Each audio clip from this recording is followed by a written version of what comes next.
What's going on? It's your boy H Money, Mr. The Zone. We in the building. Let's get it. Okay, we ready. Ahmed. He said, Assalamu alaikum, H Money. Wa alaikum salam, my brother. Wa alaikum salam. Let me drop the link to the people in the chat. Hit the like button. Make sure you hit the like button on this video. Hit the like button. Let me drop the link in the chat. Let me send everybody the new links. Let's get it going. Let's share the video, man. Chat, pull up, chat. Let's talk about it. Vergil Ortiz Jr., Maurice Hooker. Congratulations to Lawrence Okoli. He's the new champion in the cruiserweight division. He's the new WBO cruiserweight world champion, bro. The new WBO cruiserweight champion, Maurice Hooker. Danny the Great in the building. Everybody smack the like button, bro. You know what I mean? Shout out to my boy Blue Blood Sports TV. You dig? Let's drop the link, though. Let me drop the link. What's good? Danny the Great. What's good? I need to get the new link. Send it out to the peoples. Let's get this thing going. What's good, Danny the Great? What's popping? JC the Don.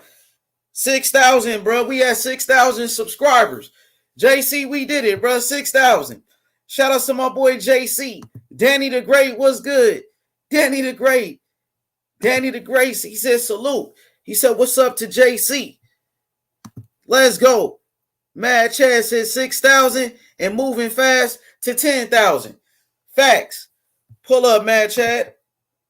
Pull up on your boy. Jason Brown, what's popping? Hey, we about to start working even harder, man. We just getting started, bro. I'm telling you, look, you're going to see your boy working, man. In the name and the honor of Marvin HAGLER, bro. We about to get this thing going, bro. Hardest worker in the game, H Money, man. I've been lacking, bro. I need to work harder. I got to work harder like Marvin HAGLER. I got to work harder like Devin Haney. I got to work hard like Larry Holmes, man. I got to work hard like Evander Holyfield, like Bernard Hopkins. Because I ain't had no handouts, man. You know what I mean? No handouts. I came from the bottom to the top, man. So guess what? We got to keep going hard. Shout out to D. Jefferson, too. Shout out to my boy D. Jefferson, man. Speak Your Mind Sports on YouTube. You know what I mean? Speak Your Mind Sports on YouTube. Robert Brewster in the building. Devin Haney Promotions in the building. What's good, Robert Brewster? Hey, it's time to start working. It's time to start working. I know Devin Haney's in training camp. It's time to turn up. It's time to turn it up. Yova, what's good, Yova? Maurice Hooker versus Vergil Ortiz. Let's go. Danny the Great, what's good? Mad Chad. Samuel Shaw in the building. What's good? Samuel Shaw, what's good? I got Vergil Ortiz tonight. Vergil Ortiz, one of the best prospects in boxing. He got one of the best trainers in the game, Robert Garcia. Vergil Ortiz, he's a knockout artist. 16 wins, 16 knockouts. He's only 23 years old. The man, he's very technical too. He's more than a puncher. He knows how to set up his punches. He has great cardio. He's always in shape. He loves fighting. He has a great work ethic. Vergil Ortiz is getting better and better. Now, Maurice Hooker, he got the experience. Maurice Hooker got the experience. Okay. Robert Brewster, he said he got Vergil Ortiz by knockout. Vergil by knockout. But you know one thing about it? Maurice Hooker, he has experience. Maurice Hooker, he got power too in his right hand. Maurice Hooker is a warrior, man. He's a warrior. He's coming to fight. And I know Maurice Hooker, he has a very good team.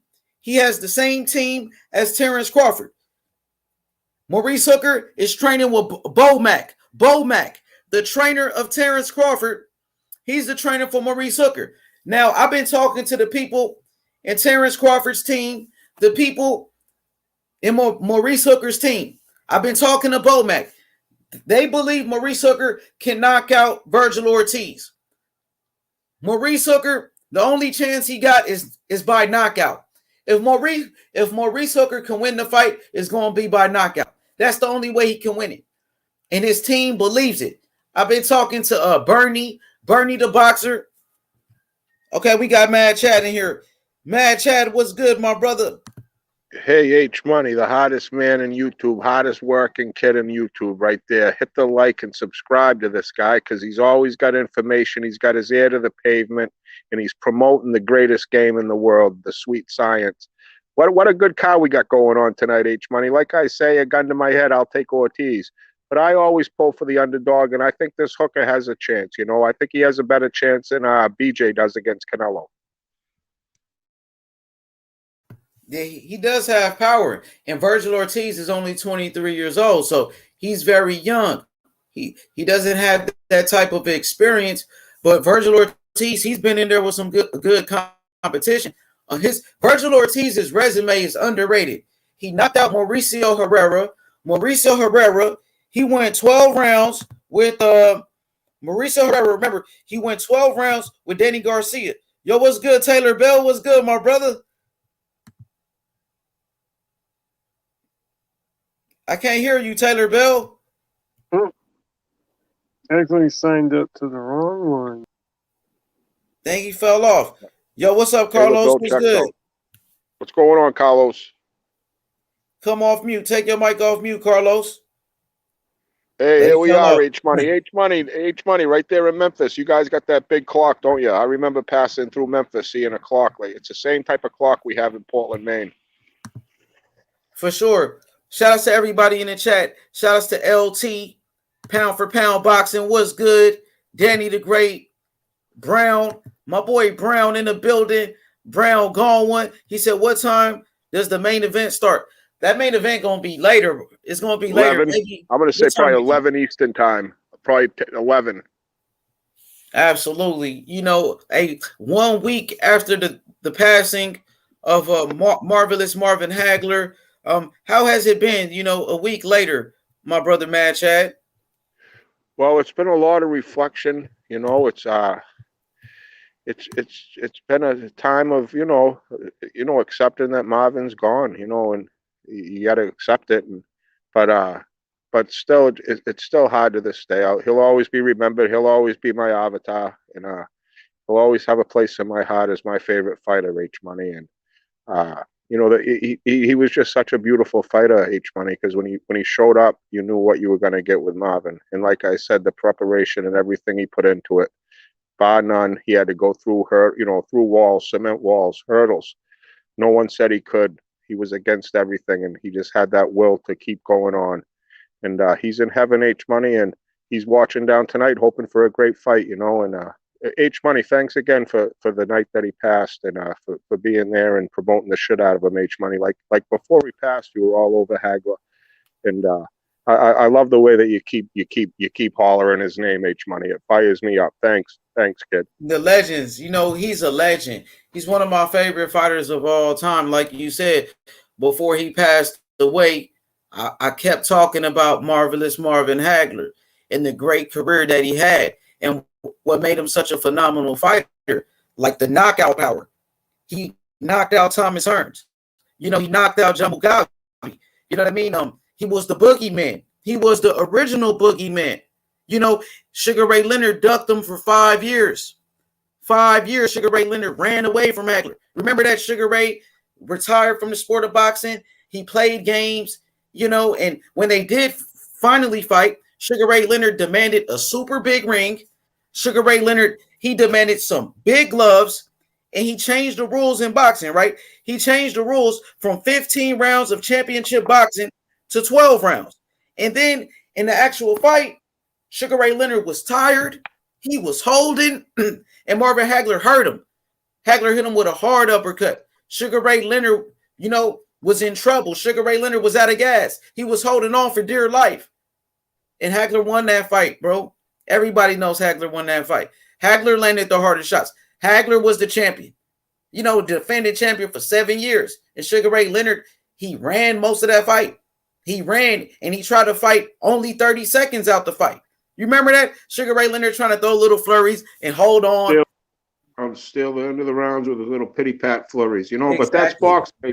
That's boxing. These cards, this bullshit cards have been going on forever, and you never know. That's why Hagler used to said I'm going to let my fucking hands do the talking. You know what I mean? I got to knock them out. This hand's called talking. You know, all his preparation. He knew if it went to the judges, the kid been robbed before. You know, he had 2 questionable, draws, and he got a questionable loss, and he was robbed his whole life. And then after that real questionable loss to Leonard, he wanted a rematch immediately after. And then because what Hagler did after every loss, you look back at this kid's career, every loss he had, every draw he had, he came back and he destroyed. Destruction and destroy. That's what he used to wear. Destruction and destroy. That's what he did to every person that got in his way, that gave him a loss or a draw. He came back and knocked them out. He wanted to knock Leonard out because he got the fire back, because he kind of lost it. Leonard waited for the fire to drain a little from Hagler, waited for him to slow down a little bit. You know what happened? He got the fire back, and Leonard didn't want to fight him. Hagler chased him, I think, for almost 2 years, and he finally retired. But you're right. I thought Hagler won that, but like I said, H Money, every time the man fought, he showed up to fight. He put a fucking show on for the fans, and he was just the greatest fighter in my entire life, H Money. Rest in peace, marvelous Marvin Hagler. Rest in peace. Yeah, absolutely. And like I said, I want to thank you for speaking on behalf of Marvin Hagler that day. You spoke on behalf of him. You had a great speech, and that's what it's all about. The passion that you bring, the energy, and the boxing knowledge that you got, Chad. I learned a lot from everybody. You know what I mean? So, rest in peace to marvelous Marvin Hagler, the greatest middleweight of all time. So now I want to talk to you about heavyweight. Let's talk heavyweights real quick. Yes, Anthony Joshua versus Tyson Fury. The fight has been signed. Give me your thoughts on it. My thoughts are, I think AJ can beat Fury. I think Fury was that one against Wilder. Wilder's not the most technically sound fighter. He's a knockout artist. That's what he got by. That's all he really had was that one. He had the Hiroshima Nagasaki fucking punch, the nuclear bomb, and he lived by it. And AJ's a different type of fighter. He's more along the lines of like say an Otto Whalen, but different. You know what I mean? Where he's kind of technical. He's kind of up straight. He's kind of almost the same size as Fury. AJ's going to have to punch up at him, which I think is kind of an advantage. I think he's going to be able to hit Fury in the body with some good shots. And I think the huge advantage that people laugh at me, they go, "You're out of your mind, Chad." Well, and I say, well, you gotta realize Floyd Mayweather, the little Yoda, the little scientist of the sweet science, is going to be breaking down Fury film. He's going to be looking at every single flaw, and he's going to go over that with AJ. He's going to say, right here, when he does this, you do this. AJ's a smart guy. He adjusted to Ruiz. He can adjust, and he's going to listen to Floyd. And Floyd's going to give him these little pointers on Fury's flaws. And then also Floyd's going to bring a little swag and a little confidence, because AJ's kind of stiff as a board. He's going to, you know what I mean? He's going to get a little bit of that Money Mayweather charisma, that preparation before these biggest fights ever. I mean, Floyd has been in these biggest fights ever with, huge fights in the preparation that goes into these. The mind, it's 90-20. And I believe this comes down to a mind game set. And I think right now, it's close to a 50-50 fight, but I think it was like when Fury got away from his old trainer and went to the new trainer, Sugar Hill. It was a different type of thing. Not that Floyd's coming in there to take over the training, but he's bringing in that mind game, that mindset, that swag. You got to call it the swag. You have that confidence.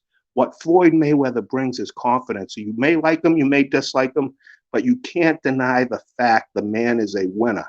And the man prepares like no other. The man runs clean, he runs hard, and he's real close with a lot of these young fighters. People look at Floyd like he's this and that. But believe me, he looks out after these kids. Floyd doesn't drink and do drugs. Floyd's a businessman.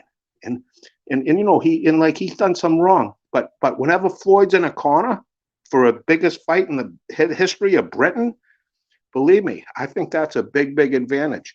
And I'm gonna roll with Fury. I'm gonna roll with AJ. I think AJ's gonna get him. He's gonna probably clip him around round 9. AJ's gonna knock out Tyson Fury in round 9.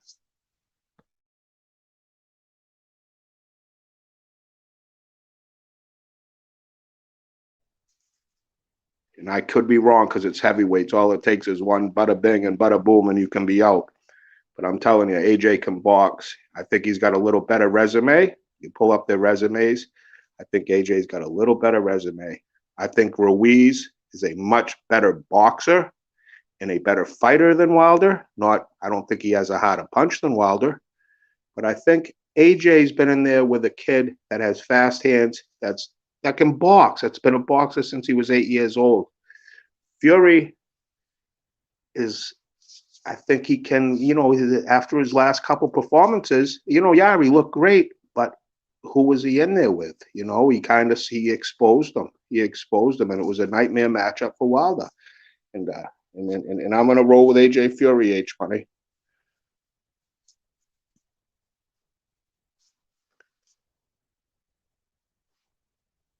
Everybody gone there, man. Hit the like button, everybody. You got a good card tonight. I'm gonna go with Hooker. I'll go with the older guy. You know, he's 31. This Ortiz, you look at him, he just throws these hard punches, you know, with intent to kill. I mean, Ortiz is a killer, you know, and we'll see, you know, Ramirez, and Hooker, that was an all right fight, you know, and we'll see. We got experience against youth here. And Hooker ain't a bum. He ain't gonna pull out a Yildirim shit. He ain't gonna be a punching bag. He's gonna come out there and try to keep him away. I think he's a longer. Maybe try to keep him at distance. I find it's gonna be hard for Maurice to pull this victory off right now. It's gonna be hard. But anything can happen. He comes in there with a good game plan, and he can keep him away. Maybe keep get the fight late, and maybe the kid will get gas out. I think he had to make weight twice. I heard he had to make weight twice. She could be a little drained. We'll see. That's a funny thing. You never know, but it should be a good night of boxing.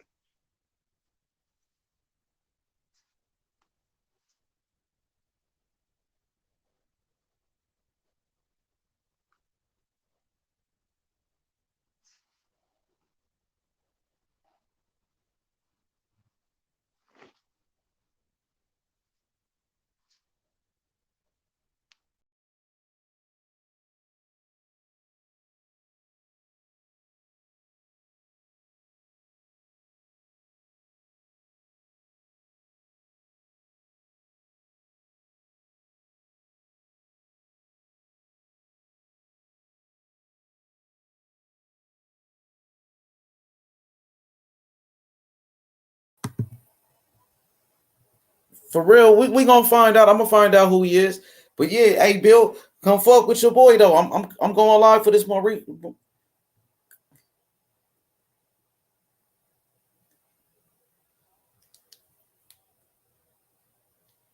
You already know, BH. But when you handling your business, you know what I'm saying? When you handling your business, I'm gonna let you have that victory. I got you. You know, you told me the game plan, and I executed it. That's what it's all about. Hey, listen, and that's what I'm saying. I love when they give me your grams. But listen, you're doing better. You're doing better than niggas in the LDDC is doing right now. You know what I'm saying?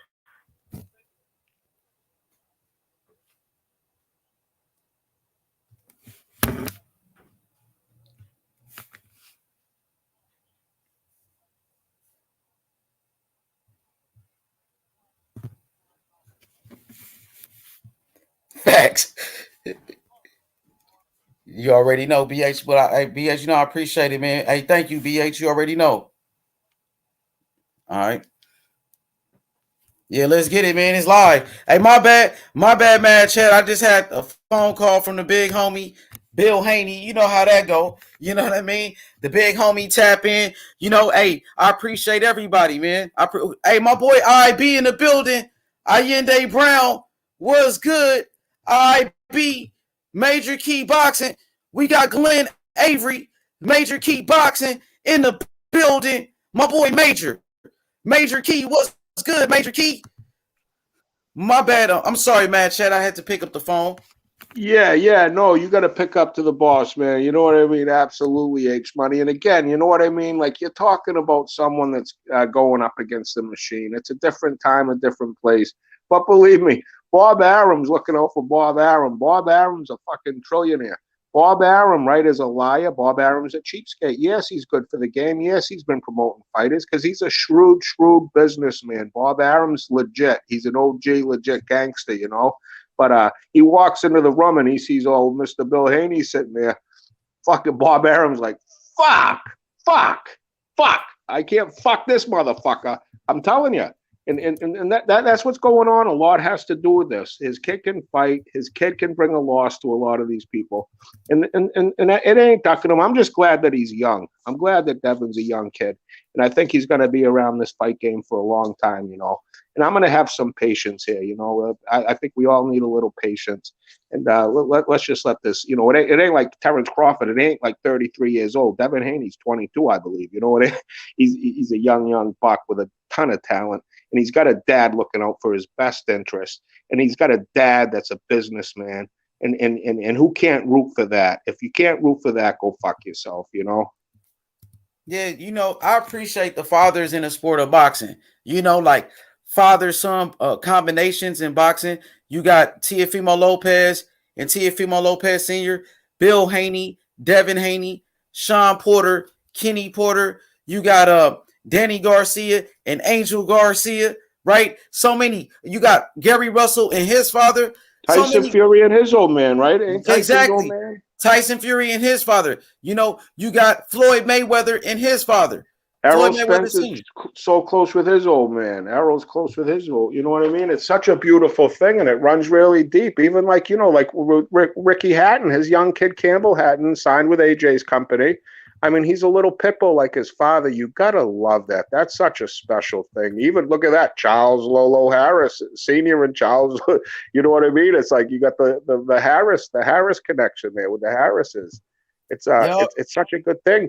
Floyd just signed this kid, Jaleel Major Hackett, out of Washington D.C. The kid's a killer. He's like a genius. He's an IQ, and he's got a real close dad, the Jaleel Hackett kid. I mean, it's such a beautiful thing, and I think that has a lot to do with the success. A lot of people say these fathers are coming in with this attitude and this and that. You don't understand. Don't speak out of line until you're a dad in that situation with the kid, because 9 out of 10 times, even a higher percentage than that, you're never going to have that fighter without the dad. I guarantee you're not going to have that. And it's a beautiful thing, H Money, and that's such a good thing to point out. I give the utmost respect to Mr. Haney. He's out here promoting his son. He's out here promoting the game. He speaks with dignity. He could be a politician, you know what I mean? He's a smart, intelligent man out there advocating for his son. I don't think there's nothing more beautiful than that, H Money, and I wish him nothing but the best. For sure. We got a super chat. Taylor Bell, he said, "My bad, H Money." He said, "I thought I was clicking a link to watch the fight. Didn't mean to beam in." He said, "You're providing me with entertainment every day. Gotta compensate you for that." He said, "You're killing it." Man, thank you. Thank you, Taylor Bell, with the super chat. Appreciate the donation. And then he came back. He said, "H Money, you skipped the super chat. Give him props." My bad, Taylor Bell. I apologize, man. You know what I mean? We got Major Key Boxing. My brother, Major. Major, what's good? Chilling, brother. Listen, man, I'm just trying to respond to the chat real quick because I'm trying to like charge up and get ready for this evening. You know what I'm saying? I got my homeboys coming through. You know what I'm saying? We always say there, which means tonight we drink, bro. Tonight we go in. You know what I mean? But listen, you know, Danny the Great has some questions. You know what I'm saying? I know he's like a regular on your channel, and JC as well. You know what I'm saying? So I want to answer them, but it's too much texting back and forth when I'm like literally like listening, but not really looking at the chat. So I just want to respond to them real quick. What up, it's Mad Chat? How you doing, brother? Major Key, much respect. Great card tonight. I'm looking so forward to the fights tonight. Good to see you. Good to see you, Major Key. Yes, brother, of course. And listen, so when it comes down to it, yes, we have a venue in the works. We finally have a venue. I tried to hit you up a couple times. I didn't know you were live, H. Hit me up when you're done. Holler at me. I'll talk to you about that. We're going to give the final word on Tuesday. Tuesday is confirmation as far as the venue. We already have a location, an actual gym. Okay, so it's not out in the grass. It's not in the streets or nothing like that. Actual gym. I've already spoken to both fighters. They both agree to it. It's all good. There's other things that are in the works that I'm going to highlight, but I'm going to do it on my channel. Don't get, you know what I'm saying? But in the meantime, what I'm going to say is this. There's actually specifics already in the works. And when it comes down to it, there's actual undercards that are in the works, and somebody, H, called you out to me. They emailed me and called you out. So I want to talk about that to you offline as well. You know what I mean? So so whenever you get a chance, call me up so we can talk about this, because they're asking your height and your weight and what weight class you feel comfortable in, and so and it's not going to be too far from your state. It's actually a couple states over. So just holler at me when you got a chance. But this shit is real. Like, everybody's like, actually, I was calling the betting sites today, actually trying to get betting to go on with this, but they don't do apparently they don't do non-official cards. I was literally looking at it, but I found other options, which I'm not going to expose right now, but I found other options to go for that, you know, to still compensate. So we're looking at a couple of things, man. Guido said he's coming through to scrap. He's got somebody that he's got smoke with, and they're gonna come through the scrap too. You know what I mean? And you know I fucks with Guido, so if anybody thinks that Guido's alive, when I'm telling you right now, if he told Major Key that he's coming through, Guido's coming through. You know what I'm saying? Major Key, are we gonna get any opening lines? Are there any lines on this? Because I would like to put some, money on some of these fights. As far as far as like you're talking about the betting? The main event, yeah. What's the line? That's why I was calling you. That's why I'm telling you, bro. I spent like half of my day calling these betting sites, but they gave me the odds, but it's their odds, right? It's it's going. They're not allowing me like non-official cards to be betted on. So we're gonna have to work something out. We're gonna have to work something out to get to that point. But I literally was on the phone with these people, like asking them all these type of questions to figure it out. I want odds on these motherfuckers, man.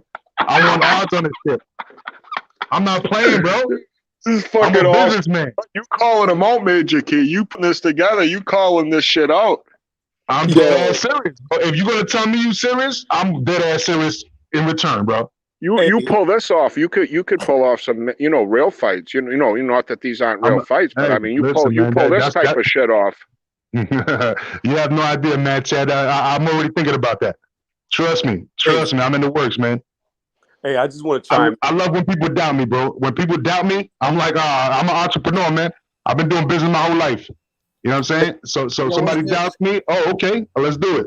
Hey, Major Key, I just want to say first and foremost, before I say what I'm going to say, I respect what you're doing. I caught the tail end of it about setting up matches, fights, et cetera, et cetera, et cetera. I respect the shit out of that. You do your hustle, do your grind. However, what I do want to say about that is this. Whoever was asking about H Money, trying to get his height, weight, and all that, that's some pussy ass shit. If you want to fight somebody, whether it's boxing or whatever, don't be worried about how big or small they are. Like, if you're calling them out, step to them at whatever weight they're at. That's the only thing I don't like. Like, that's, to me, that's the biggest pussy shit of all. No, I think it's putting together a program. I think that's all that is. I don't think it's I understand that. I'm just saying whoever asked him that question, in my opinion, is a pussy, because I look at it like this. I don't give a fuck if you're 6'6", 280. If I want to fight you, I'm going to fight you. I'm not going to ask how tall are you or how much you weigh. That's me a bitch shit.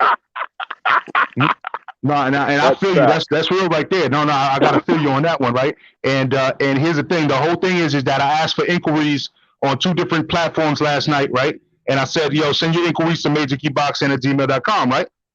So far, this was the only inquiry. You see? So this means there's a bunch of pussies on YouTube that be talking a lot of shit, and we won't really fucking talk about it. Like, actually send. And I said serious inquiries only. This was the only serious one, supposedly, right? So it may sound pussy, but at least they mustered up the courage to send a fucking email. Everybody else didn't do that. But yet you're gonna hear a bunch of shit talking throughout the night on every fucking YouTube channel, because everybody's tough on the internet, but nobody sent the fucking email. See what I'm saying? I mean, that's how it always is, bro. I'm gonna be honest with you. I'm not gonna call out the names, but I showed up for 3 different people over YouTube, and they never showed up. I live streamed the last one, and I mean, I respect what you're doing. If you can get people to show up, more fucking power to you. Yeah, Over this internet. I can tell you this, bro. I can tell you, I can. The only thing I can guarantee before, and I apologize for cutting you off, but the only thing I can guarantee is that when it comes to black and brown boxing and Johnny Boy, I've literally worked on this offline, right? But between them and listen to them, negotiating, like literally seriously, bro. They don't like each other, but they respect each other and they want to fight. And that's all that matters right now. So that's why I'm working on that, because they literally have every single time I call them about this, they respond and give me information that I need to make it move forward. So they're not ducking. They literally want to make this happen. Hey, like I said, I respect the fuck out of you if you can actually get them to show, but I wouldn't invest too much time I don't want to say don't invest too much time. That's fine. Just don't invest too much of your money over YouTube people. You know what I'm saying? Because at the end of the day, most of the people that talk about boxing, they've never fought. And it's their way of covering boxing is their way of getting into the sport, so to say. So, you know, I don't know what it is about combat sports where like you can have some dude who's been fat and sitting on the couch and eating potato chips all his life, think he could just get in there and do what they see. You don't hear nobody talking about football like that. Like, if I was that running back, I'd dodge every tackle. I cut to the left. I cut to the right. It's only in fucking fighting that everybody thinks they can fight. Yeah, man. Yeah, man. With these two, though, man, again, like what I'm trying to say is that when listening to this shit, I know it's far-fetched, right? But I feel like the reason that they came to me is because they both know that I fuck with them. And they both know that at the end of the day, that I keep it a buck, man. You know what I'm saying? Like I already told them the location, the venue that we're at, security's already locked down from one of another YouTube channel that I'm not going to mention right now. It's already going to be locked down with security. And I'm bringing a couple of people, and I'm strapped up all the time, man. I'm a very humble guy. I'm a father. I'm not trying to be no gangster, nothing like that. I just grew up on the streets, and I'm very witty about what I'm dealing with. I'm observant. I'm aware of everything that's going on around me. You know what I'm saying? So we're trying to keep it humble. We're trying to keep it peaceful. This is supposed to be a positive, where people should show their face. If they really gonna talk that shit on the internet, man, throw their hands. And I can tell you this: Johnny says he was in boxing. I really don't know his resume, but he said he used to box before. I know for a fact Black and Brown is actually in the gym right now working out. He's shown me videos, so he's in the gym right now. You know what I'm saying? And he's in overdrive, getting ready for this. So you know what I mean? Like I'm not gonna put any doubt in them because they both actually stepped up to the plate. So you know, like I said, we're gonna wait to that day, right? We don't know if anybody's gonna duck. I doubt it, but I believe when motherfuckers, I'm sitting down listening to people, and I'm a pretty observant dude. Like I said, I'm sitting down listening to the tone, to the opinions, and it sounds like these motherfuckers really want to fight. So that's all I got to convey to you guys. Hey, yeah. Like I said, more power to you. You get them, you get other people. You know, by all means, I support anybody making money and anybody doing what they got to do to make that money. But, well, not anything, but you know, most things that are legal, so to say. But only advice to do it before you spend a lot of money, I would draw up some type of contract. So if they do no shows, you could tax the fuck out of them to recoup whatever you spend. Just protect your pockets is all I'm saying. Yeah, no, but here's the thing. It's not gonna be funded through everybody that wants to watch. It's just gonna be promotion to everybody, and there's ways to do it. I'm not gonna expose that yet, but there's ways to do it. If you want to watch the fight, everybody's gonna be paid off. You know what I'm saying? And it's not gonna be expensive for the average viewer. You know what I'm saying? It's really not. But the whole point is there's ways to at least compensate them for their room and board while they do this, and then go back to where they go. You know what I'm saying? Like it's not like gonna be expensive for anybody because it's not gonna be expensive for these guys. So I'm gonna take care of what I need to take care of for myself and you know what I'm saying, and for the gym itself. But that's pretty much it. And I'm happy with whatever happens after that. As long as they're showing up, we got that shit booked. Boom, yo, they're gonna have to show up. Now on a private note, like if somebody doesn't show up, You know what I'm saying? And I spent some money on some shit that they should have shown up to. That's between me and them, and that'll happen offline too. You feel me? Yeah, that's all I'm saying. They should protect the pocket at the end of the day. Always have that contingency plan in case you don't just want to be out of money. Is all I'm saying. That's my only concern. Just don't put yourself in a compromising circumstance to where you're going to be out of money. Other than that, get the shit going, get it popping. Hell yeah, What's that's good, what's IB? What's good? We're not trying to run out of money. Good, my brother H. What's good, bro? What y'all think about these fights tonight? Maurice Hooker, Vergil Ortiz. I got Vergil. What up, DJ? Yeah, I got Vergil Ortiz too. Yeah, Possibly knocking him out. I don't know how I feel about this fight right here. I mean, Hooker's got the experience, but he's been knocked out at a lower weight class. He's stepping up to a higher weight class and welterweight to go against a knockout artist. So that's what's got me like, I'm on the fence with this fight. I mean, I'm gonna watch it. It's gonna be a good fight, but knowing that Hooker's been sparked, knowing that all Vergil Ortiz does is spark people, I favor Vergil in this fight. So nobody think Vergil getting knocked out? Anything can happen. Maurice Hooker do got nobody think that can happen in the ring, but if anybody was to knock anybody out in this fight, in my opinion, I feel like Vergil would catch Maurice before Maurice would catch Vergil. Maurice has to fight. He has to fight long and keep Vergil off him. So no one thinks Hooker can just come in the first round and gun him down. I don't think he's strong enough. I don't think he's stronger than Vergil Ortiz. I don't think he can do that. What has Vergil done to show that he was stronger than who was the last guy to meet for? Which round did he get him out of, man? I didn't catch Vergil's last fight. It was Samuel Vargas. He stopped Samuel Vargas. We can look. But which round was that? Which round was that when he stopped? I'm gonna pull up his box rig. Give me a second. Yeah, but here's what you got to keep in mind. Vergil is a natural welterweight, and that's where he's been knocking guys out who are also natural at that weight. Maurice Hooker is moving up in weight, and I think this is actually his first fight at welterweight, even at that. So he's not even acclimated to the bigger weight class. So I'm just saying, like, and he's been knocked out at the lower weight class too. So y'all, I don't know. So I mean, if I was a betting man, I would bet on Vergil Ortiz, but me looking at the entire fight, you understand? I'm saying looking at Hooker, him changing training camps, getting with Bomac, but looking at Bomac versus Robert Garcia, that's kind of the major question I have. Is I know Bomac, he works on the jab, his fighters they try to come in more well-rounded, and then looking at my like the predator, they stalk you down, and I think that's a bad matchup coming against Maurice Hooker if he has mastered himself. I heard Bomac saying, I think it was on Ellie setback interview, he was saying that he didn't really change nothing. He said basically Maurice Hooker got away before made him a champion when they left, and that's kind of what it just rung my ears. But it can go either way. I think Hooker got it though. That's my opinion. Yeah, I think this Ortiz character might be for real. You know what I mean? The clips that I watch him, he just throws with intent to kill. He comes out there really like a savage pit bull. He might be one of those special fighters, and I think he's going to be calling out Bud Crawford after the fight or somebody after the fight. He's going to. He's ranked number 2. I don't think he's there yet. I don't think he flows. Caught out a lot of fighters, honestly. Yeah, hey, Vergil ranked number 2 IB in the WBO for Terrence. Yeah, he was calling out everybody when he was at 140. He said he ready for anybody. Yeah, he might just be one of those vicious. Even Errol Spence. Even Errol Spence. He even said he even called Errol Spence too.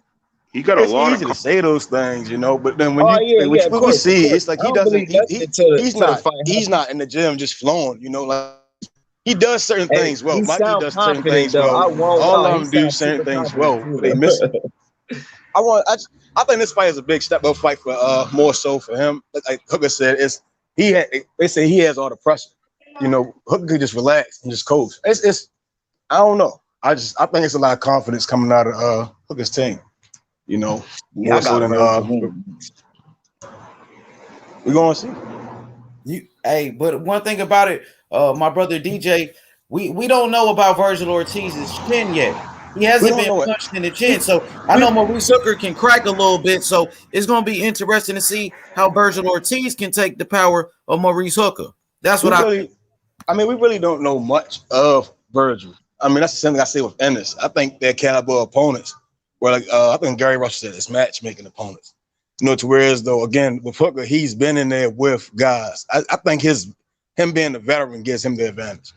I don't know. That's just my outlook. But like I said, Vergil Ortiz could just be a monster, just go in there and just wash him. Can we all agree?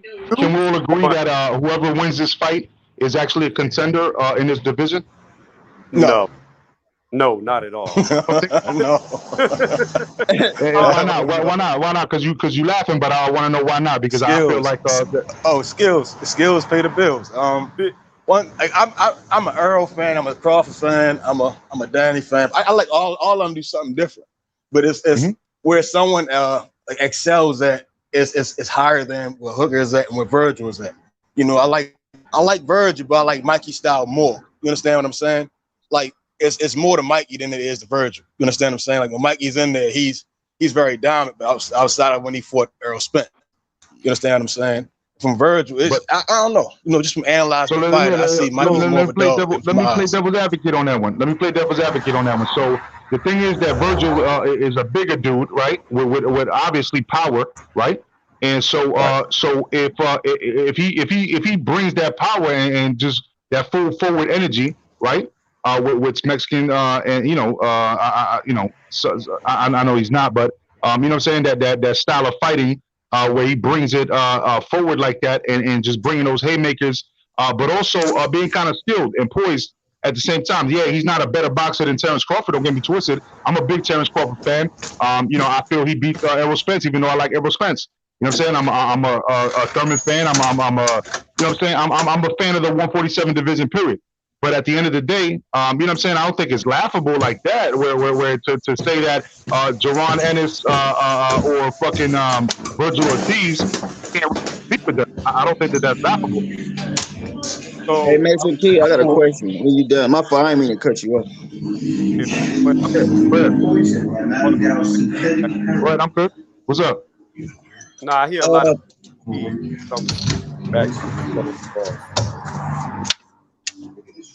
anyways, what I was this is how I look at it. Like I said from the beginning, and I'll come back to that.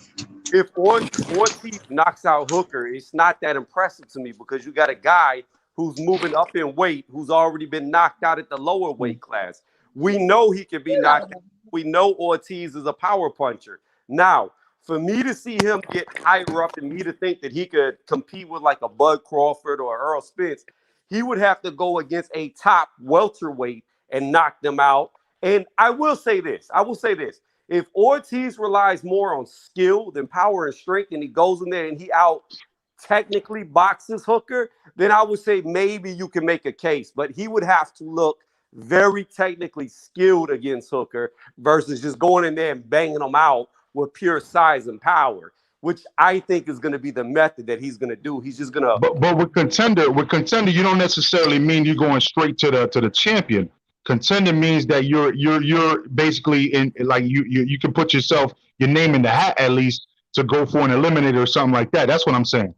I mean, I would say that on a contender level, he may already be there. But as far as me thinking that he could hang with Bud or Errol Spence, I say fuck no right now. He doesn't have experience. I think Bud would just outbox him. He would just be too smart for him.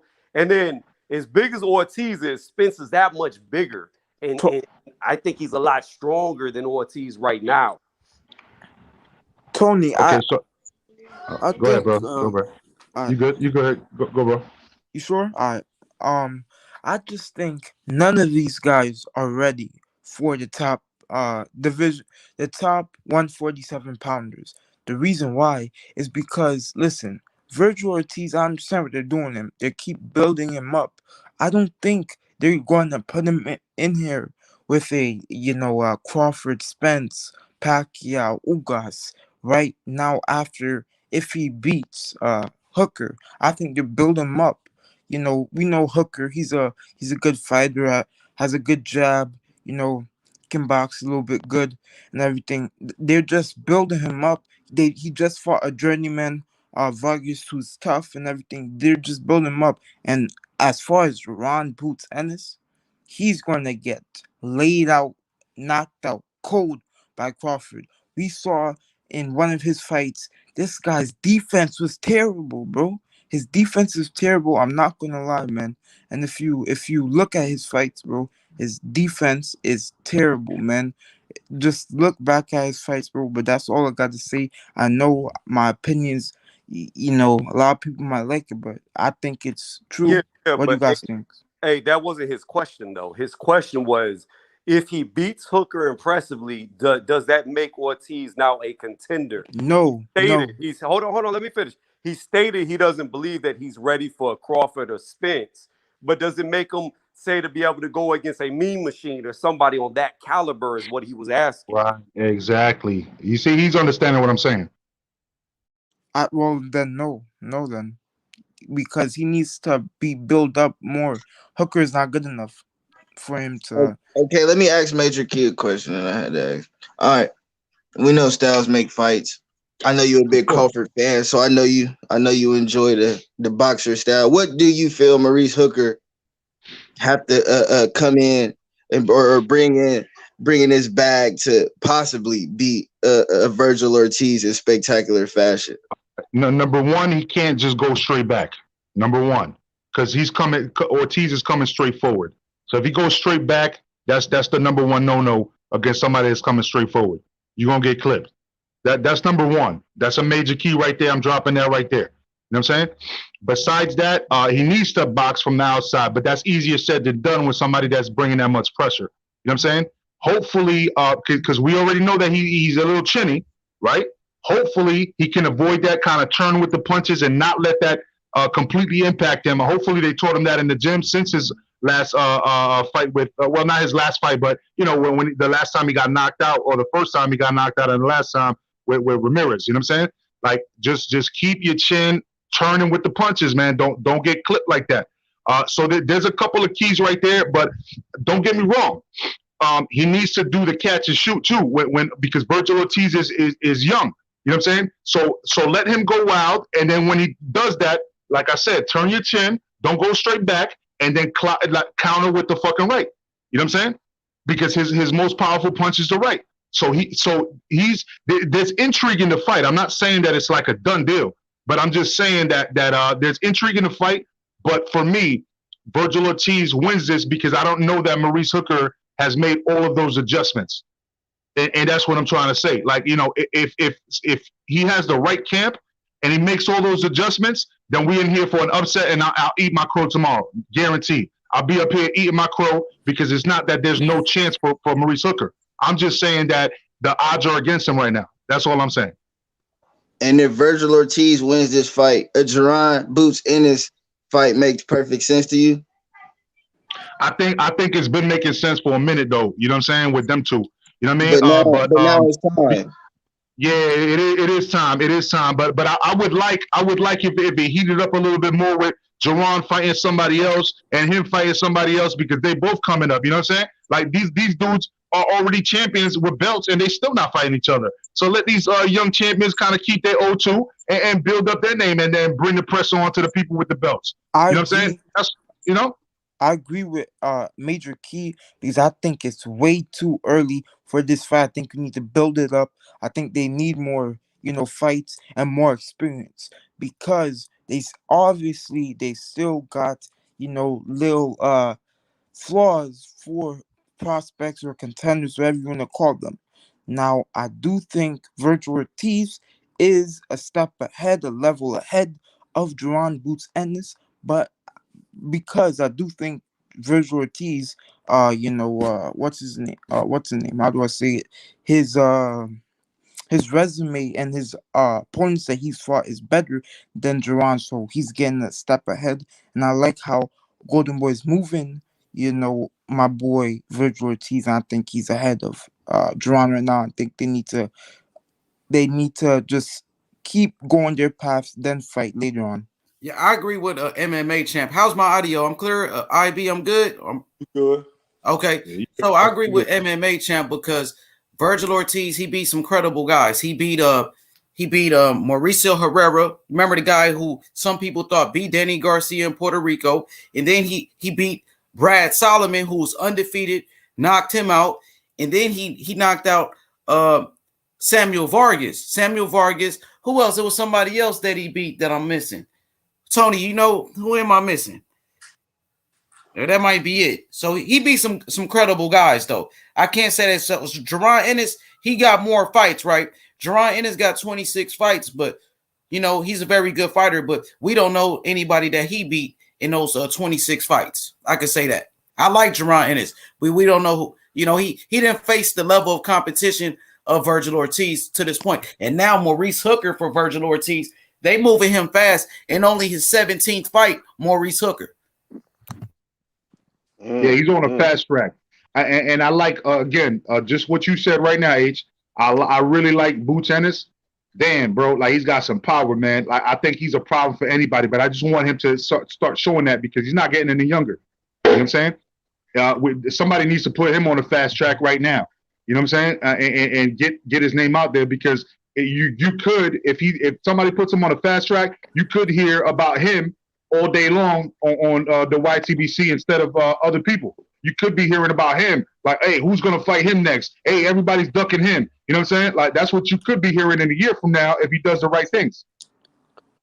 Well, listen, that's where I have to like separate from let things build up, let things marinate, let guys build the name. See, I think that it would be a good segue. You have Vergil Ortiz beat Maurice Hooker. Let him go in there with Ennis. I think that fight really makes sense. I think the biggest problem with boxing now is the young guys who are undefeated never fucking fight each other until they're old guys. Like that's what made boxing so great. You didn't have a lot of undefeated guys in classic boxing. A lot of them had losses because they were always fighting the best when they were the best. They were always testing their O's, and we don't really get that anymore. It's a lot of build up, softer competition to make your record look a lot better than what it really is. So I would like to see him fight Ennis, and if he can do good against Hooker, because Hooker's going to bring a lot of speed with his punches, and I think that's a good warm-up fight for an Ennis. I mean, you got a guy who's smaller naturally, but he's still pretty quick, and he'll help you with that speed of Ennis. Now, can Ennis beat Ortiz is the real question. I don't know, because I think Ennis is a lot faster with his foot movement and hands. When you got a guy who comes forward that's a power fighter, you know, a speed guy can cause them a lot of problems stylistically. That's just how I see it, though. Here where I think you're wrong, because we have seen the Boots Ennis in the past struggle with pressure, aggressive front foot fighters like which Vergil Ortiz is. So, you know, we know that Boots Ennis mid-range game is not that good.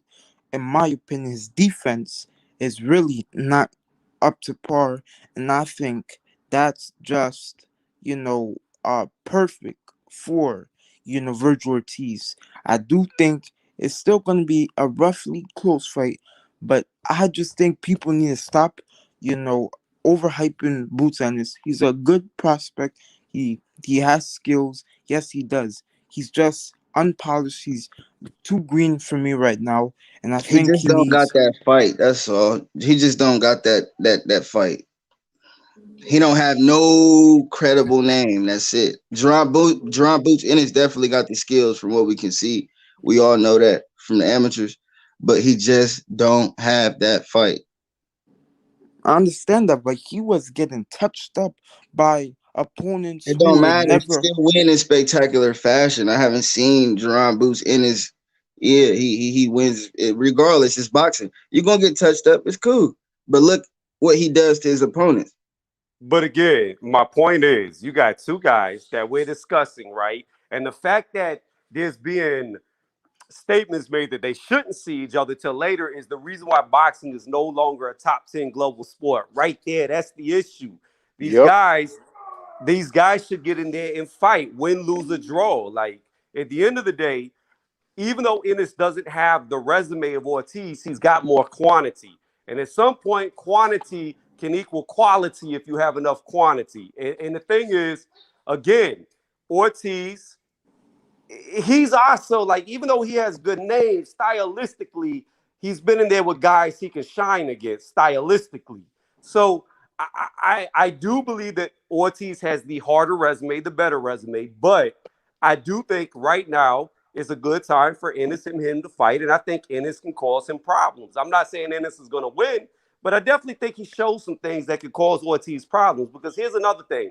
When you can just touch somebody with a punch, if you're quicker getting off, you can disrupt their power. Even if they hit you, if you disrupt it, they can't knock you out. If they're throwing slower than you, at the end of the day, boxing's about scoring points and not just knocking people out. So if he could touch him more, if he could touch him and Ortiz can't get the knockout, he could lose on points. You don't know till they get in there.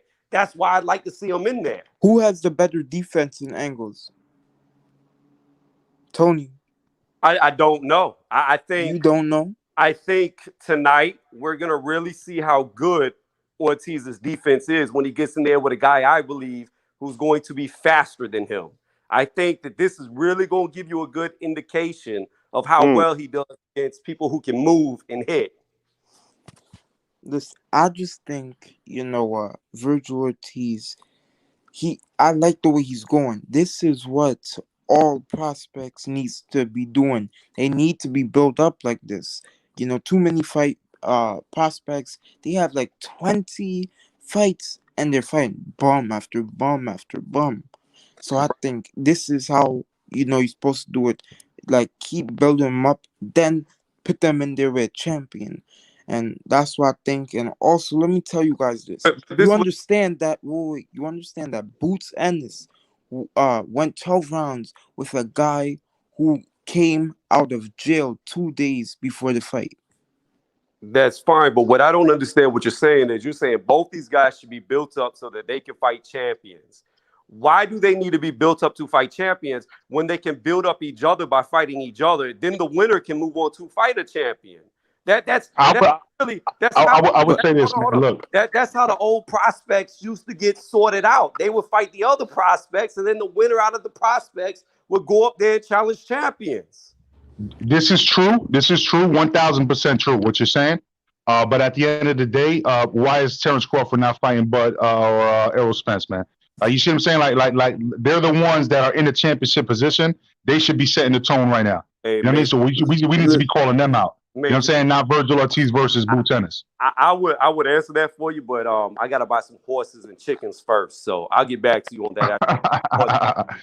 Man, you gotta have that shit ready before 8:30, man. Like shit, the fight's about to start. I already got my chicken, I already got my crayon, I got my beers, I got my cigarettes. Everything's done already.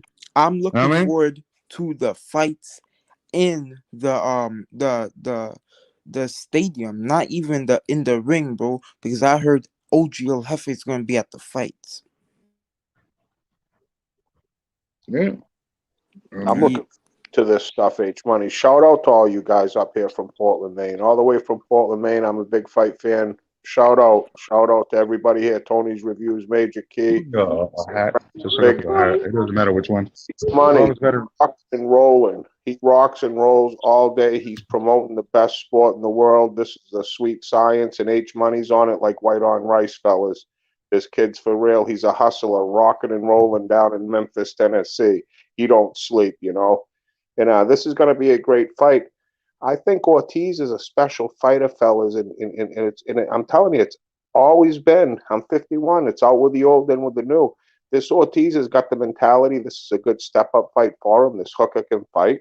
Yeah, he might be a little chinny, but I mean, this Ortiz, who doesn't like a knockout fighter? This kid's got all his wins by knockout, and it's fun to see. He's young, he's hungry, and that's what I love to see in the sport. We need to see more fights. That's what I want. We're getting some undisputed fights and all that, but these young guys, they need to fight, and especially Crawford, Spence. These guys are going to look back on it and say, "What the heck were we doing?" I mean, because all that's going to happen is more money for everybody. If you guys all start fighting each other, all that means is more money, because you're going to have some great fights. Everybody's going to be involved, and it's going to be big money.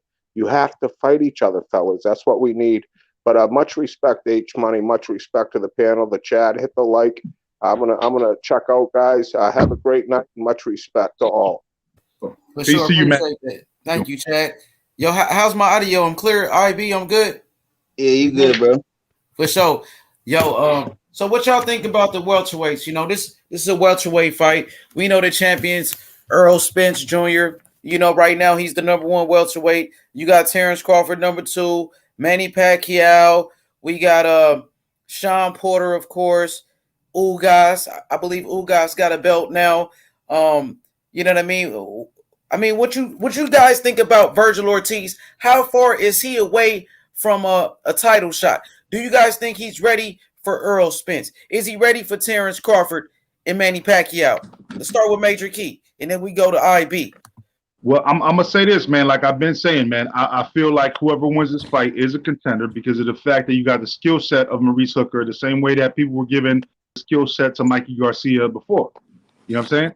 So it's contender level. It's contender level. It doesn't mean that you go straight to the champion, but it puts you in the ranks to fight top 10 opponents to get there. You know what I'm saying? And that's what I'm talking about. You know, so at the end of the day, for me, if whoever wins out of this, whoever wins, you know, and I have a feeling it's going to be Vergil Ortiz. You know, at the end of the day, he can call somebody out at the end of the fight and be like, hey, I want to fight this dude. He might call out a champion. And you know, at the end of the day, people be like, nah, he's not ready for him or whatever. That's cool. But the point is that he's going to be calling him out just like everybody else calls out the champion. You know what I mean? So he's just going to put his name in the bag, just like, hey, I'm coming for you. You the one that I want.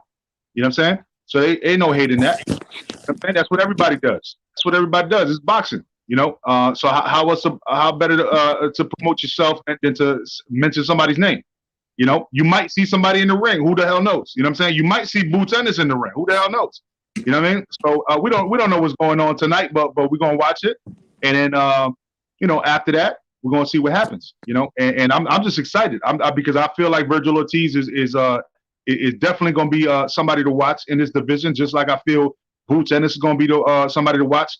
I feel like you know, at some point Errol Spence is gonna move up. You know what I'm saying? Gonna be trouble up there at 154. You know, but hopefully they at least try to fight, you know, Terrence Crawford and Errol Spence before that. But if not, then shit, you know, you're talking about who else is stepping in. Who else is stepping in? And who else is stepping in is going maybe Vergil Ortiz after that fights a Sean Porter or Kavalaskis, like you said, or you know, whoever else. It doesn't even matter. It just matters that he puts a name on his resume that people can't say, oh, you really don't have nobody on your resume. That's all that matters. Because if he beats him, then he beats him. And that's that. Sure. We got the super chat from my boy Mad Chad. He said, rest in peace, marvelous Marvin Hagler, the greatest middleweight of all time. Undisputed champion for 7 years, man. So we're going to go to IB real quick. My brother IB, when do you think Vergil Ortiz should be ready for Errol Spence, Terrence Crawford, Manny Pacquiao? I mean, which guy you think he can beat? Do you think he's ready for a Ugas? Is he ready for Sean Porter? I mean, I feel like he's ready. Of course, you know, he's a great boxer. He's, you know, coming up in the ranks, you know, in welterweight division, but can he win is the big question. We know he's going to go in there and be competitive, but can he actually win against the Errol Spence, Terrence Crawford? You know what I'm saying? We want to see the fight, of course. All these guys fight. We'd love to see it now, later. It don't matter. Now, preferably, but can he actually beat a Errol Spence right now? No. Can he actually beat a Terrence Crawford, in my opinion, right now? No. Can he beat a Sean Porter right now, in my opinion? No. Styles make fights. Experience matters in certain situations depending on who you fight and what type of fighter you are. But I don't feel like Vergil Ortiz can beat those top guys right now. Win. But it'll be competitive. I feel like he's ready, but I don't feel like he can beat him, in my opinion. That's my opinion, though.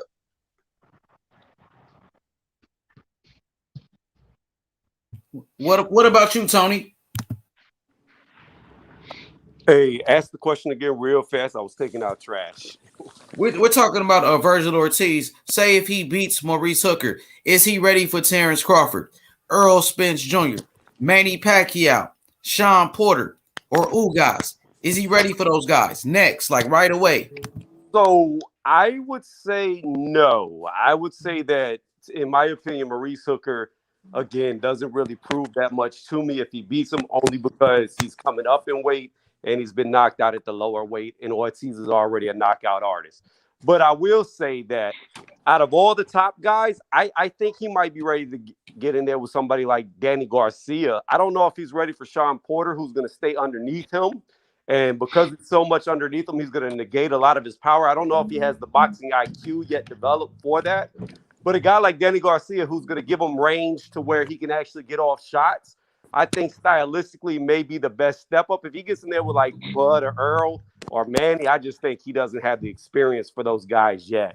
But I would rather see Bud and Earl Spence fight before either one of them fight Vergil Ortiz, in all honesty. But yeah, I don't think he's ready for that. But I definitely could see him stepping up to like a Danny Garcia or a Cal Velasquez, who's going to give him range as well and try to counterpunch him. I think he can move up to that level. But championship level, and I will put Porter up there with the championship level. I don't think so. He maybe Ugas would be. Why not fight? Yeah, why not fight Boots or Ugas? That's what I was just about to say. Yeah. Ugas might be a good one for him because again, we've seen Ugas tire later in the fight. Ortiz is young, so he probably won't tire against the Ugas. So I mean, that might be a good matchup too. And Ugas about to lose too. He could. And to respond to you, brother, my whole thing as far as why not have them fight each other? Again, it's the whole thing, the leadership thing, man. Like if they're not fighting each other, man, that's to me is like you guys. Everybody's been waiting for Terrence Crawford versus Errol Spence, man. You know what I'm saying? So that's unfair to make these fights, these young cats lose their purse because you know how nowadays, you know what I'm saying, one L, you know what I'm saying, puts you behind like on everything. All of a sudden you're the B-side on everything. You know what I'm saying? It's gotten a little sad when it comes to that. So I don't want to take nothing out of these guys' pockets.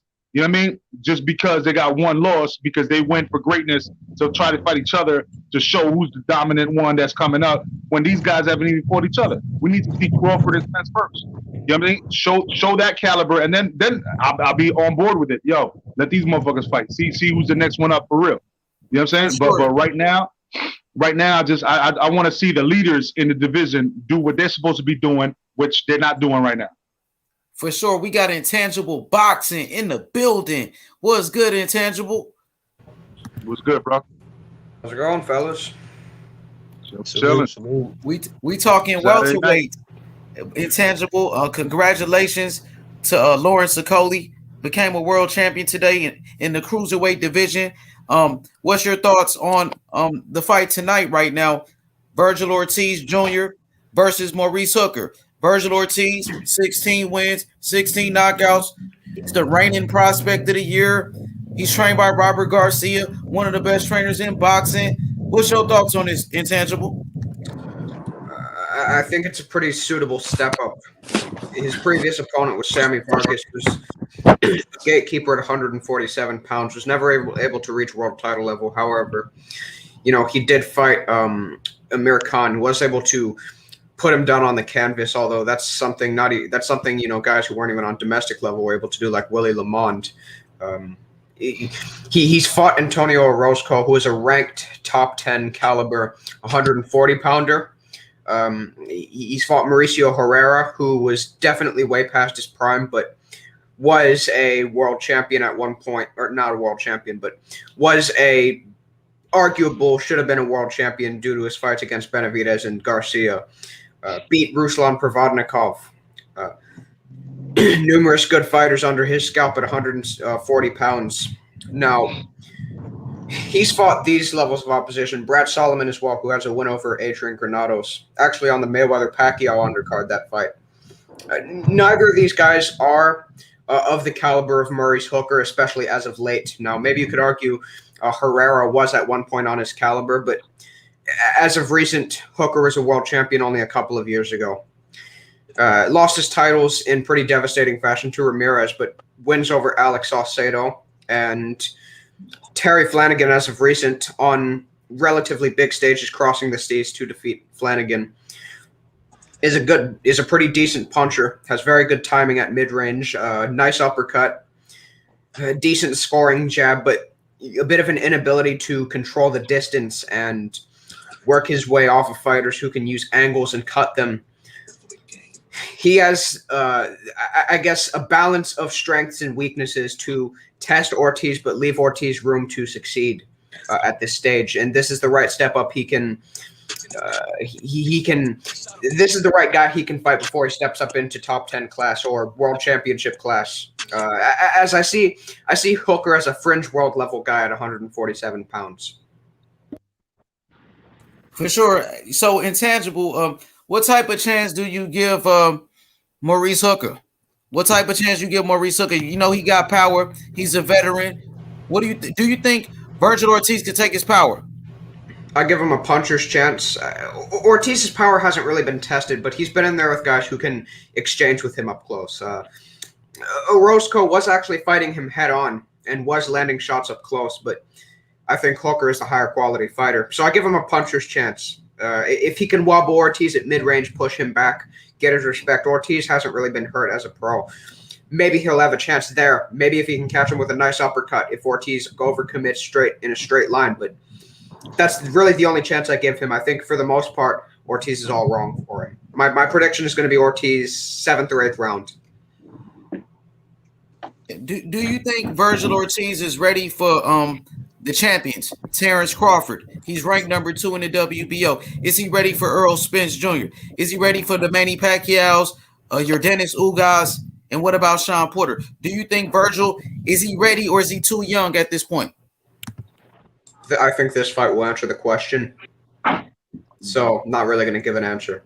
I think I'm going to wait until this fight ends. I'm going to see how he performs, and I guess I'll make an assessment there because I think Hooker is quality enough to, I guess, be a good measuring stick for Ortiz on whether he's ready for them. But I think after this fight, he could fight a Kavalauskas who can really punch on world class. He's not a great fighter or anything, but he was able to give Crawford issues, probably drop him. Potentially you could put him in the ring with David Avanesian even.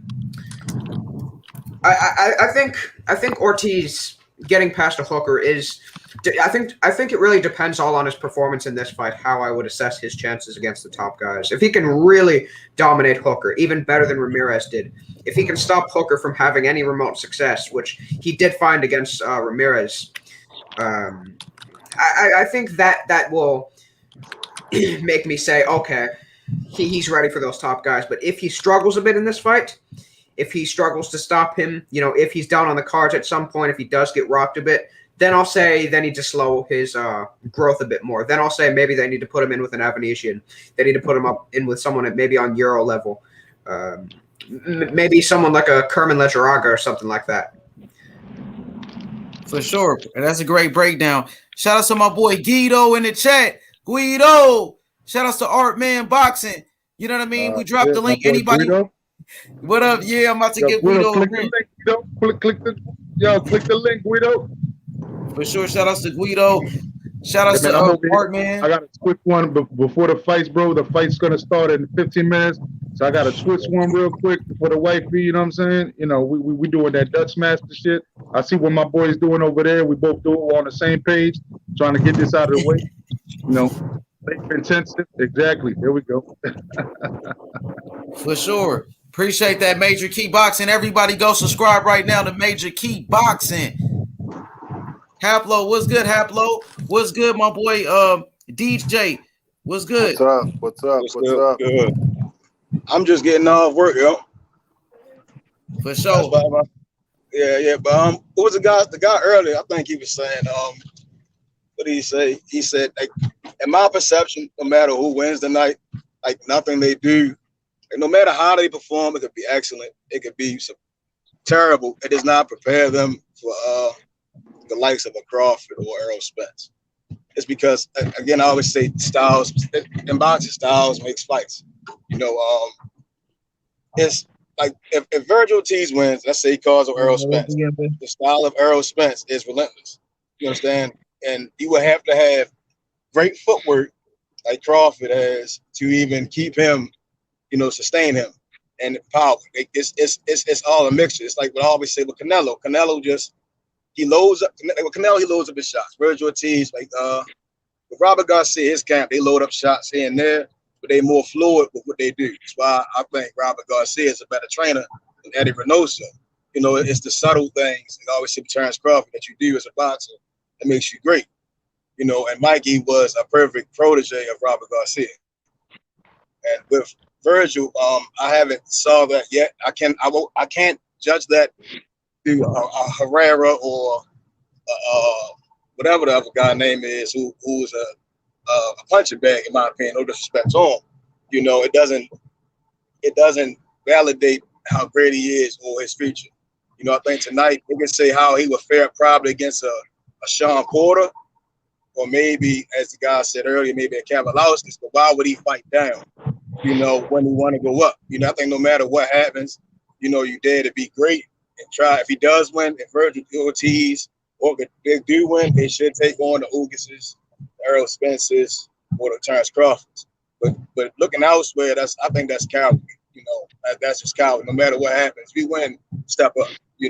So if you lose, the next man is in the ranks. He keeps coming. Keep giving the champions a challenge.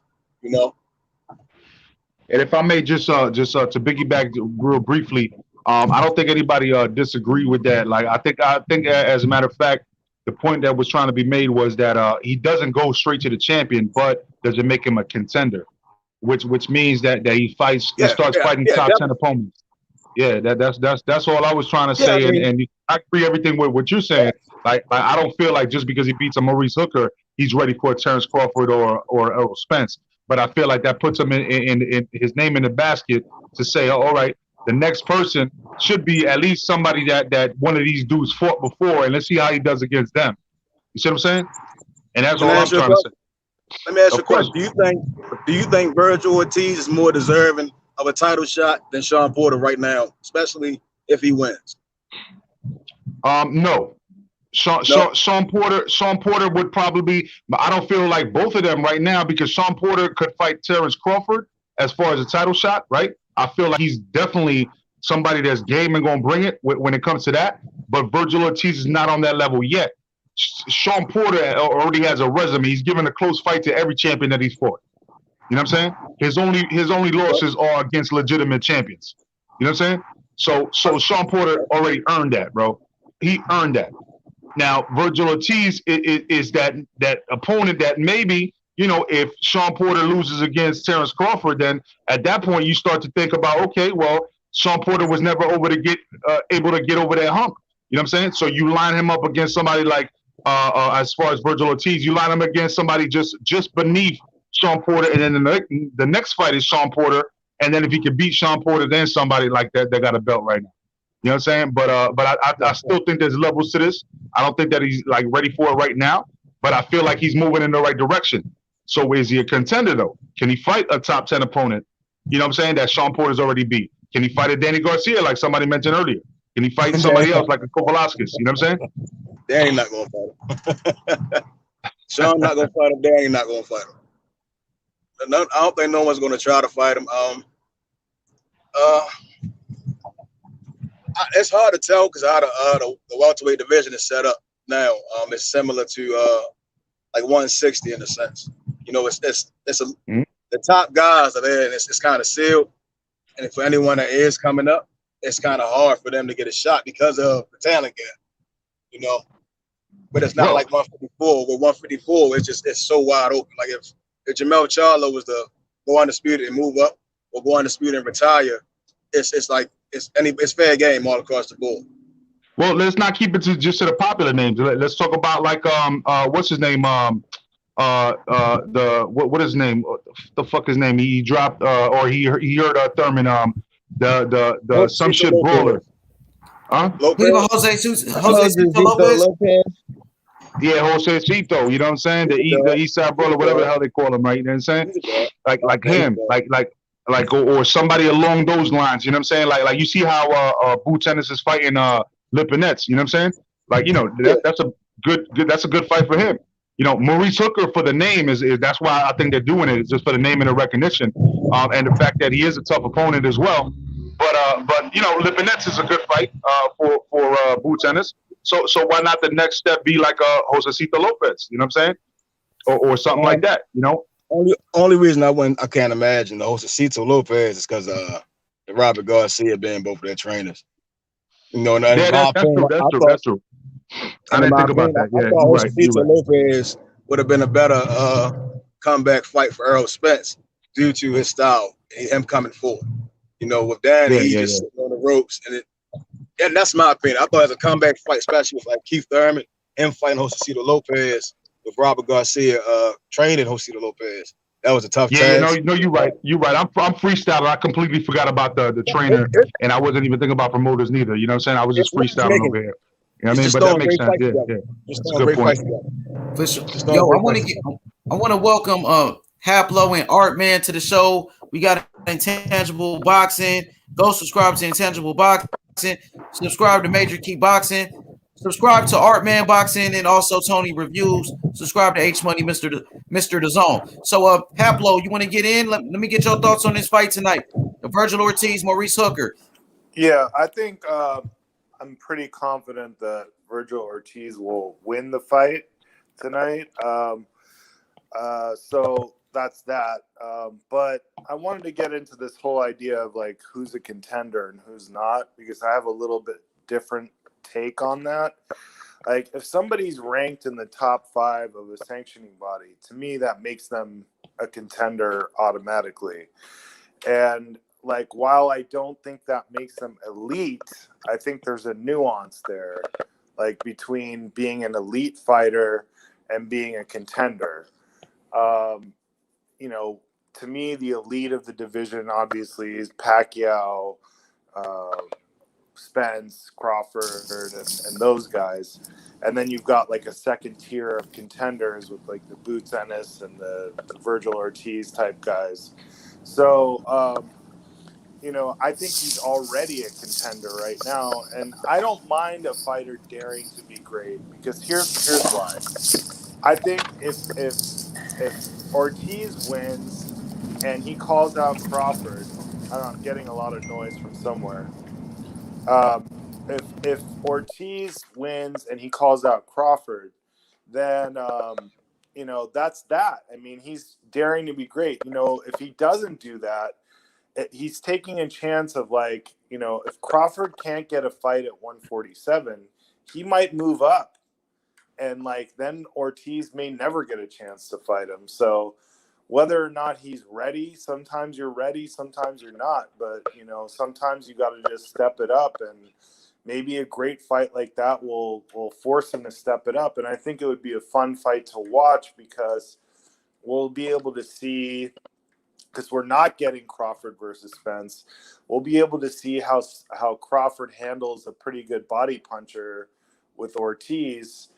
You know, and that might give us some kind of idea of how he would fight Spence. I don't know, but to me, he's already a contender, and because he's ranked number 2 in the WBO, and I think he's going to win tonight. That's my take on it. For sure. Yeah, I want to thank Charles Harris for the super chat real quick. He said, hit the like button. He said, H got it cooking. Lolo the coldest, man. Shout out to Lolo. You know, 17-year-old boxing phenom, man. Yo, we got Bill Haney in the building. I got my boy New Media today in the building. Hey, DH, that's your boy right here. Remember, he was cooking. I sent you them videos. The brother, man. You know, we got Bill Haney in the building. What's good? Hey, shout out to everybody, man. Shout out to everybody on the panel, man. Everybody in the chat, man. I seen IV come up in here, man, and he was a day one, and all these other, you know what I'm saying, outstanding intellectual brothers just coming on here, you know, for the first time that I get a chance. IB, what's happening? You know, man, shout out to everybody, man. I was just coming in to show some love, getting ready to watch this fight.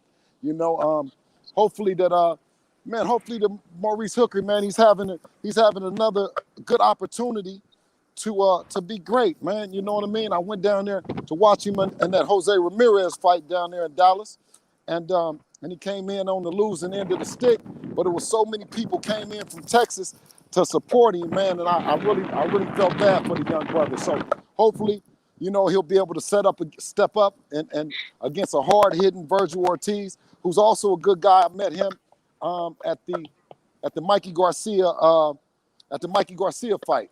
Mikey Garcia against what's the one he just went? He won last in Jesse Dallas. Vargas. Jesse Vargas, yeah, against Jesse Vargas. Another so another good young fighter, young up and coming champion, future champion, Vergil Ortiz. You know what I mean? So I expect, man, for it to be a hell of a fight, man. And the fans, including me, should be you know, are going to be the winners of that one. Most That's definitely. what's up, man. Welcome to the building, brother. Absolutely, brother. Appreciate y'all. That's all I want to just come on and say, you know, hey, man, just, you know what I mean? That's it. I see H cooking, man. You got the who's who of Hoodiesville in here right now. You know what I'm saying? So y'all don't need no help out of me, man. You dig? Hey, Bill, let me ask you a question, though, on the same topic we were just talking about, right?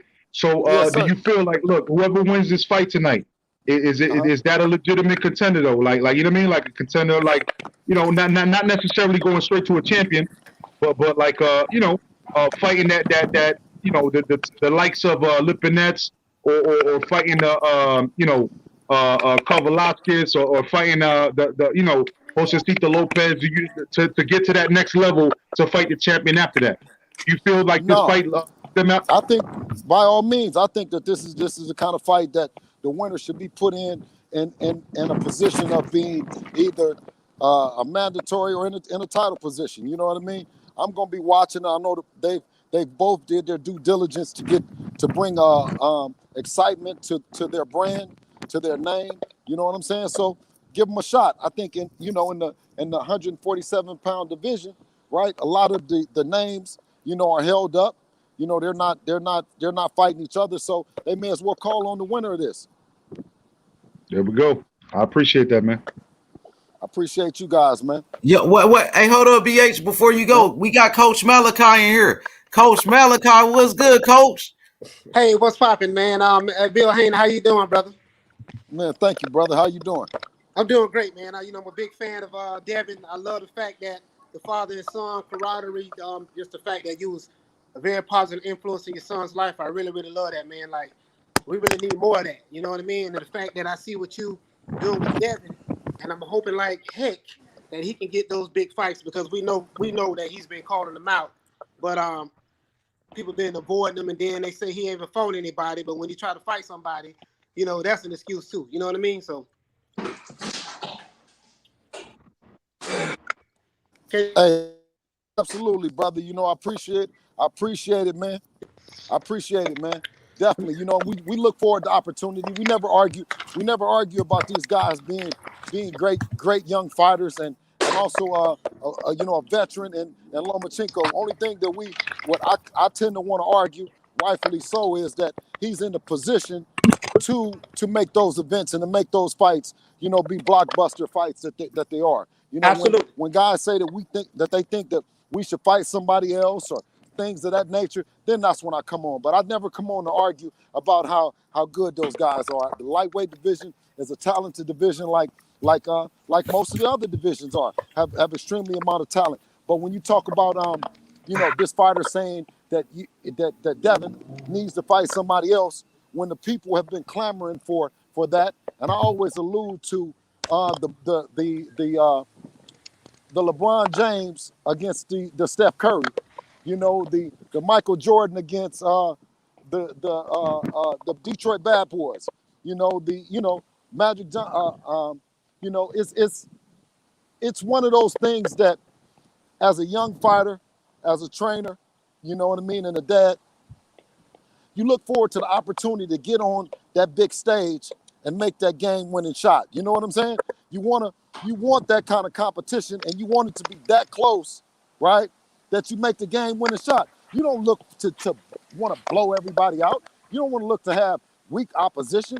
Not if you really believe in your craft. If you believe in yourself, then you want to go up against the best, and you want it to be a barn burner. You want it to be where you have a whole region of people saying that they don't believe that you're going to win, and you have another region of people believing in you saying that you are going to win. You are going to win. So so that has all the makings.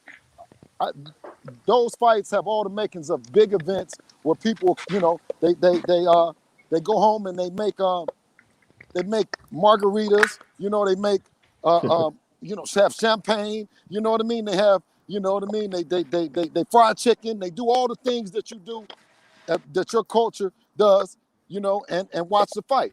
I mean, like right now, we getting together. I'm going to go sit somewhere, and I'm going to go watch Maurice Hooker and them get out. Right? We know that that's the kind of fight, whether it be Devin and Teofimo, whether it be Devin and Ryan, whether it be Devin and Lomo. Those are the kind of fights that the people want to see. I just disagree with the fighters when they say that they don't.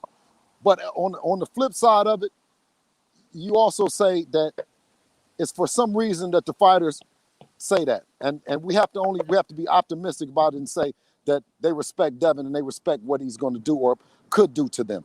You see what I'm saying? And that's our only way to look at it. That's the only way we can. That's the only way we can look at it. You know what I'm saying?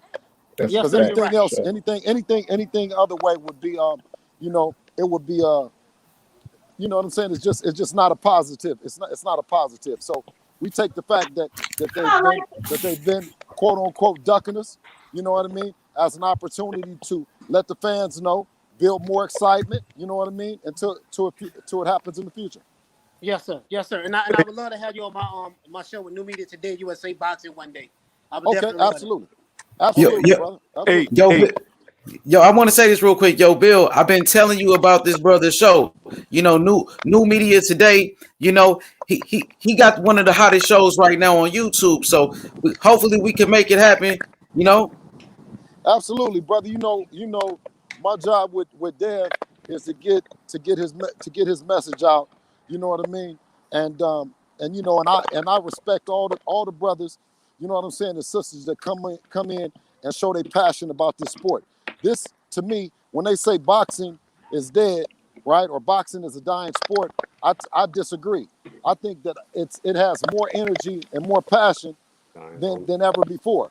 With more opportunities for fighters to tell their story than ever before. There's more opportunity for fans, for real fight fans, to start channels, you know what I mean, and really kick how they feel. You know what I'm saying? So I respect everybody's opinion, and I know respect is something that's not given, it's earned. You know what I mean? And all you brothers have earned my respect by the passion that you showed about this sport.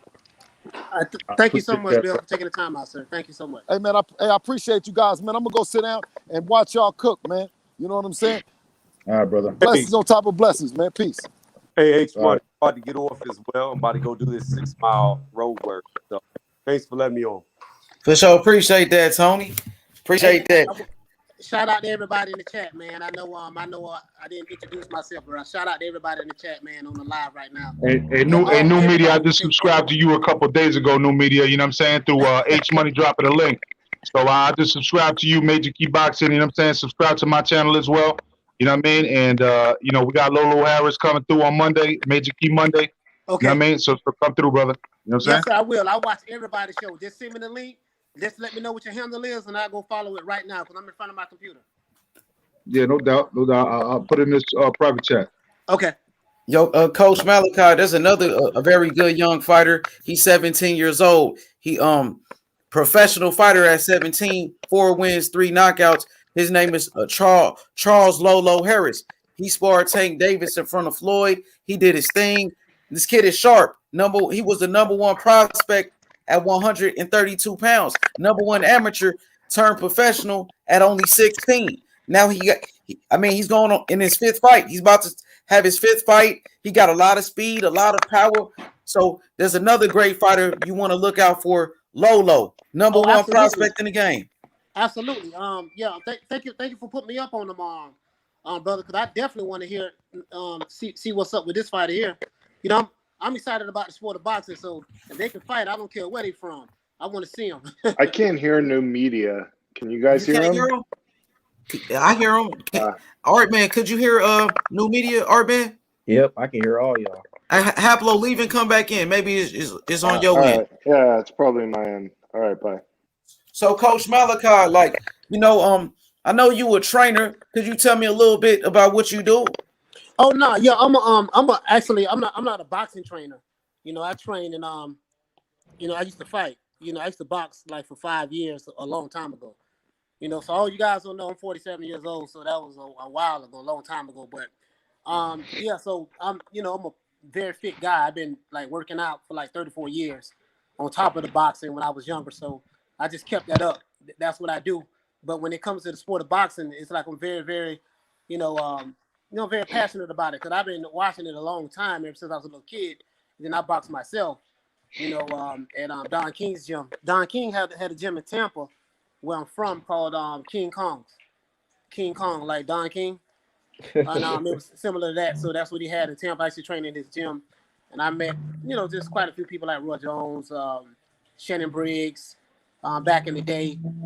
James Toney, I met him one time. And I think those were the only boxers that I met at that time. So that's just kind of like my background. So hey, you be cooking though, man. I love the channel, man. You be cooking like a motherfucker, man. And you do too, man, because I'm a high energy person. I like people's energy, so I really, really like your energy, man. Your lives be real good. Like you had a panel on, and everybody on the panel. You know, me, I'm down here in Miami, so you know, you have everybody on the panel. Everybody had their different opinions. I like that the healthy debates and everybody be respectful. So I really like that, man. I think it's dope myself. Can you hear me? Yeah, we hear Yeah, I you. can What hear you think about the fight tonight? Maurice Hooker, Jose Ramirez. Maurice Hooker versus Vergil Ortiz. Who Man, you picking this fight? I'm not gonna lie. I know Maurice Hooker is the underdog, but I'm rooting for him. Same here. I'm just being honest with you. I'm rooting for Mo. Win, lose, or draw. I'm rooting for him. I know Ortiz is a monster fighter. I get it. I know he has a lot of power, but in spite of all of that, I'm rooting for Mo. So I'm just being honest. Yeah. I'm rooting for Mo. Sorry about that. Yeah, I'm rooting for Mo. You going with Mo Hooker? I mean, he's training with Bo Mac. He is training with Bo Mac. I think if he doesn't have a defensive lapse, if he can handle the pressure, if he can handle the pressure that's going to come, that Ortiz is going to come with, I like Mo in 12-round decision. But anything can happen in the sport of boxing. But even though Maurice Hooker is the underdog, I just like Mo, man. I've been watching him a while, and I just really like him, to be honest with you. Can you hear me? Yeah, we hear you. You hear me? Can you hear me? Yeah, I hear you. Do you hear me? Yo. Somebody say something to him. Yep. Hey, New Media Boxing. Can you hear me? You hear me? We can hear you. Yeah, we hear you. Hey, H Money, congratulations on the 6K, man. I called that shit, bro. I said you'd hit 6K by the week or something. The new week, so you know, H Money channel is growing, man. Yeah, man. Hey, sure, I peeped that also. You know, he had the 6K, so I'm like, man, you know, he just got to keep grinding, keep banging them out. You know, when you're a content creator covering the sport of boxing, or just a content creator in general, people don't have any idea. The actual content consumer doesn't have an idea how much work goes into this. You know, so I know what he had to go through in order to build his base up. So I really appreciate that also. Yeah, definitely, bro. Appreciate that. Hey, man, I can't. Could y'all hear me? Okay. New Media, you can hear me? I don't think he can hear me. What are you asking me? Could you hear me, New Media? He can't hear me. Huh? Hey, you can't hear H Money New Media, so maybe try dipping off and getting back on. Okay, that's what I'm gonna do. I'm gonna come back. Gentlemen, I'm gonna hop off because what's called, I got this fight to watch. You know what I'm saying? But yo, L Dog, what's up, bro? Salute to the OG Major Key. No doubt, brother. Yo, I got a time off though, man, because I got guests coming over. For sure, Major Key. Appreciate it. Oh, he dropped off, huh? Man, Vergil Ortiz, I can't wait for Vergil Ortiz to fight, man. Vergil Ortiz is one of my favorite young fighters in boxing right now, man. Talk to me about it. What you like about him? Explain, please. Well, you know I like aggressive fighters, and that's something Vergil is, man. He comes forward, he breaks you down, he uses angles too, and I like that, man. I'm a big Loma fan, so I really like it when fighters use angles, and you know, that's something Vergil does, so I can't wait to see him. and I'm gonna make a bold prediction, but I think this welterweight crop of prospects might be better or just as good as the lightweight prospects. I think Jaron Ennis, Imantas Stanionis, Vergil Ortiz, and Xander Zayas are really good fighters, man.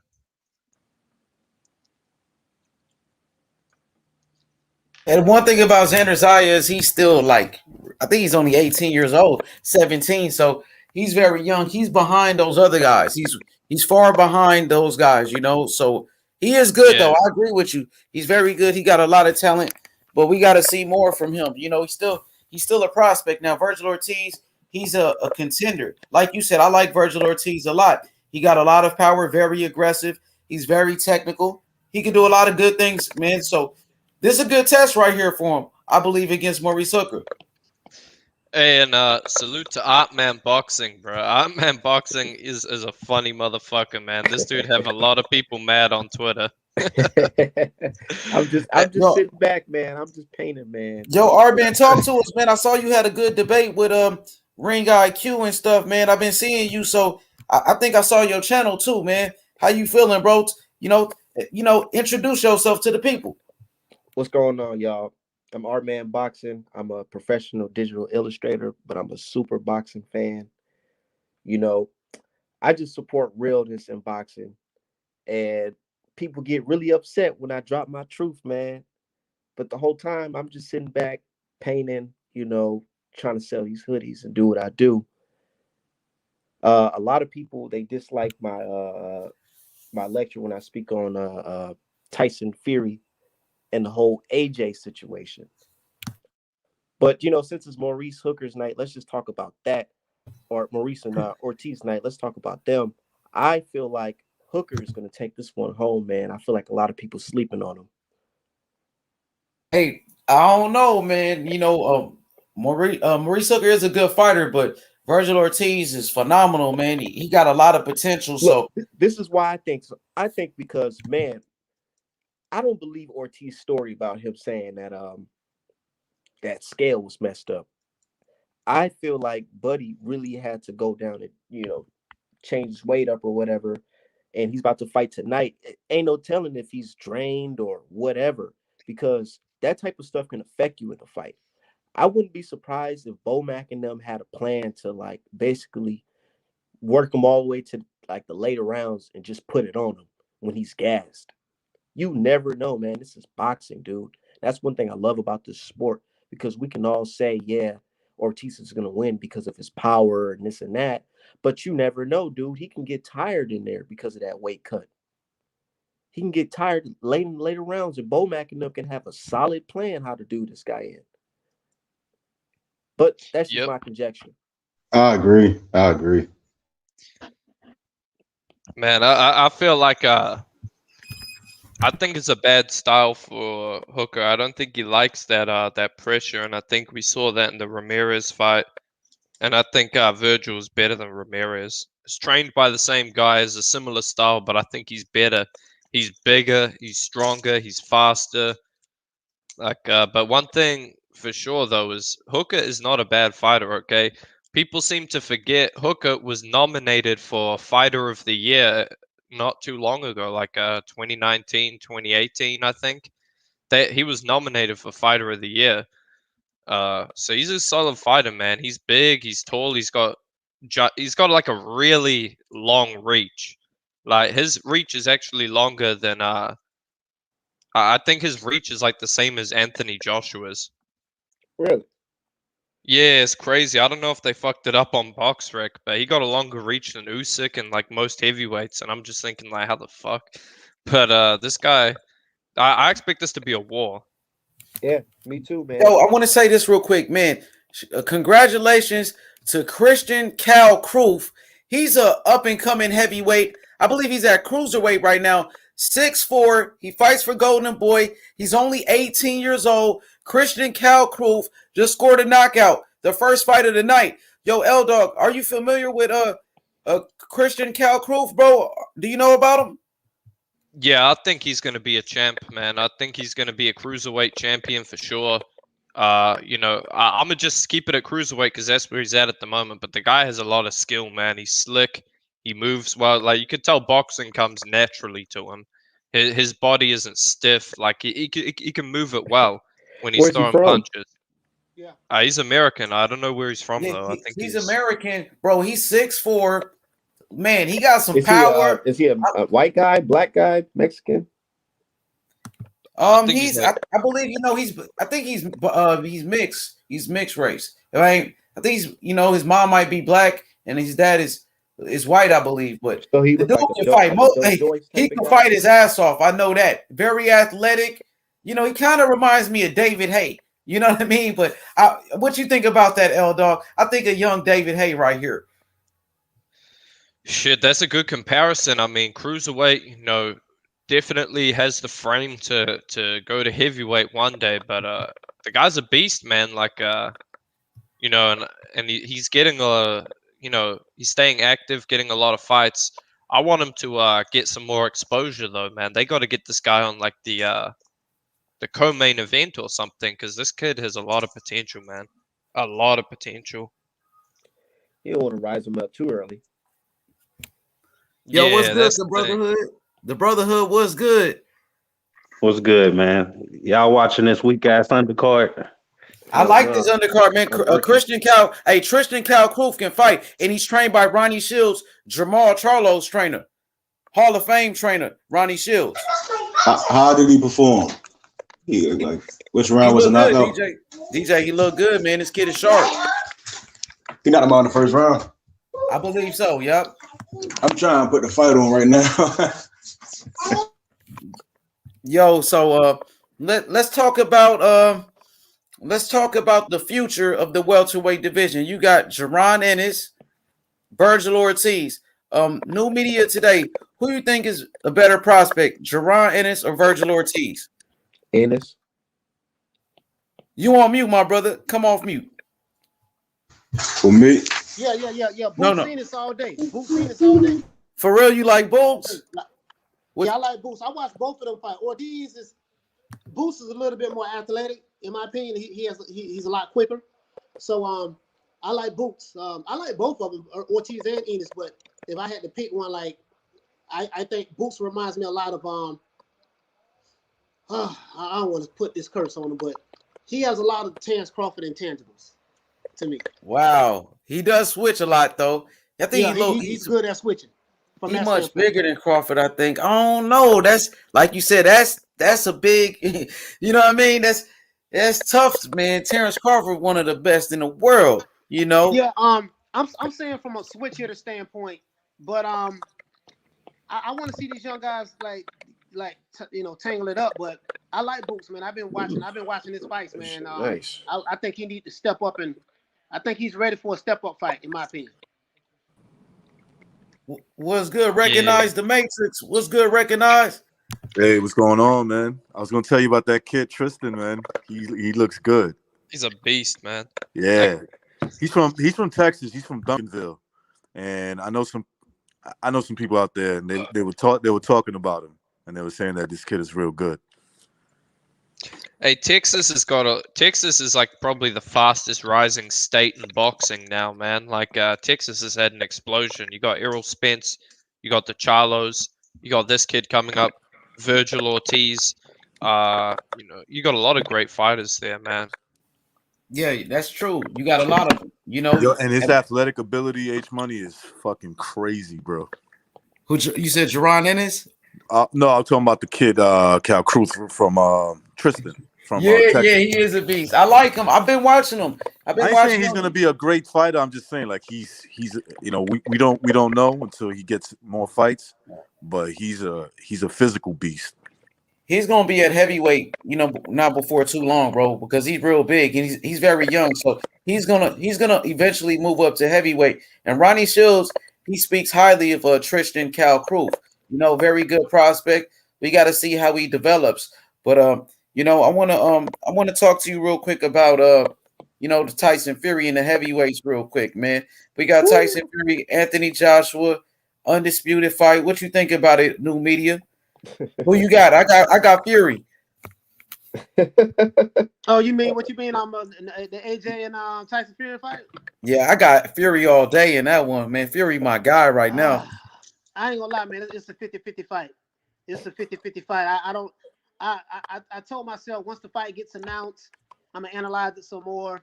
I shot 2 videos. One just basically saying how Tyson Fury can beat Anthony Joshua and vice versa. How Anthony Joshua can beat Tyson Fury. So I can make an argument for both fighters, man. But I gotta pick one. And I'm gonna just be honest with you, brother. I'm not ready to pick one yet. Okay, for sure. I mean, we can hold up on it. You know, you got a long time. You know. Hopefully, you can let us know in the future. But I got Tyson Fury all day. You know, L-Dog, what about you? Man, I got Anthony Joshua, man. And I'm a AJ fan. I like AJ. I think AJ is going to go down as one of the greats, and I think he's going to knock out Tyson Fury. AJ he'll knock out Hergovich too. Nah, you're going too far there, man. Hergovich is a beast, man. I like Hergovich. That's a future fight. That's a future super fight right there, man. Hey, they got a 2-fight deal, bro. They got a 2-fight deal. I don't trust Fury sometimes, so I'm gonna give AJ the nod in the first fight, and I think the second fight's gonna be the war. I don't see anybody beating Tyson Fury right now, man. And AJ, we know his chin is suspect. You know, Fury has a great defense. Fury got tremendous heart. We know mentally, Tyson Fury, you know, he's strong, bro. He's very strong in the ring. We seen what Tyson Fury did with Deontay Wilder, bro. You know what I mean? The man dominated Wilder. You know, stopped him. That was bore me. That was bore me, Fury. No, but let me finish. He annihilated Deontay Wilder. Took him out of there in 7 rounds. You know, and Deontay Wilder was the most dangerous man on the planet. Are you on mute, my brother? New media, you on mute? Oh yeah, no. I was talking on the mic. Okay. Yeah, my bad. All jokes aside, I'm gonna make an argument right now. I think Anthony Joshua is a lot more hungrier. I know he's been chasing this undisputed for a long time. So the only thing is, bro, it's so hard for me to bet against Fury because every time he's an underdog in the fight, he rises to the occasion. So that's where I'm stuck at. You know what I mean? I don't have a dog in the fight. I don't like AJ more than I like Fury or vice versa, but that's just where I'm stuck at right now. So I just probably need to gather some more information before I make my decision. But to me, that's a 50-50 fight. It's definitely a good fight, man. But you know, I like AJ. In all honesty, he's quite a well-rounded fighter. Like he can come forward, he can box. I mean, obviously he's better coming forward, but you know that's where I think he's gonna have success against Fury is going to the body. I think that's how you beat Fury. You got to break him down to the body because he's got a soft midsection. And I know it's not a, you know, a bodybuilding contest or whatever, but when you got a soft midsection, that shit is susceptible to getting, you know, if you get clipped with a good hook to the body, that shit's gonna really hurt. When is that fight? No date signed so far. I think they're saying for June or July. Yeah. Sorry about that, guys. I'm back. Yeah, I agree with that. And that's my assessment. I think no one ever goes to Tyson Fury's body. So I think if you go to his body, just see what that breadbasket like. But vice versa, no one ever goes to Anthony Joshua's body. So that's a good point. That argument can go both ways. You know, it just depends on what style of fighting that Tyson Fury comes with. I think if he tried to do fight like me, right? I'm gonna be honest with you. Anthony Joshua should study Bernard Hopkins. He should study James Toney. He should study Andre Ward. You know, meaning, you know, Bernard Hopkins was a pro at, and you know, forcing you to fight his fight, that inside fight game. I think he need to fight an inside fight game with Tyson Fury if he can. If Fury needs to keep it, study Larry Holmes. You know anything about Larry Holmes? Larry Holmes had the best jab, probably one of the best jabs in the history of boxing. Yes, literally. Yes, yes, absolutely. I feel like Larry Holmes, bro, was one of the greatest heavyweights of all time. Now Tyson Fury is similar to Larry Holmes, but with that movement. Now Tyson Fury has great movement like Larry Holmes. you know, and ring generalship. And he's elusive. He can box. Man, y'all heard about Floyd though? Yeah, I heard about that. Yeah. What you say, New Media? No, I was saying that Tyson Fury has better footwork than Anthony Joshua. So when it comes to footwork, he got that. When it comes to feints, Tyson Fury probably has some of the best head feints that I've ever seen. And I watched a lot of boxing, especially for a heavyweight. This guy, the way he feints is he masters the art of feinting. So I'm telling you, man, it's hard. I'm literally one day I wake up, I say AJ. The next day I wake up, I say maybe Fury will pull it out. Like, bro, I'm so torn. I don't even know right now. So I'm just gonna let a little bit more time go by and let it marinate a little bit. It's a 50-50 fight, bro. Like, yeah, for sure. Literally, like, and I love fights like this. Yo, recognize. Break it down for me one more time. In the Brotherhood, you said something about Mayweather training Anthony Joshua, right? Yeah. He's supposed to be helping AJ with the Fury fight or whatever. So good luck for Fury after that shit. I don't know if that's a good style for if that's the right guy to help him though. I mean AJ, shit, because I think Fury's gonna try and outbox him. I don't think the shoulder roll and that kind of Floyd style will work with AJ at heavyweight. Man, I don't know if Tyson Fury can confuse. I'm sorry, go ahead. Man. No, I was saying it's gonna be like a Floyd versus Gotti type of performance if AJ do it right, bro. I see AJ. You see, I can't see that, but hey, if he pull that off, bro, it's like sudden I'm gonna go crazy, bro. I don't think you can teach Mayweather style. I think that's more. I think that's more of a family thing. Whenever you hear Floyd talk, like that was passed down. Like his father beat it into him, his uncle beat it into him, his other uncle beat it into him. That's not something that's passed down. And I think someone earlier mentioned AJ studying B-Hop. And my whole thing is with fighters, either it's in you or it's not in you. You understand what I'm saying? And that's what a lot of some folk will mention when Ruiz fight, and after Ruiz fight, we saw like if you looked in his eyes.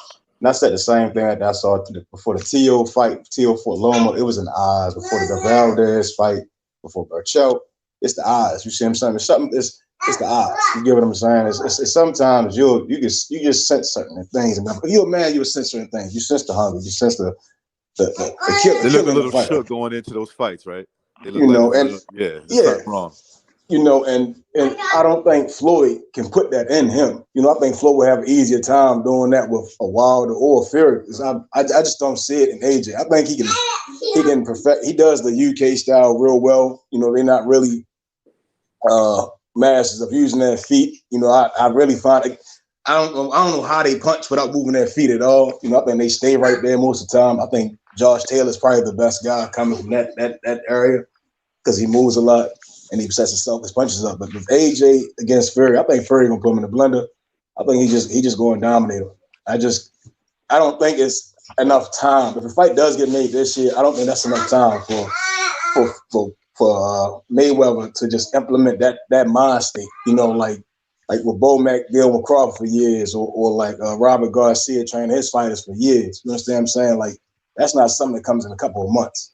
We seen with the Pulev fight. I thought he won, but Pulev isn't a fight to show how great you are. You get what I'm saying? It's not, and that's how I felt with the Oscar Valdez and Vergil fight. I think it's just a showcase in a sense.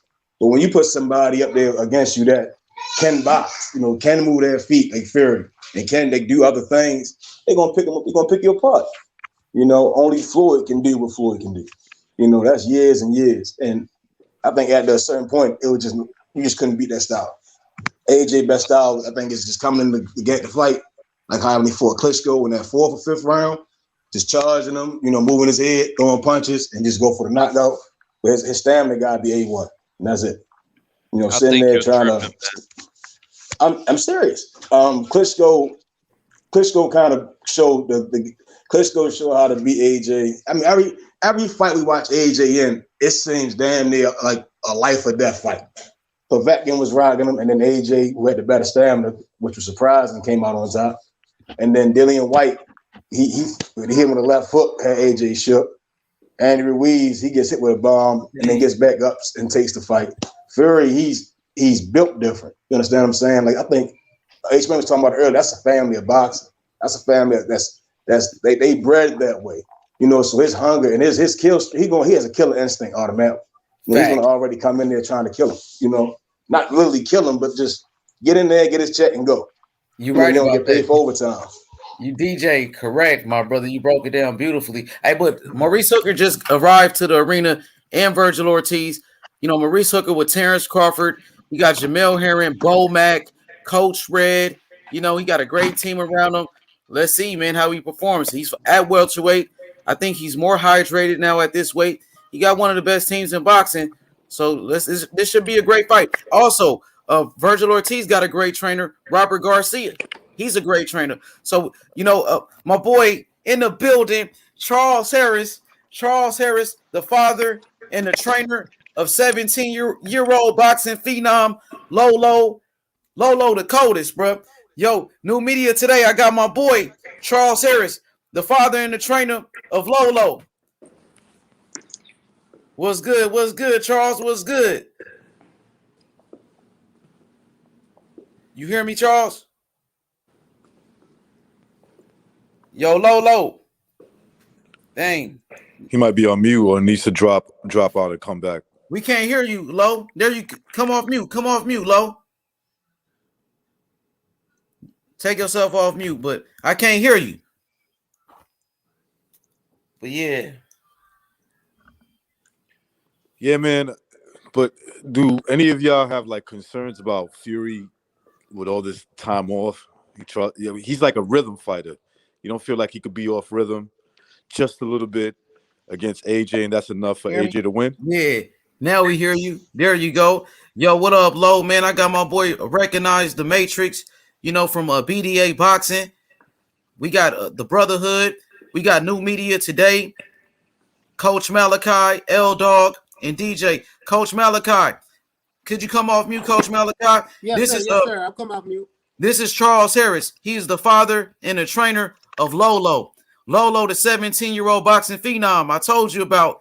This is his father and his trainer right here. Oh, yes, sir. How you doing, sir? What's going on with you? What's going on, no media? What's good with it? Yeah, man.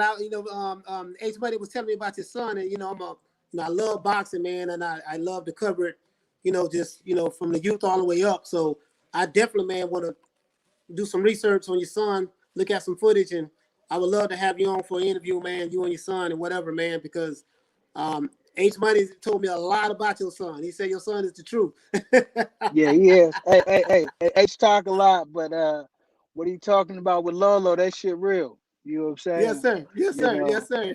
I'll tell you that when much, is this next fight? The 24th of April. Oh, who's he fighting? The opponent ain't been picked yet, but we out in Mexico. He's just 17. It'll be his 5th pro fight. He's won over 3 knockouts right now. We moving, we coming. We coming. He's confident young fighter, very athletic. Got speed and pop in both hands. And like H was telling you, he sparred Tank. And he did his thing there too.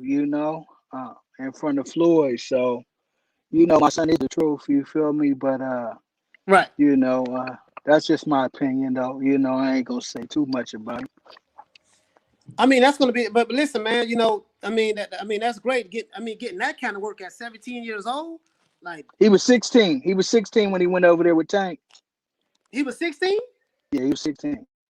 Wow, man. That's while he was training for that. While he was training for that Leo Santa Cruz fight, we came in there and walked up in Floyd's gym and got that work. That nobody knows. We was like we was the outsiders, and they was looking at us like a bunch of poo butts, you feel me? But by the time we left, everybody respected him, you feel me? And everybody was shaking my son's hand. So what type of day it was up in there, you feel me? I just pulled them up. I'm looking at them right now. Yeah. On my computer, That's yes, sir. When he's fighting first round knockout TKO. Who's this guy? He's for Isaiah. Isaiah His Reyes. second pro Yeah. fight. Yeah, man. You know, Check take that. it's a lot of stuff on him up there. You feel me? Just take your own. You know, put your eyes together and see what you think. You feel me? Yes, sir. You know. Hey, but listen, And I'm not gonna hold you up. I know you're busy. I just thank you. Hey, H Money, okay. thank you so much for introducing me to him. Yeah, definitely. Hey, Y'all have a Lolo the good one, coldest. bro. Lolo the I coldest. see you, H. Thanks, bro. You already know. You All right. already know. Appreciate it, bro. Thanks for coming through. But yeah, his son is the truth, though. No cap, man. The boy can fight. H, I'm finna get ready to bounce, man. Thank For you so much for sure. inviting me on. Coach Malachi, appreciate it, man. And everybody go subscribe to his channel, the hottest new channel on YouTube. New media today, USA Boxing. Coach Malachi, he got that pressure and he cooking. Man, he cooking. All right, thank you so much, fam. Thank you. For sure. H Money. What's good? Who you picking in this Hooker versus Ortiz fight? Man, I gotta go with Ortiz, man. Ortiz I think he's the real deal, man. I mean, Hooker, he does got the experience. Maurice Hooker do got power, but Vergil Ortiz is he's a young phenom, bro. Like the prospect of the year, and then is at 147. We really haven't seen Maurice Hooker at 147, and I think I watched one of his recent fights against Les Pierre. And I really wasn't that impressed with Maurice Hooker. I love his team. I respect Bomac and everybody, Terrence Crawford. But at the end of the day, I think Vergil Ortiz going to win this fight. And also, Terrence Crawford might have to fight against Vergil Ortiz. Terrence Crawford is there. Vergil Ortiz is ranked number 2. Vergil Ortiz is the number 2 contender in the WBO. So this could be a potential matchup between Vergil Ortiz and Terrence Crawford coming up next. Yep. Right. They about to kick you out of Team Crawford for that, though, bro. You got bro, I'm not a fanboy, bro. I'm gonna tell you the truth, bro. If I was a fanboy, I would say Maurice Hooker, and I like Maurice Hooker, but I think Vergil Ortiz gonna win. Brotherhood funny as hell, bro. They're gonna kick you out of the bud tenders. Nah, I ain't know when he was half Mexican, bro. I don't know what's going on here. Ortiz is a beast. I just appreciate that Mexican style. You know what I mean? Definitely. Hey, super chat from Ronald Finkley. What's good, OG Ronald Finkley? Salute to the big brother, Ronald Finkley. Yo, recognize. Man, let's talk welterweights real quick. Who's your favorite welterweight right now? I like Terrence Crawford. Errol Spence. It's my favorite. Besides Matty Packett, Errol Spence is my favorite. Sean Porter, man. Sean Porter too. He's good, man. Sean Porter's good. He fights everybody. Favorite welterweight, Terrence Crawford, man. Like it's not even a question. I think Errol Spence is like that's the level when you master. It's like he's like what's the belt before a black belt? It's like the brown belt, whatever belt it is, and then it's Terrence Crawford. That's the black belt. You understand what I'm saying? It's like I'm using Dragon Ball Z reference. Like when you get to that, he's like that a level above like Errol Spence. Errol Spence is fundamentally sound, but Crawford is there. It's like the guy once you master fundamentals and you boxing. Now you boxing. You understand what I'm saying? That's why I bring him as the number 1 welterweight. Hey, my favorite welterweight is Imantas Stanionis, man. This kid, I'm a huge fan of him, man. I think he's going to go to big PBC, things. right? Isn't he on PBC? He fights on PBC. He fights on the Ennis versus Lipinets undercard. Bro, what's your obsession with these European fighters, bro? Hey, bro, I like the way they fight. Man. They throw a lot of punches. That's why they like them. They throw a lot of punches, bounce around. So does Errol Spence, man, off the jab. Yeah, I like Errol. If you want me to pick like a top 10 guy, I'll say Errol Spence. Errol It's gonna Spence. be a good fight if him and Crawford fight. I say it's 50-50, but I'm leaning towards Spence. Yeah, smart man, recognize. Smart man. Brotherhood for that one. It's tough. It's gonna be a tough fight. I just see Crawford knocking him out. I can't see it. I can't see it going to like deep waters. I think my whole thing is you don't let a guy like that get accustomed to the weight class. You don't let a guy keep mastering his skill set. You know, like with Floyd, you don't let a guy like when what's the fighter's name? Mosley and them, they'd have been better off fighting him when they had the chance. You know, like to sit here and let him fight Maydonas and all these younger guys and just you let him keep mastering his craft. Crawford just keeps mastering his craft. You know, and Earl, again, I think he's a great fighter. You know, he can go into the Hall of Fame. He's achieved a lot. I just can't see the fight going past the mid rounds. That's my opinion. I think when he turns it up, it's on. It's over. It'll be over by then. That's just my opinion. Come on, y'all got to stop with this shit, man. Like he's never. I'm a little biased. I think top ranked fighters they more grittier, and I think Bob he gets fighters that's killers. And I think out of most of the fighters over there, we see with Tyson Fury went over there. He's a killer. Lopez, he's no chump. He's a killer. You know, Daz, they got some killers out here. I'm watching right now, but I think Top Rank has the best fighters. And Top Rank have the best matchmakers. Like they'll put you through the meat grinder in terms of opposition. I mean, that's why a lot of guys, you know, like a lot of guys don't even sign a Top Rank because they don't want that fucking path of resistance. You gotta fight. You gotta fight to get out there. If you look at it, you gotta fight. You know, and if you, that's see, my opinion is, I think with Earl, I think he was expected to be where he is, and to see Crawford, he opened the doors. You know, so for him to become a champion wasn't even guaranteed. You know, but to go past being a champion, then become undisputed. Now in 147, and he's basically one fight away. You know, we don't really, in my opinion, we don't really need the Ugas fight. I think that should be the last fight between Earl Spence and Crawford. After they fight, then they fight Ugas. You know, just to get out of the way. Because I think everybody can agree that after Earl Spence and Crawford fight, that's really the undisputed champion. Nah, hell nah. Crawford got to fight some motherfuckers other than Earl Spence. I'm saying after Earl Spence and Crawford fight, right? Wouldn't that determine who's undisputed, who's the best at welterweight? No. At that time. We don't know if Crawford can beat them other motherfuckers in the top five. That's not what I asked. I asked if Earl Spence and Crawford fight 2 months from now. Let's say whoever wins, wouldn't they be basically in your eyes the undisputed champion? I just said no, bro, and I'm telling you. So they would have. You don't think that person after beating that fighter wouldn't be Ugas?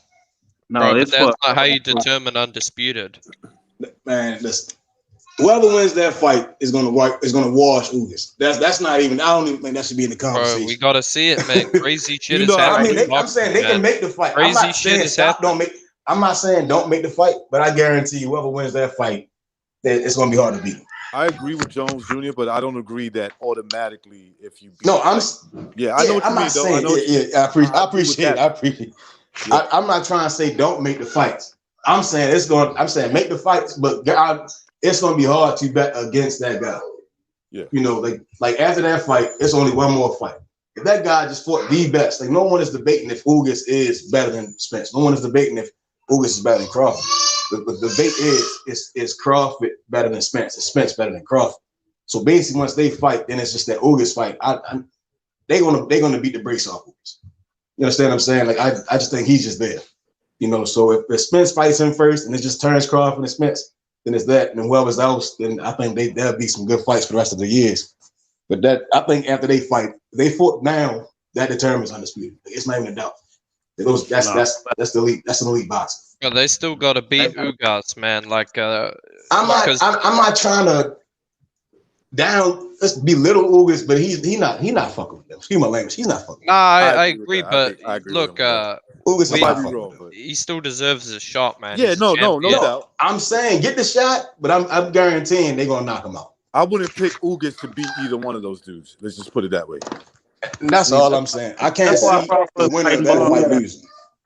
That's why Crawford so comfortable fighting bums, because y'all be writing everybody off like it's impossible for anybody and all of this extra shit. That's why he comfortable fighting with fucking Tito Lopez next. This the shit y'all buy with. Wait a second, but then Earl said he's gonna clear his side of the street, right? So he cleared his side of the street. But now I mean, Ugas, he just the last one. So let him do whatever he's gonna do. Crawford basically cleared his side of the street, so it's just them left. That's what I see. We going to take from word from mouth. So now we want Crawford to clear Earl's side of the street. Now it's just they just got to fight. That's my opinion. Anybody in the top 5, anybody, we begging him. He is a top 5. They need to be accepting Bob Arum terms and get in there. That's the top guy. Because in my opinion, he's the best welterweight. Because his parents are kind of the best fight in the world. And it ain't even about what he did at 147. I'm not counting about what he did for 140. I'm saying right now, skill for skill, blow for blow, he's the best fighter in the world right now.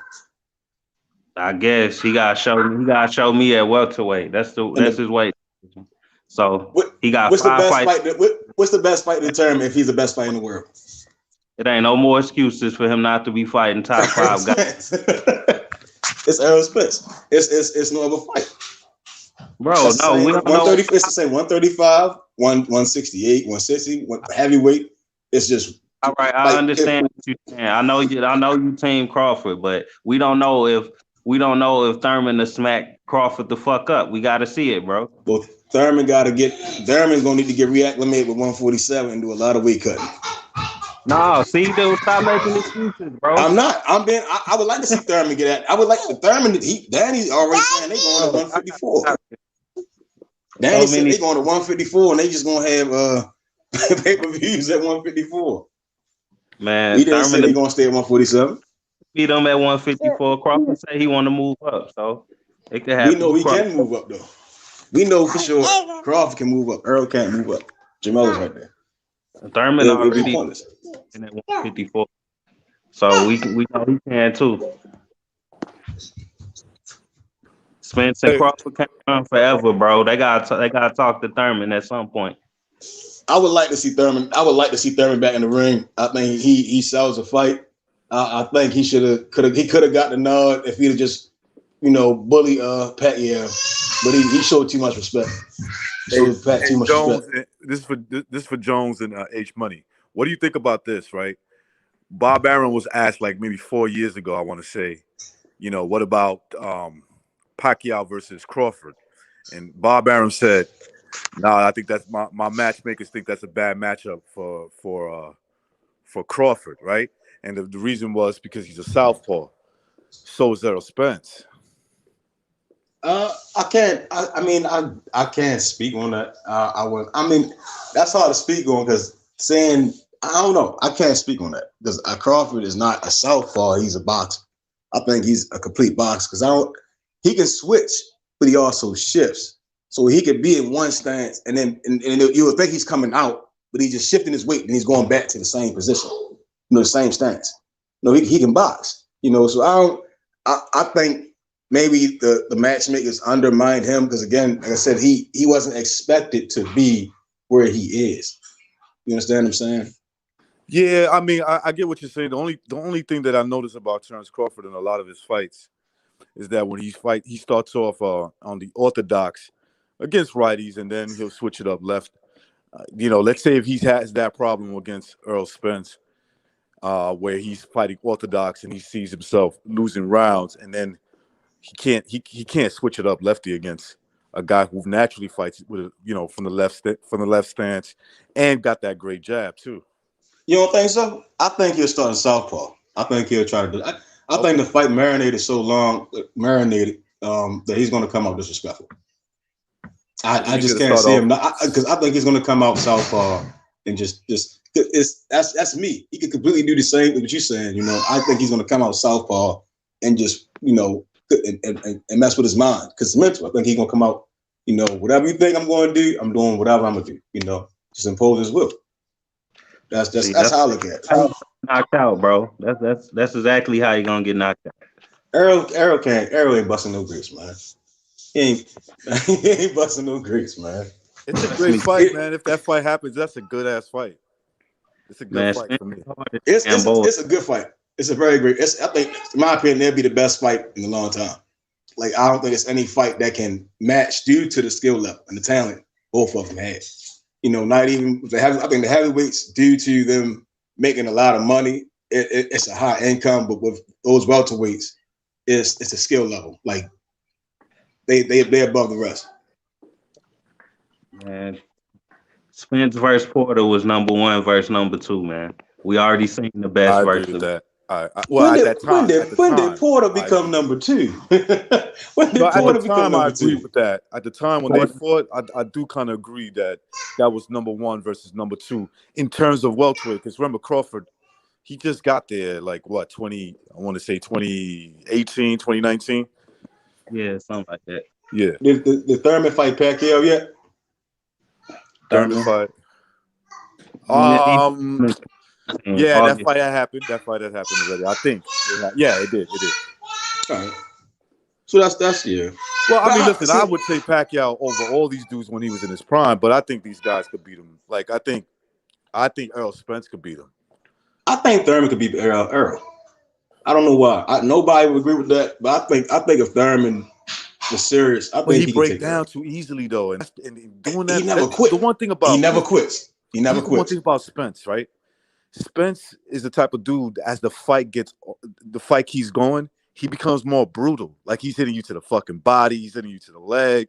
I mean, not your leg, your arms, everything. He's hitting everything. Yeah, he is the leg. He sure tries. He does whatever he has to do. You get what I'm saying? So he's to open you up. Yeah, he tries to open up the I'm door. gonna win this fight no matter what. You got to kill me tonight. I'm gonna win this fight. And that's one thing about Thurman is that Thurman throws a kill shot. Like if Thurman can hurt Porter and have Porter out on his feet, if Thurman can control Danny, like I think Thurman fought the better Danny because in my opinion, Thurman fought the better Danny. I think Thurman beat the fight out of him. You know, that loss messed him up. You know, and I was rooting for Danny in that fight, and Thurman just messed him up. After that, Porter beat him. Danny fought with Brandon Rios and great catches. And Earl fought like a Danny. I think mentally, Danny he let it go. I can't say the same thing for certain fighters. Like Porter, I think he has that mind, but his skills don't match up to his mind. That's weird in the fighter. I took 2 things away from that Danny Garcia fight. Spence last fight was number 1, he's still good enough to beat these like B+ level. Maybe if you just take their weight class, they're A level at that class, so he can still beat those type of dudes. But the one thing I take away from him, for me, he looked a little softer after the car accident, and the long layoff. Earl, yeah. You talking about chin wise or just overall? Like overall, even though he won that fight, he didn't seem the same, right? His body. He seemed off. He seemed off. Yeah. I think the accident took years off of him. I think that messed him up. That's the only question I have for Errol Spence. I think he just still getting back into shape, man. That's all. Like, I mean, he had been off a year and a half. You can't expect him, and he couldn't train. I'm pretty sure for a while. So, you got to be in a different shape. Vinny Pacianza was an accident, broke his neck. So and he came back and he performed. He came. We went up to a bigger weight class. What was it? Vinny Pacianza had a far worse accident. So I'm not trying to put the stipulation that's what that is. You understand what I'm saying? Because if one guy also had the same thing and he came back and performed, then it can't be any excuses. But it ain't no excuse. Spence did perform. So what do you mean? Do you think? All right. So do you think Danny gave him a challenge? Of course, this Danny Garcia. That's the problem, Angel bro. was pissed. That's the If problem, Angel was pissed, then I think it was a problem. Bro, all night I thought Danny should have knocked him out in the 4th round, 4th, 5th round, because it was there. It was sitting right there. Get in there and walk through Danny Garcia. Period, bro. Because Danny didn't do the game plan. And that's what his father was saying. You didn't follow through the game plan. He ain't never been no type of fighter that's been walked through and knocked out and just beat all the fuck around the ring. I don't think he ever would. I think if only one person ever beats Earl, it would be Crawford. I think he'll make it look easy. Man, stop it, bro. Crawford. You saying Crawford knocking out Danny Garcia? That's what you're saying. Yeah, I mean it's different. It's different levels to fighters. I think just because it looked tough. Like just because Earl couldn't do certain things, that means you're putting Earl at a higher platform. I might be putting Crawford at a higher platform, but that's based off what he presents skill-wise. Not just off power, it's just his skills. You know, that's mental pressure. Once your mind done, the body gonna go. And that's what happens to most of the fighters that fight Crawford. Goddamn Marvin Hagler and something like that, bro. That's you. Oh, I ain't sitting here. That's what he reminds me of. He reminds me of Marvin Hagler. He reminds me exactly of Marvin Hagler. Who's that? Up and down with Marvin Hagler. Terrence Crawford. He's talking about CrossFit. Switching, shifting. Oh, so I get and then turns up. I think Earl, in essence, somebody said it, and I didn't see it at first, but now I'm saying, I say he does remind me of Sugar Ray Leonard. In essence, he does remind me of Sugar Ray Leonard. But he fights fully fundamental. Like if you go in the gym, that's what you want your fighter to do. But he lacks certain things that Crawford will capitalize on. Earl Spence got the fighting spirit of an animal, though. That's the one thing that you can't take away. He's always in that fight. If you don't got him hurt or out of the fight, I mean, look at what happened with Kell Brook. Look, you can say whatever you want about Kell Brook. That was a good fight. He was up. The first 6 rounds, he was up. He just was working. Earl Spence just didn't stop fighting. He just kept coming. And after a while, I'm like, yo, I think Brook is just going to collapse because he can't handle that pressure. And remember, Kell Brook was real strong going into that fucking fight. He was stronger than most welterweights at that time. Yeah, I don't think he lost his power. I think I'm not sure which round he got injured in either. I would have to rewatch it when he started pulling the eye. With the Earl Spence fight? Yeah, but I think Earl made a good adjustment, and that kind of got him back in the fight. But then Kell Brook started. He tried to fight his way back, but then the damage is already done. And it was a good fight. Like I thought they should have had to rematch because of how good the fight was. How good the fight was. I wouldn't have been mad with a sequel to that fight. You know, but the damage is done with the eye. You know. Yeah. And I don't want to diminish Earl's accomplishment by saying, well, Triple G did this to Kell Brook. You know. But it was a good fight. Again, he made adjustments, and Kell Brook couldn't adapt to the adjustments, but he still had dog in him to keep the fight going. Yeah. Well, all we could do is speculate till they get in that ring, man. That's all. And that's all it is. And I'm tired of waiting. Honestly, I just want. They should have fought already. I agree with that. They should have fought already. If it happens this year, I'll be all right. You know, I couldn't deal with a 2022. Just saying that fight, I think that's just too dragged up. They're still in their prime, or relatively still in their primes. They need to fight now, and see if the fight is good enough where they could do a rematch. Let it happen. Let me ask you a question. So, in time, who do you think will have the advantage, Crawford? You know, I would say that with total confidence before the action. I got to keep it real. I mean, I know a lot of Spence fans don't like me saying that, but total confidence, Spence. I have no problem saying Spence beats him. But, he has, you know, you asked the question, who has the better chances as time goes on? If the fight doesn't happen this year or next year, but it does happen in 2022, okay, I got you. 2023, who do you think will have the advantage? Who will start slipping first? Tough, man. That's really tough to say because remember Crawford is 2 years older. But then again, you take what happened to Earl Spence, and then you ask yourself how many years was shaved off in that incident. And the Porter fight. The Porter fight was brutal. The Kell Brook fight. Yeah. That especially the Porter fight. The Porter fight was really a fight. That's where I respected that dude. I said, all right, this dude's a killer. Because he got beat up and he wasn't going to accept that, and he beat Porter up and in the fight and dropped him. But yeah, I would have to say it's 50-50 right now going forward if the fight don't happen now. Because I don't know how Earl Spence feels. He can say whatever he wants, but he knows what's happening. Right. Man, Crawford, it's not gonna be looking good for Crawford. Is that hold on. It ain't gonna be looking good. That fight don't happen ASAP. Spence aging him out beautifully. Cause look, come on, he already slumped. You know what's crazy, right? Earl older than Charlos. Earl is older than Charlos. Hold on, you see how he got clipped by Mean Machine? That's because his reflexes is going, bro. His reflexes is going, bro. He tried to pull back in that shot, and he not the He same pushed him, fighter, bro. man. He looked slow pulling back. He landed that, what was it, a left hook, and then he kind of tried to push him off of him. But Crawford did the right thing. If he that close and Kavalauskas took all that space, you supposed to clinch. And Kavalauskas, that's better. That's a veteran in the game. You know, even though he hit him, just throw him on the ground to try to be up on the scorecards. Because Crawford jumped right back up and proceeded to beat his ass. So I don't think he hurt him or knocked him down. Because if he was hurt, he wouldn't have jumped up like that.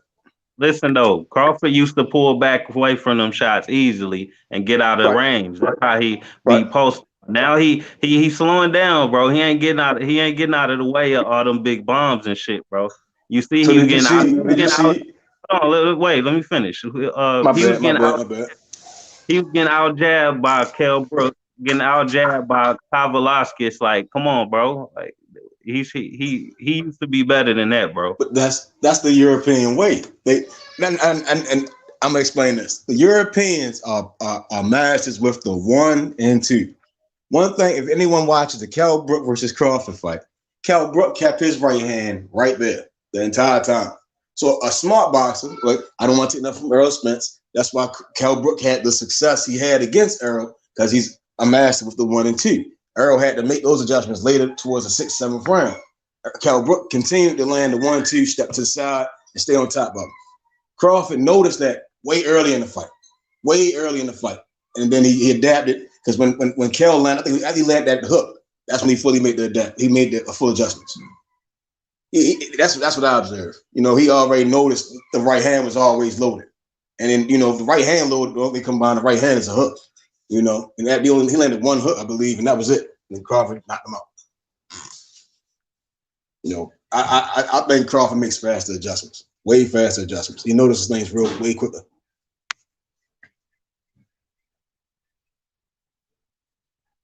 It looked like his reflexes is going away to me, man. I don't know about that, bro. They said the same thing about B-Hop and Duran, and them guys, they kept on cooking. Crawford about to be 34 this year, ain't he? But B-Hop went to like 49. Come on, Crawford ain't B-Hop, first of all. I'm not comparing. I'm just saying sometimes it's once in a generation, once in a while. Certain fighters are that great. I hear you, but Crawford got 1 foot out the door, man. We talking about somebody who don't even want to fight for the next 2-3 years. He trying to get 1 good fight and get up out of here. He talked to Andre Ward. He probably gonna have an early retirement or something like that, because Andre Ward is like his mentor. That's the type of shit Ward will influence somebody to do. I'm not gonna speak on that one. Come on, bro. You see Ward, it looked like Ward be getting into his head, bro. I see them, they be having them long ass talks about just irrelevant shit. You can tell they just talk on the day, like talk all the time about what he gonna do with his future shit. Get 1 big fight and get out of just Andre Ward did. I bet he do that shit. I wouldn't be mad if he goes up there and knocks Errol Spence out and decides to retire. I wouldn't be upset with that. You know, because that was what everyone said. He couldn't do this. And he went out there and did it so easy. You know, if he wants to retire from that, that's basically, you know, I wouldn't mind if he give Errol a rematch and they knock him out twice. You know, and that's just me. You know, that's me. Then he want to retire because, you know, most people box to take care of their families, get in the boxing game, make enough money to get out. Some people box because they just they never make it. Y'all want to see him knock out Charlo at 154? I mean, do you want to see Errol knock out Charlo at 154? I mean, I would like to see that fight, but I don't think it's ever gonna happen. You know, Charlie, you know Earl don't want to smoke with niggas. You know that shit. You know Earl out here cherry picking niggas. My bad. Pardon my language, Aki. You know, to Earl Spence out here trying to fight featherweights like Mikey Garcia. You know, he trying to fight people like Danny Garcia with no belts. We all know that. I mean, I guess Earl should fight like Mean Machine or somebody. That'll make y'all happy. He should fight Crawford. That's the only guy he should fight. That's all it is. I think Mean Machine. Instead of saying he's gonna take the easy route, you know what I mean? Recognize Earl Spence said, I'm gonna take the easy route and fight Danny Garcia. Like, bro, nobody watched that fight. Like, you didn't do a lot of pay-per-view buys. You know, the fans wasn't interested in that.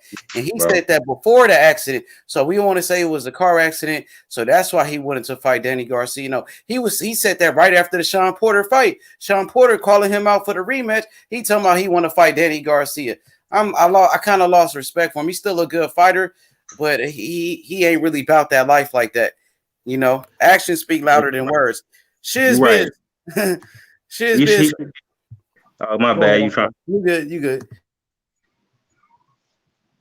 No, I was just saying, yeah, maybe Earl should take the hard route and fight Benavidez and Khan.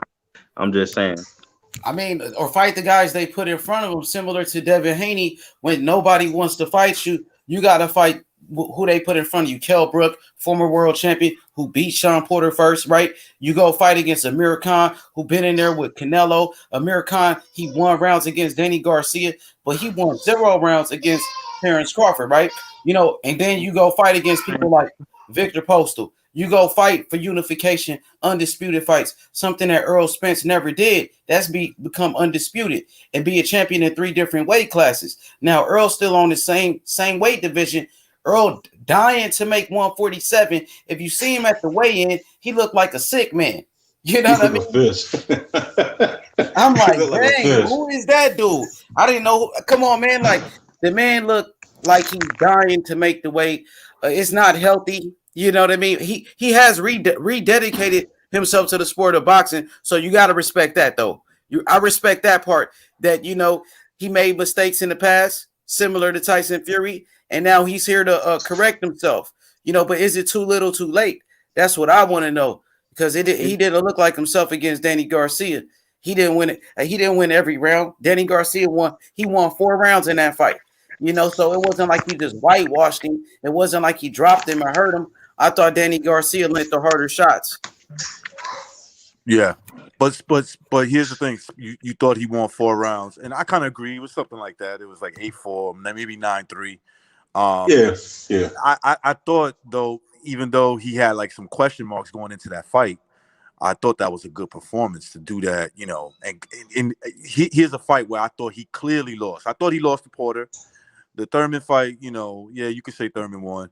He ran the last 3 rounds, but I would say that being that Spence had all these question marks out of the ring for that long in the accident, it still was a good, it was a good performance on his part.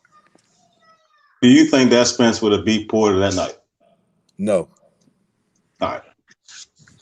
The Spence that showed up against Porter beats Porter that night. That's the only way he was going to win that fight. He had to fight. Yeah, I think Porter gassed out. I think that's why he's mad about that. I think he gassed out. If he wouldn't have gassed out, I think he wouldn't have been that close. I thought Porter won that fight, my brother. You know, hey, I want to read this comment real quick from Ebony Queen. She said, but Bud is about that life. Yes, Bud versus Spence should definitely happen next. But she said, but dang, it's 2 years.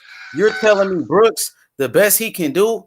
That's all he got for us in 2 years is Kell Brook. Brotherhood in Matrix. You want to comment on that? She know what she's talking about, man. She tired of waiting too. Tomorrow ain't fucking promised, bro. If you can't get Earl Spence right now, then get the next best guy, bro. And stop giving us fucking washed up fighters and shit like that. Amir Khan, Kell Brook, you talking to Josecito Lopez?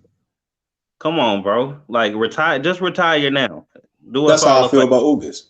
That's exactly how I feel about Ugas. If Earl fight Ugas, I'll be disappointed. Yeah, right, bro. Because seriously, yeah, right. I mean, what separates Ugas from Josecito Lopez? Cavalos, that he was just in a position to get elevated to a title. If Josecito Lopez would have been given that opportunity, he would have been elevated right in that position. Come on, bro. Seriously. Everybody want to see Ugas been a nice little run and beating like top 20 guys, man. Who did he beat? Who did Ugas beat? He beat the type of guys Ugas beat the same type of motherfuckers Crawford be fighting, bro. Nah, that's not true, bro. Crawford beat Kell Brook. Where's the Kell Brook? Where's the Kell Brook on Ugas' resume? But you know, what happened to Ugas at 140? That's what happened to Ugas at 140. Ugas got tore up from that 140, man. You know he got 4 L's. Ugas, he been getting beat. So what? They just hyping him up because he on PBC. So have American. So what the fuck, bro? But American was a champion like in 2 different weight classes, bro. He beat what? American. You know American beat Zab Judah. He beat Devin Alexander. American, he beat a lot of guys, bro. You know what I mean? He beat Marcos Maidana. American knocked out Maidana. No, he dropped him. He beat Maidana. He beat Lamont Peterson. American a motherfucker, bro. He ain't no hoe. He ain't nothing sweet. So who more accomplished, Ndongo or American? American. So American unified a division. I believe he was unified at 140. He was unified at 140 at one point. We knew Prograde was good because he beat Ndongo. That's how we knew Prograde was a good. So he went up there and made light work of Ndongo. Ndongo still, he earned his titles. It's guys out here who can't even win the title. You know, so you have to give respect to some guys, to the fighters that win these titles. You know, when they given the opportunity, they called on, they win the titles. For sure. Let me read this comment. Ronald Finkley said, H Money, boxing Saturday night, boxing. Let's join True Media Worldwide. Maurice Hooker versus Vergil Ortiz Jr. tonight. He said, hit the notification bell. You know what I mean? Appreciate it, bro. Much love.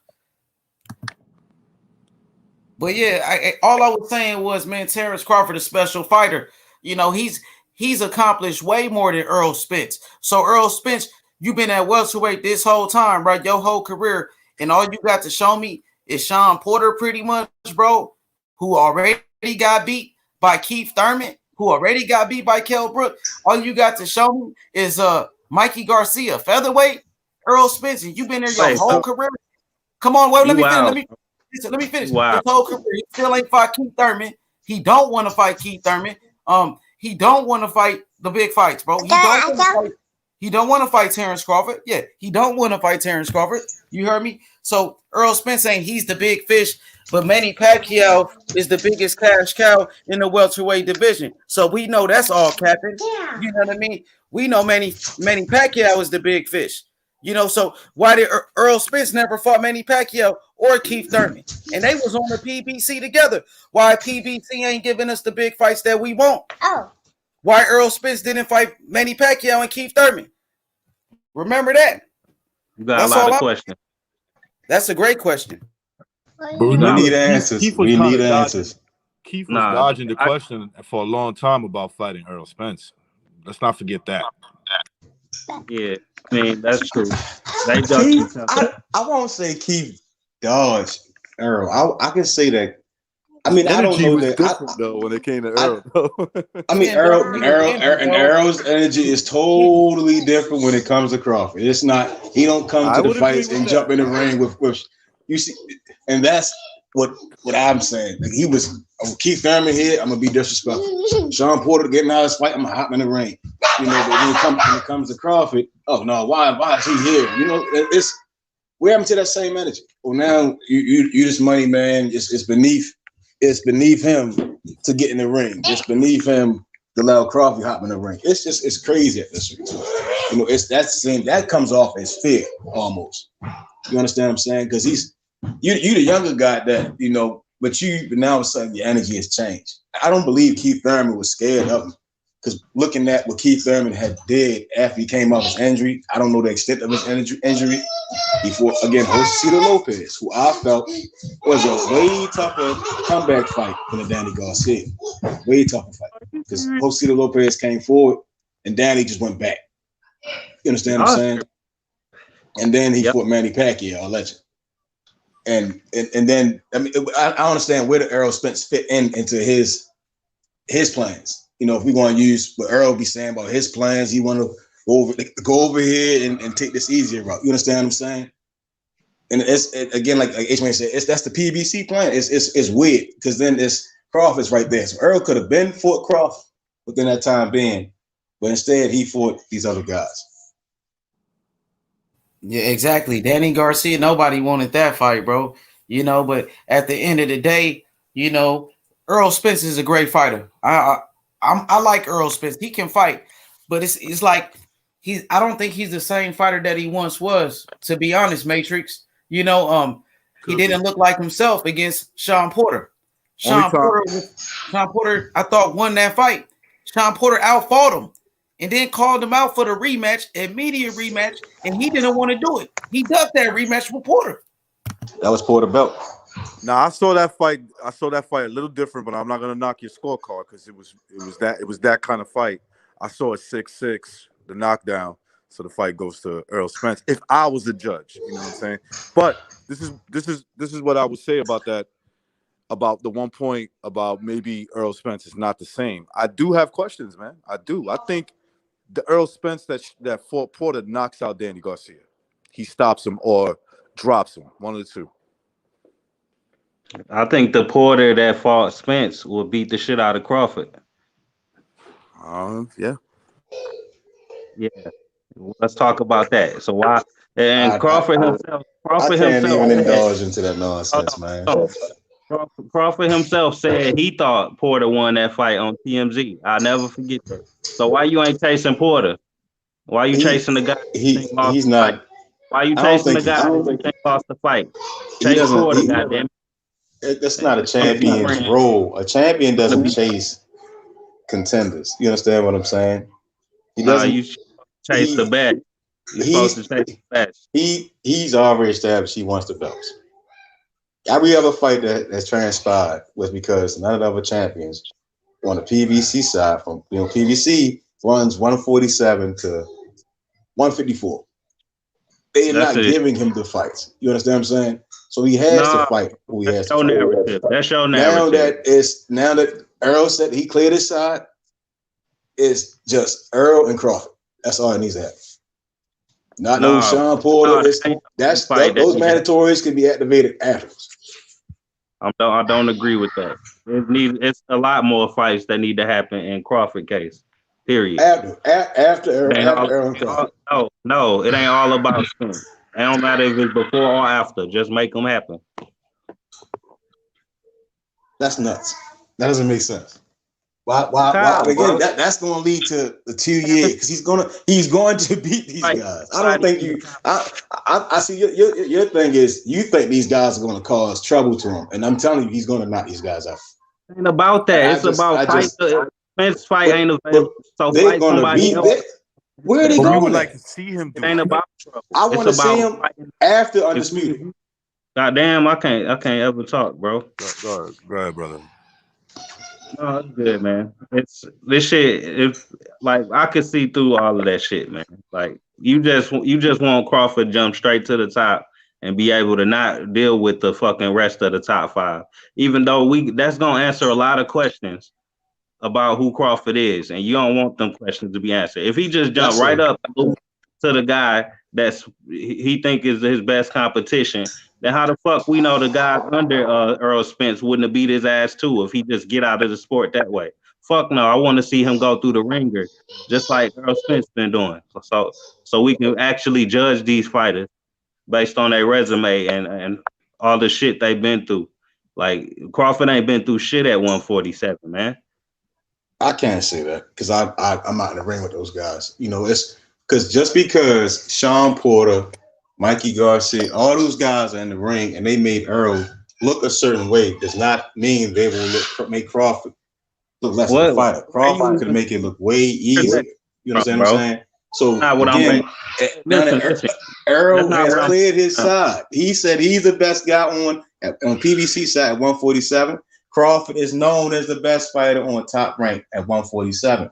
Those two guys need to fight. It shouldn't be all those other things can happen afterwards. Like why prolong the inevitable? Earl said he's gonna clear his side. His side is clear. He needs to fight Crawford.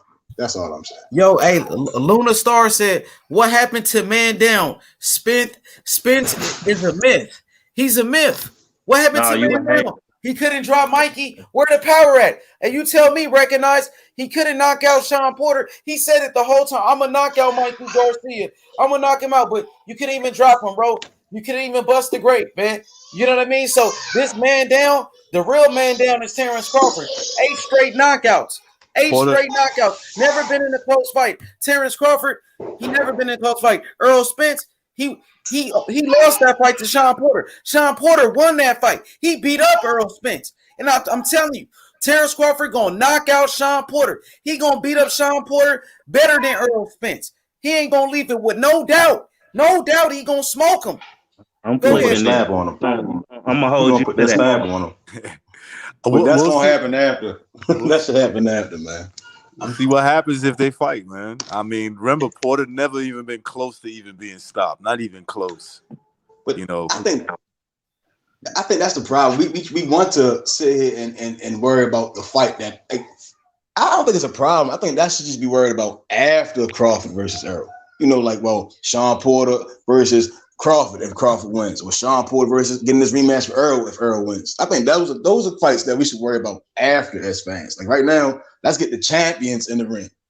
I agree. I would rather see them fight, but if it doesn't for whatever reason, I would like to see Terrence Crawford versus like Sean Porter.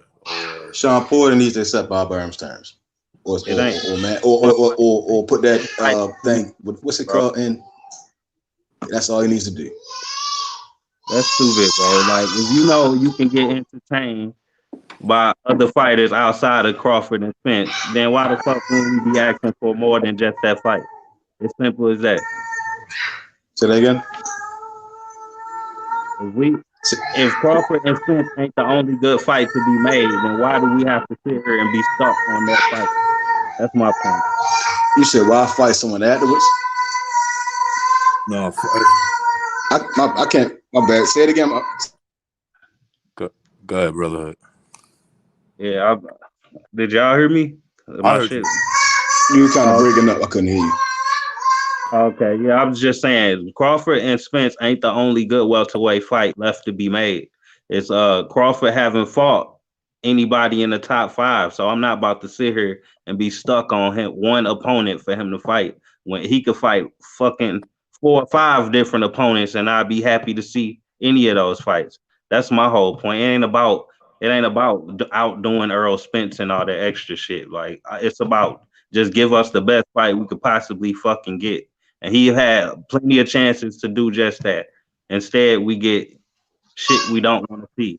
I want to see Crawford versus Thurman, Spence, Porter, Garcia, Ugas, anybody in the top 5. Like, it's not that much. It's not that much to be fucking asking for when you're supposed to be the top guy. You're not even giving us the minimum, bro. Like, at least be fighting top 5 guys if you saying you the fucking best in the division. It's not asking for much. Do you think those guys are still the top 5? Oh my God, bro! If seriously, you don't I'm being completely serious with you. You think Porter, Danny are still top 5 at welterweight? What's the point? I don't care where you think they at, bro. Can we get an answer though, brotherhood? Fight, bro. I just said that. I mean, obviously I do. Obviously I do. If that's who I named. So where do you rank? All right, better yet. What would be all right? Again, my outlook is different. Boxing is about the best fighting the best. You understand? So I really could care less about certain, just because that's not what they're in the game for. They're not here to be nobody sock robots. You know, I want to see the best fight the best, because that's the only way I'm gonna be. You're gonna get my money. You know, if we want to have a pay-per-view, best fight the best, I'm coming out of pocket, I'm watching it, or I'm going to the fight. You understand what I'm saying? So that also makes me want to see the Earl Spence versus Terrence Crawford. You know, and whoever wins that guy can fight. He could be the reigning champ. You understand what I'm saying? Because after that, you have to beat the man. You see what I'm saying? Right now, there is no man. You see what I'm saying? Because it's still 2-3 titles out there. I mean, it's 2-3 guys with titles out there. You understand what I'm saying? So after we establish who the man is, then we have a reigning champ. You understand what I'm saying? And I think that's what boxing needs to get back to be better. You're not asking for Crawford to even prove he the best. So how do you even know he the fucking best? He proves by being the best, by beating the man that is said the best on PBC, who everyone understands that PBC has the supposedly top fighters. Terrence Crawford is the top fighter on Top Rank. Everyone's saying it's no one else on Top Rank he can fight, so he needs to fight the best at PBC. There isn't one best, two best, three best, four best. The best is said Errol Spence. That's the only fight that needs to happen. And whoever comes up, be Vergil Ortiz, come up Jaron Ennis, any of those names, those guys, they get to fight the top guy. You know, because that's just my logic. That's let me read this comment. Ebony Queen, she said, "Who is the top 5 then?" She said, "No, they not champs, but who's better than Porter, Thurman, Garcia?" She said, "Besides Spence and Bud." I would say Vergil Ortiz. Vergil Ortiz is better than Garcia. Jaron Ennis is better than Garcia. And Thurman, he hasn't even been active. So I got Vergil Ortiz and Jaron Ennis over Thurman. You know, but Porter is a solid fighter. I respect Porter. I will put a Porter in the top 5. Porter deserves to be in there. He's a warrior. I respect him. But even though I know Crawford gonna knock his ass out, because he get hit way too much, you know. And Crawford, the best finisher in the game. Like I said, 3-division world champion, #1 pound for pound, undisputed champion, Terrence Crawford. You know what I mean? So, but yeah, y'all keep cooking. That's just my opinion. But that comment from Ebony Queen is true, right? Like outside of how many guys can you name that are better than those guys? And two out of the 3 people she named. Now I don't agree with Thurman because I think he fell off, but 2 of those guys that are in there, you know, Spence fought him and beat him. Manny Pacquiao, of course, yeah. Manny Pacquiao, he's a bit iffy if he's like retired or not. So sometimes I kind of exclude him. But out of those 2 guys, I mean, how many guys are better than them? Vergil, bro. Vergil is better than Danny. But Virgil's you got a gut feeling. He hasn't proved it though yet, right? You're gonna tonight. What about tonight? On paper, Vergil right now. He is on the losing streak. He's not. He's still on the winning streak. So right now, to me, Virgil's more promising getting in the ring than a Danny Garcia. I would rather watch a Vergil fight than a Danny Garcia fight. Right he hasn't fought their competition level though. Unless Danny needs to fight Vergil. Vergil fought against Mauricio Herrera. That was a Danny Garcia opponent. Now he fought against Maurice Hooker. He fought against Brad Solomon, undefeated fighters, Samuel Vargas. So he's a contender. They not prospects no more. But Jaron Ennis is about to fight against Sergey Lipinets, a former opponent of Danny Mikey Garcia. You know, so these guys are proven. Who did Danny Garcia beat at welterweight? Nobody. You know, so I would say that Vergil Ortiz got a better resume at welterweight than Danny Garcia. Danny Garcia is fighting Murderous Row. He's on the PVC basically. That's opinion. No, I'm talking about Vergil. Vergil got a better resume than Danny Garcia already at welterweight. Stop it, man. I'm a think about this, right? Majority of the guys on PVC, I said earlier, they lack certain fundamentals and skills. So it would seem like Murderous Row. If I don't have any footwork, yeah, I'm going to get beat the hell up.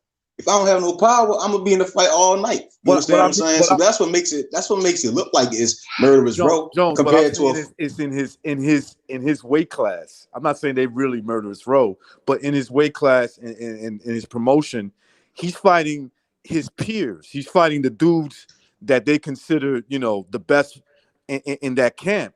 And so if he came up a little short, I don't really take it away from his resume. Where Vergil is like, he's more of a, I think this dude's going to be really good, that type of thing. And I'm with y'all. I think he's going to be really good. I think he's going to be better than Danny Garcia. But as to say that his resume is better than Danny Garcia, I think I'm going to argue that just a little bit. At welterweight, though, recognize. That's what I'm saying. I'm not really. I mean, I think that's the wrong words. What I'm saying. What I'm trying to say is right now, anyone in the world would be like, well, Danny's on a decline. You know, like him getting in the ring, we're going to expect him to lose.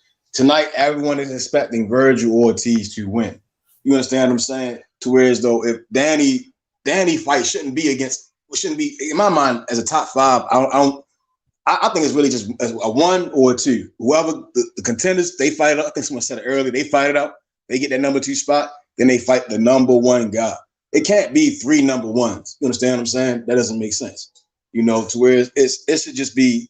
I agree. Yeah. Well, Vergil, he gets his spot. You know, Porter's right there in the way. Porter should be forced to fight him or move. You understand what I'm saying? Ennis should be able to fight whoever's up front of him, and that person moves. But in that meantime, the two guys who supposedly whoever's one, whoever's two, fight, and that's your number one guy. And whoever comes out on top, like if Vergil come out on top on his side and Ennis come out on top of his side, then they should fight. And then that winner fights that undisputed champion. You understand what I'm saying? I think avoiding undisputed causes all the chaos in boxing. Those guys with belts, they hold those belts and they prolong a lot of big fights. You know, like if Jamel beats Castano, then most likely the top guy again would be Lubin, and then he'll fight Lubin again. You know, and I think that's what our weight class need to get into, is that type of rhythm. We know in a perfect world, right, that where us as boxing fans, we own boxing. All these guys would have fought each other by now. All these dudes, we would have found out who's the best, who's second, who's third, or whatever. Yeah, they all fighting each other except for Crawford. That's the problem. You know, Crawford about to fight Sean Porter. He's fighting Sean Porter next, bro. You know what I mean? So that's gonna be. But if Sean Porter doesn't duck, because he got offered $2 million and Sean Porter turned it down. So you know Sean Porter is trying to duck, man. You know he's the boogeyman. Crawford the boogeyman. You know, so you know he can't force these guys to fight him. Keith Thurman asking for $10 million to fight. You know he acting like Teofimo Lopez asking for $10 million. So come on, man. You know that's what it is when you're the boogeyman like Terrence Crawford and Devin Haney. It's hard to find a fight when you Demetrius Andrade. It's hard to find a fight when you these guys. A lot of different names get thrown in the pot with the other guy with the titles. That's the crazy part. Whoever got the titles, they need to fight. That's fake news, bro. Do you know? Ain't been no offer sent for Crawford versus Porter. Kenny Porter just got on the Boxing Voice like a week and a half ago and said that all of that shit is rumors, bro. That shit is media putting out bullshit they don't know about. So let's slow down before we say Porter and turn down anything. Like Porter ain't done. I know $2 million was reported. If we gonna put out narratives about Sean Porter of all people ducking anybody, like boxing is dead, bro. What is that? No, it ain't that. Boxing ain't never dead. We got great fighters, bro. But all I'm saying is that type of narrative. It was reported though, my brother. We got JF. Go ahead. My point though, if we letting these type of narratives like live on somebody named Sean Porter, or somebody like Sean Porter, excuse me, like come on, bro. It's he's just respectable. You're right. You're right. Pure bullshit. You're right. I agree with you. I agree. That should be the last person. Yeah. We should. I should look into it a little bit more. You know, Sean Porter's a respectable guy. Yo, we got JFL in the building. What up, JFL? And shout out to H Money, Mr. Zone, Mr. Supreme, H Money, Mr. Moolah, H Money Boxing, 10 toes down, Team Haney. First and foremost, shout out to Team Haney, the real WBC lightweight champion, most prestige belt. Devin the Dream Haney, 10 toes down. Hey, now kill them, give them that smoke for them talking shit about Danny Garcia, like I know you is. I wasn't. I said Danny Garcia was great at 140. You remember he beat Lucas Matisse. He was unified champion. You remember Danny Garcia? He's a good fighter, but he was best at 140. You know, at 147, his best win was Robert Guerrero, the Ghost, right? That's how he won. Get him, JFL. I ain't trying to hear none of that. Get him. No, it's the truth, though. He's talking about Vergil Ortiz. Vergil Ortiz better resume. I did say that. I said Vergil Ortiz got a better resume at 147 right now. You know, he's fighting Maurice Hooker. Hooker, bro. Get him, JFL. I don't even want to do it. I'm gonna give you the pleasure. I'm giving you the pleasure, homie. It's all you. No. I'll say this though. I'll say this. Vergil Ortiz is a promising contender. Vergil Ortiz definitely is a come forward fighter who has both hands. He just have a lot of flaws with Vergil Ortiz. Now, if you can weigh out the flaws between the Danny Garcia and the Vergil Ortiz, then I like to hear that. And also, only thing most people will say is Danny Garcia is a flat-footed fighter. But then they also got to remind themselves that DSG defeated the footwork, the lateral movement, hand speeds opponents, bruh. So Vergil Ortiz, if you want to, knuckle up with Danny Garcia, it's night-night for Vergil Ortiz. Just to let you know that. Facts, bro. Danny probably hurt him, boy. Danny will hurt him, boy. Man, he calling for it, though. I got Vergil the beast, though. Vergil gonna show you tonight against Maurice Hooker. He gonna knock out Hooker. Vergil Ortiz, 16 wins, 16 knockouts. He's a knockout artist. He like Deontay Wilder. He knocking everybody out. Vergil Ortiz got hands. The prospect of the year, Vergil Ortiz. You know what I'm saying? With Robert Garcia. Remember Robert Garcia? He beat Maurice Hooker already with Jose Ramirez. They already beat him and knocked him out with one of his fighters. Now he got a better fighter in Vergil Ortiz, who's better than Jose Ramirez. Vergil Ortiz, man, the king of Dallas. You know, Earl Spence, he ain't even from Dallas, though. Earl Spence ain't from Dallas. Come on, bro. Vergil Ortiz from Dallas. But here you go, Vergil Ortiz, my bad, bro. Vergil Ortiz, he get in the ring with Maurice Hooker, who just got there. Now, if he really wanted a tougher opponent, which he could have chose a Boots Ennis, Vergil Ortiz could have chose a Conor Benn. Vergil Ortiz had many other options than a Maurice Hooker. But I guess that's the fight tonight. Yeah, Rashidi. Can we get a Rashidi just came off a win. I mean, make it make sense. Contender versus contenders. Hooker just got here.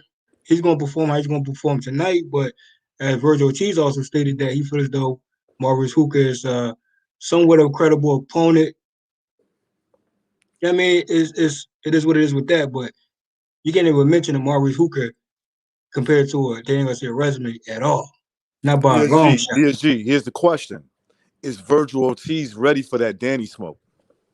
You better be ready. If Vergil Ortiz get past the Mean Machine, if Vergil Ortiz get past the Conor Benn, if Vergil Ortiz get past the Boots and so forth, I can see him, putting somewhat of a good fight up with Danny Garcia. But let me know again, Vergil Ortiz flaws. Again. His flaws? Go ahead. I mean, you might look like a beast when it comes to certain opponents, but we're talking about a Danny Garcia versus a Vergil Ortiz now. Vergil Ortiz said he went that Bud Crawford smoke. So who your favorite in the Vergil Ortiz versus a Bud Crawford, or Vergil Ortiz versus Danny Garcia? Say it again. What's your question? Who would you favor in the Crawford versus Ortiz fight, or Garcia versus Crawford over anybody, bro? Crawford over anybody. Crawford the best thing going, bro. Crawford the best welterweight in the world. Can't nobody beat Crawford, bro. Can't nobody beat him. The thing is, you gotta admit though, Bud Crawford does come in wild and he does walk people down, but also he got flaws himself that Vergil Ortiz can also take advantage of. When it comes to Danny Garcia, you let me know what Danny Garcia flaws is, and I'll wait. Danny Garcia probably has the most flaws at welterweight out of quote unquote top 5. He don't. Danny Garcia footwork is bad. Danny Garcia loads up his punches. Danny Garcia abandons his jab. Danny Garcia. Obviously, you ain't never watched Danny Garcia fight. I'm a Danny Garcia fan. I watched Danny Garcia. I'm telling you, look, if Danny Garcia didn't have any flaws, he wouldn't have lost Earl. He would have knocked Earl out. Now, the thing is, we know Earl Spence fought a very careful fight. And also, Spence didn't look the same in that fight. He ain't do 2 more or 2 less than Danny Garcia did. And I'm saying with or without a KO, facts for rounds 1 also matters. So Danny fought a careful fight on the ropes. No, he was never on the rope. On the back foot instead of coming forward. Danny's fight is front. Danny's fight is coming forward. He is too damn hard to be back. How is it coming forward? Danny hits too damn hard to be going fighter in a come forward fighter, bro. What do you mean? Danny hits too hard, and he's not the tallest to be going backwards. That's not his game plan. That's why his father was upset. Why are you going backwards? Why are you? The guy Earl can't hurt him. You know, we all witnessed that. He couldn't hurt him. You know, it wasn't like he was too fast. You know, Danny's fight was coming forward, beating Errol the hell up. You know, he was a bigger puncher. You can see it. What I'm saying he is, sat there and let himself get beat up on. that's what his flaws. Okay.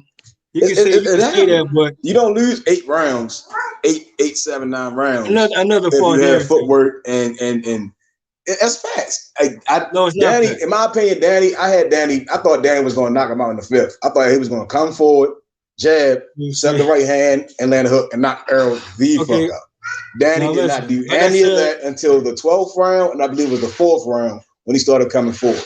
The 4th round, he came forward. Hold and on, the 5th bro. round, he went back to retreat. Let me correct It you didn't real make any quick. sense. Because you like to ramble on, bro. Let me correct we you. We could rewatch the fight, and in the 4th move. round, Danny came forward, and then in the 5th round, he went back into retreat mode. Now, fact of the matter is, from opening bell, Danny Garcia already came out from the opening bell. And for the record, you can never say 10-2 for Errol Spence, 9-3 for Errol Spence. You can never say 8-4 for Errol Spence. And you can never say 7-5 for Errol Spence. So try again.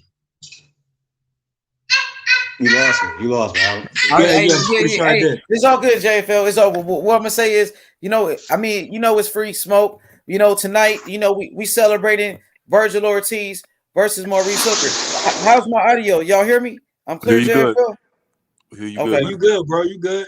Yeah. So let's celebrate Vergil Ortiz, a great young fighter. He's only 23 years old, and he's already stepping up against somebody like Maurice Hooker. Free smoke, Vergil Ortiz, bro. You know what I mean? And Terrence Crawford is at the fight, like I said, because Maurice Hooker, he trains with Terrence Crawford. They got the same trainer. So like I said, I talked to people in Terrence Crawford's team. Shout out to Bernie the Boxer. He got a YouTube channel. Go check him out, Bernie the Boxer. You know what I mean? Also, Bo Mac. I talked to Bo Mac. They say Maurice Hooker is ready.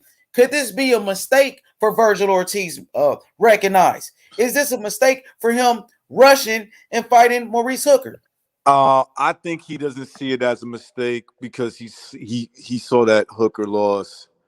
What's the Mexican kid that's gonna fight Taylor? I'm drawing a blank with his name right now. Jose Ramirez. Right. So he's seeing it like, look, I'm bigger than him, and so therefore, if he stopped him, I could do the same thing. It might be. I don't know. I can't say. But if I had to put my money, I think that they know what they're doing. They think Ortiz's people, they definitely feel that he could beat Maurice Hooker. Now, that's why they're taking the fight. Now, I don't know if it's true that he wants to fight Terrence Crawford after this or soon after. I think that's a mistake because I think he's too young. That's my opinion.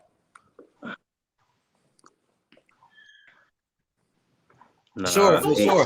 What about you, the Brotherhood? You think did they rush this fight? Is Vergil Ortiz ready for somebody like Maurice Hooker? We know Maurice Hooker got power. You know what I mean? He's a veteran. He's been in the game. Vergil Ortiz is very young. You know what I mean? So what you think about that, the Brotherhood? It's time to stop coddling this kid. His resume look like goddamn Berlanga's to where it's like it's obvious you need to step up in competition. So I'm okay with them pushing him into a Hooker fight. Hooker gonna hit him in the mouth. You know, that's what he do. He gonna put a nice little jab on him. He gonna give him some resistance, unlike he been having in most of his fights. So I think after this fight happened, we're gonna come out of it looking like, man, is Vergil Ortiz everything we thought he was? Or, you know what I'm saying, he ain't ready for the top. I don't think people gonna look at him the same after this fight, but he definitely ready. Yo, they just showed Terrence Crawford on the screen, bro. Terrence Crawford, 37-0. Terrence Crawford, #1 pound for pound, live on the zone with Maurice Hooker. Crawford, where's Spence at? He don't want that Spence smoke. He don't want that Spence smoke. He don't want it. And where Spence should be at this fight? It's in Dallas. Where's Spence at? He's scared to meet up with Crawford, bro. This nigga ducking. Crawford in his city right now. Crawford showed up in your city. It's part of the game. It's part of the game plan. H Money is part of the game plan. Let's go, Crawford, nigga. I'm telling you, he the truth. Them Texas boys set traps. I'm telling you, man. They set traps. Yeah. Crawford ain't gonna get out of there alive. So what you think about Vergil Ortiz mentioning Brock Crawford saying they're gonna be a easy fight to make? Now, you think that after a Hooker fight, if he get past Hooker respectfully to Maurice Hooker, we know he gonna come to fight as his style. Hopefully he's adapt and learn from his mistakes going into this fight here with Ortiz. But if Ortiz get past Hooker, you think it's only right that Ortiz be like a valid pick for Brock Crawford? Or should he go through other contenders? I mean, whatever. If they down for it, that's cool with me. But I think that's going to be a mistake for Ortiz. I'm saying because that's what Vergil Ortiz is talking about currently. Yeah. No, I mean, look, Fernando Vargas was all about that life, man. He thought he could beat Trinidad, and he almost lost his career right there. He did, actually.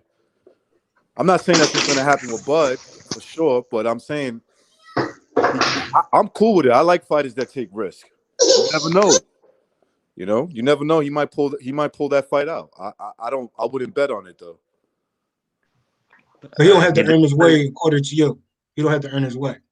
No, I mean he gotta earn his way. That's what I'm trying to say. Yeah, like so if he beats Hooker, and I mean we're talking in the future, right? Another big fight, another fight or a step up fight that he could lose, and he wins that, and then maybe fight Crawford or whoever's the champion. I'm okay with that. I'm cool with that because I'm just saying stylistically, experience and all that, you take all that stuff into consideration. I think Bud's a dangerous dude for him more than Vergil Ortiz is dangerous to Crawford. What about a Mean Machine versus a Vergil Ortiz? That's a good fight. That you see, you want to chase, right? You want to chase your if you're seeking a Crawford or Spence, you chase their opponents and you try to do a better job. You try to, evaluate what you did with that person versus what the guy you want to fight did with them. That doesn't mean it's always going to work out, but that's the way to do it. It's called chasing. Mean Machine might hurt him. I mean, I can't say he wouldn't. I think Hooker's going to win tonight, so I don't think that fight's going to happen.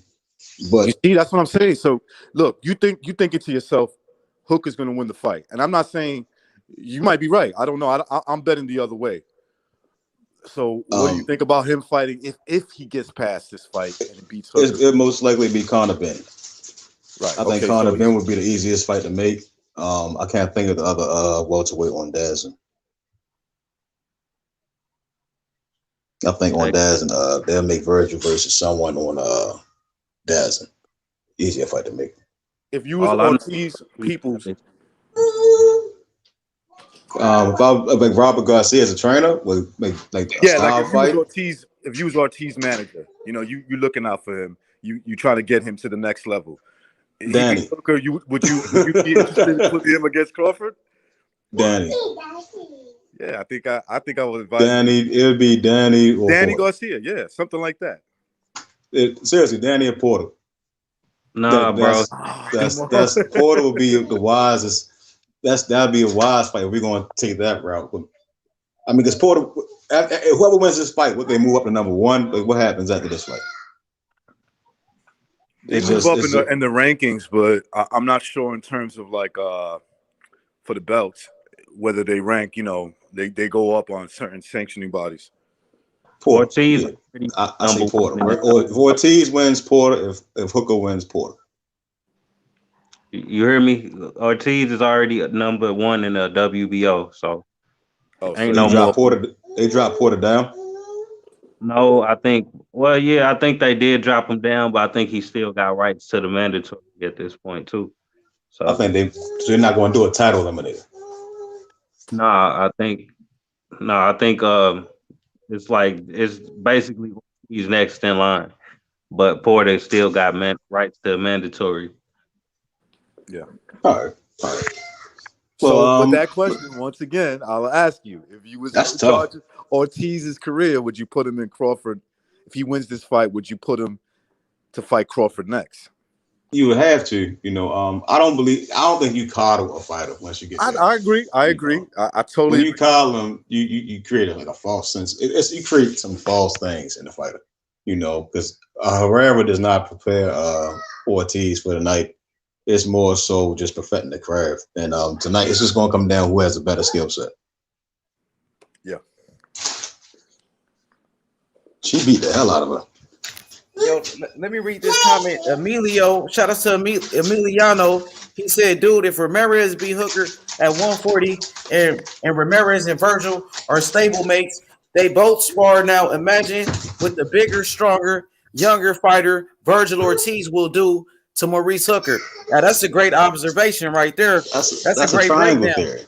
Yeah, that's a triangle theory too. But he knows what he's talking about. He made a point though, because he is bigger. You know, he's bigger. He's big. Look, Vergil Ortiz is bigger than Maurice Hooker, right? You know what I mean? Vergil Ortiz is bigger than Jose Ramirez. And on top of that, Vergil Ortiz got the same trainer as Jose Ramirez, who came up with the game plan to beat Maurice Hooker. So that is a great point. It is a good point, but here's the thing: a fighter with half a brain can learn from a loss. So maybe the stuff that he did in the past, like I heard Hooker. Look, I'm not making excuses, but I heard Hooker had problems making weight. That's why he's at 147. Yeah, exactly. And look, Jose Ramirez is a big 140 pounder, bro. And I don't think Ortiz is that much bigger than that guy, like to where it's a huge difference. But at the same time, Vergil Ortiz, he don't look like he's gonna be making 147 ever again. He already missed weight, so who knows? So do they fight next? Yeah, they next. Strada just won. Yeah, dog, it's about to get crazy. So we got to do the live fight commentary. So we gonna break down the fight for the fans. Everybody hit the like button. Live reaction with the one and only the Brotherhood. We got Recognize the Matrix from BDA Boxing. You know what I mean? And we got the brother DJ in the building. So man, appreciate you, brothers. And JFL Heads. JFL, go subscribe to JFL Heads. Subscribe to the Brotherhood. Subscribe to Recognize. You dig? It's going down. JFL, man, you excited? Oh yeah, for sure. You know what I mean? It's going forward. And these fighters going, prove themselves to be who they are. You know what I mean? Fight by fight basis. And this is a good fight for Ortiz and a step up for Hooker if he can get past Ortiz. So it's a great look. And also shout out to the previous guest on the panel that was on earlier. I seen the artwork guy. He definitely got skills. I ain't catch his name though, but definitely some good artwork from what I'm seeing. Art man. Okay, yeah. Yeah, this girl's lumped up bad. You see, that's why I don't like to see women fight, man. I'll be honest with you, man. It's horrible. Sinisa Estrada, so she got the belt. Sinisa Estrada, she's a good fighter. A beautiful young lady. You know what I mean? She doing her things. Look like she won the belt right there. So congratulations to her. Be getting ready for the main event now. Maurice Hooker versus Vergil Ortiz. Let's go Ortiz, baby. Maurice Hooker. I like Maurice Hooker. He's a family man. He's a former champion, but it's about Vergil Ortiz. Listen, I got the juice like Ortiz. Hey, it's on now, man. Vergil Ortiz, baby. Let's get it. Bro, try to be headbutting like a motherfucker, bro. Who's gonna be headbutting? Yeah, it's been a minute since I don't know what Coco the Don at, bro, but we know the best live fight commentary on the YouTube streets. We talking about H Money, Mr. The Zone. And Coco the Don. We get the best live fight commentary, boxing comparison, exclusive interviews, and free smoke debates on YouTube. Facts though.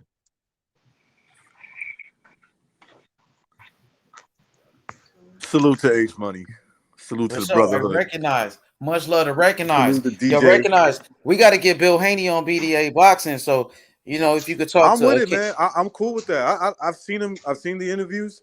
I'll tell you one thing. I definitely like him better than Teofimo's father. I'll be honest with you about that. That's an easy one for me. For sure. Yeah. Yeah, I ain't gonna say nothing about that. I ain't saying nothing. I was about to. I said I ain't gonna feed it to her. But yeah, if we can set it up where Bill Haney goes to BDA boxing, you could talk to King Bucho, and you could talk to a BDA. Hopefully, we can make it happen. You know. I'll No, definitely let them know, man. Over there, bro. Don't send Bill over there, bro. Why? What happened? What happened, Brotherhood? What we gonna do? Now they I've gonna been keep it real. I I've hope been a so. victim of y'all online bullying for how long now? So You I see, wouldn't. Brotherhood forgets that I'm the one that sticks up for him, though. I'm the one that I'll take his side when it comes to certain things. I'll be like, nah, he's right about that. Yeah, you the only you right. I give you that. You the only one that try to show some type of unbiasedness and all that. The rest, That's real. He came over here too, man. Showed love, joined the panel. I appreciate that. Recognized. Thank you, bro. You talk good boxing, man. I don't have a problem with that, man. I like fans that are passionate about their boxing, regardless who they like. I don't care. For sure. Coco the Don in the building. Coco, what's good? Hey, yo, it's your boy, Coco the Don. What's going on, H Money? The Brotherhood, JFL. Recognize everybody on the panel, whoever I missed. My bad. What's up to the chat? Danny the Great, JC, Rob 87, Annabelle, you know what I'm saying? Everybody, man. What's going on? What's good, bro? Salute to you. Yeah, we Yo, chilling, man. I'm yeah, ready. I'm excited. I'm excited, man. Vergil Ortiz Jr. is about to bring that pressure, JFL. He's going to be on top of Maurice Hooker, and that jab that Maurice Hooker got, it's not going to be able to, deter Vergil Ortiz from coming inside and working that body and eventually knocking him out. For sure. What up, Nick? What up? Nick, what's good, bro? Okay, we got somebody else on the panel. Yo, Coco, so we going to do this live commentary for the people, right? You know what I mean? The way we always do it, right? With JFL he been requesting Coco the Don come back to the panel. I'm here. For the commentary. JFL, ain't that right, JFL? For sure. You get the best live commentary. Yeah, I mean, the perfect duo. And also, respectfully to the other guests too. But, I just like the, H Money Coco the Don live fight commentary. With the breakdowns. Yeah, we got recognized with the breakdown. JFL, you know what I mean? With the breakdown. And also the Brotherhood and DJ. My brother DJ, he got a lot of boxing knowledge, man. And what happened last time on the panel, Brotherhood and DJ, that person apologized for they actions that day. You know what I mean? They apologized for what they said and all of that. So I apologize too. I try to stay out of it. You know what I mean? Are you looking at Pheno boxing? Where's she at? She was just right there. Hey, man, I'm sorry. I don't mean to interrupt, but when you see Pheno boxing out there doing her thing, and salute to these ladies, man. I don't really know them like that, but Supergirl or Superbad, she did her thing, man. Dang, man, she was rocking. She was looking slick. She was moving in and out. And it's to me, it's rare to see a girl get knocked down, and she definitely did that. So, hey, salute to the ladies. They did their thing. That was a heck of a main event. Is that the same Supergirl that was in the ring before? So she back at it again, huh? I guess her name is Sinicia Estrada. That's the girl that knocked out Mom. Y'all remember that Mom fight? I'm sorry, yeah, I know Supergirl. And that ring a bell too. I ain't know she was back in the ring again. Okay. I must apologize, but my women's boxing, you know what I mean? I lack it. But I appreciate it though. I don't know these girls like that. Are you tripping, bro? This is a Mexican star. Everybody knows Estrada. She taught everybody everything they know, bro. She the best boxer in the world. Yeah, I'm missing out. No, I'm fucking with you, bro. He got me too. I'm like, damn, am I that far out the loop? Right. But man, they're showing some Vergil Ortiz highlights, boy. That boy got a killer hooks, man. Yeah, she just beat the hell out of Vergil Ortiz' big sister, though, bro. What? Was that his sister? Hey, it gotta be like Ortiz or something. I don't know. I mean, come on, not every Ortiz is related though. You know? For real, bro. I thought Luis Ortiz and Vergil Ortiz was brothers. Hey, before this fight, didn't we have two more Ortizes fight each other? Wasn't it like a Mexican Ortiz and a Argentinian Ortiz? Yeah, that sounds just about right. Bro, goddamn, Victor Ortiz was there. Everybody, every Ortiz, bro. See, that's a benefit of having like one star Ortiz. You know, he hooks up everybody. The whole family get to eat. For real, I'm gonna change my name to Ortiz. That getting See it what I like mean? that. You know what I mean? That's what we got to do. Stick I'm gonna be the together. first black Ortiz. You ain't gonna be the first black Ortiz. There's Big Papi. There's Luis Ortiz. You gotta get in line. Well, Yeah. Oh man. Sergio Mora with the commentary, man. This guy's, you know, like sometimes he gets sometimes I don't understand like what he's looking at, but you know, much credit to him though, Sergio. The Black Mamba, what was it? The Black Snake. What was his name? Sergio Mora? Yeah, what was his the Snake Assassin or something? What was his name again? Some shit like that. He wasn't that though. It's some shit you pick on fight night, bro. He's like man. And Maddox, he never gives no credit. Yeah, Chris Maddox is the worst one out of all of them. Yeah, for sure. He got an attitude, bro. He be telling jokes all through the damn fight.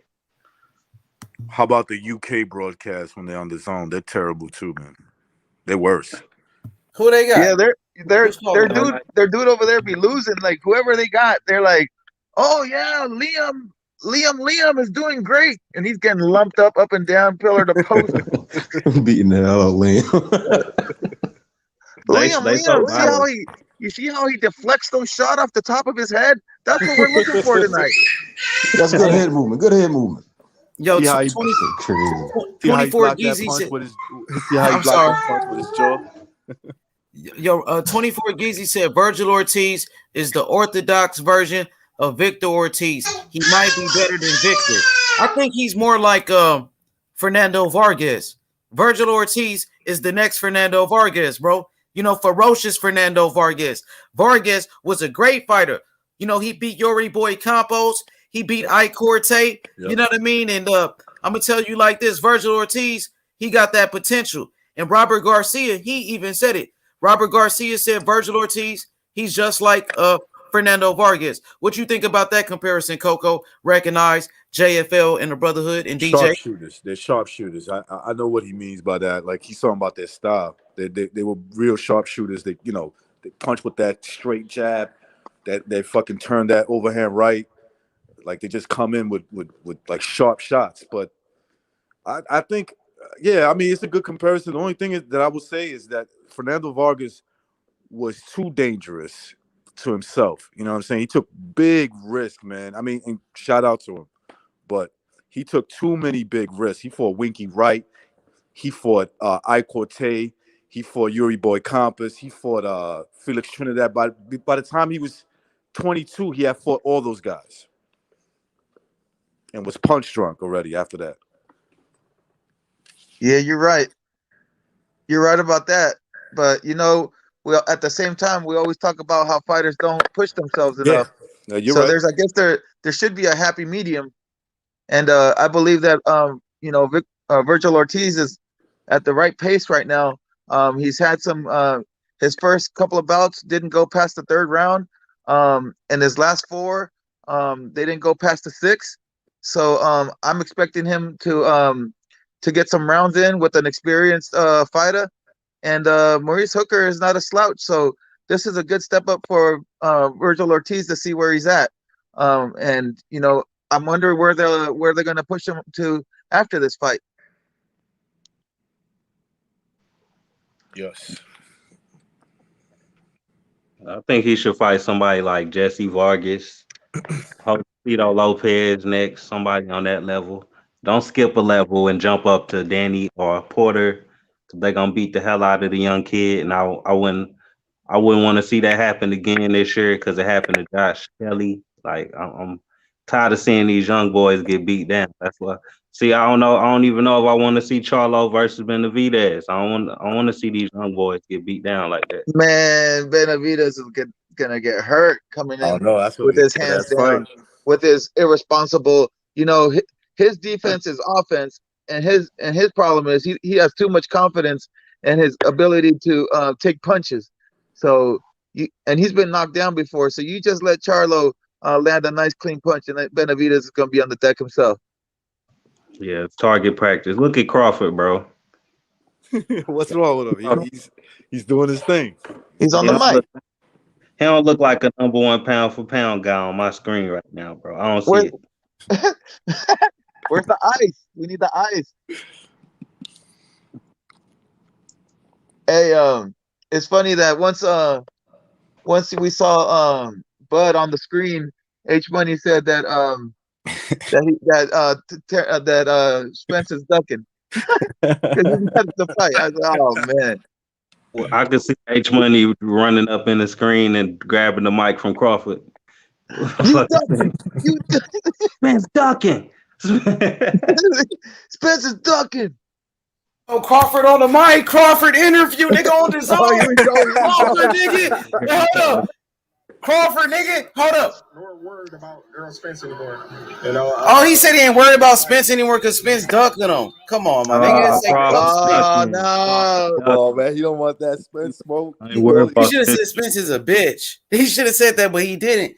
I think they cool. He likes Spence. They friends or somewhere that he don't want to disrespect them. I don't know what it is. Money, it's business. It's business. That's all it is for them. He said he ain't going. He said he ain't worried about Earl Spence. So guess what?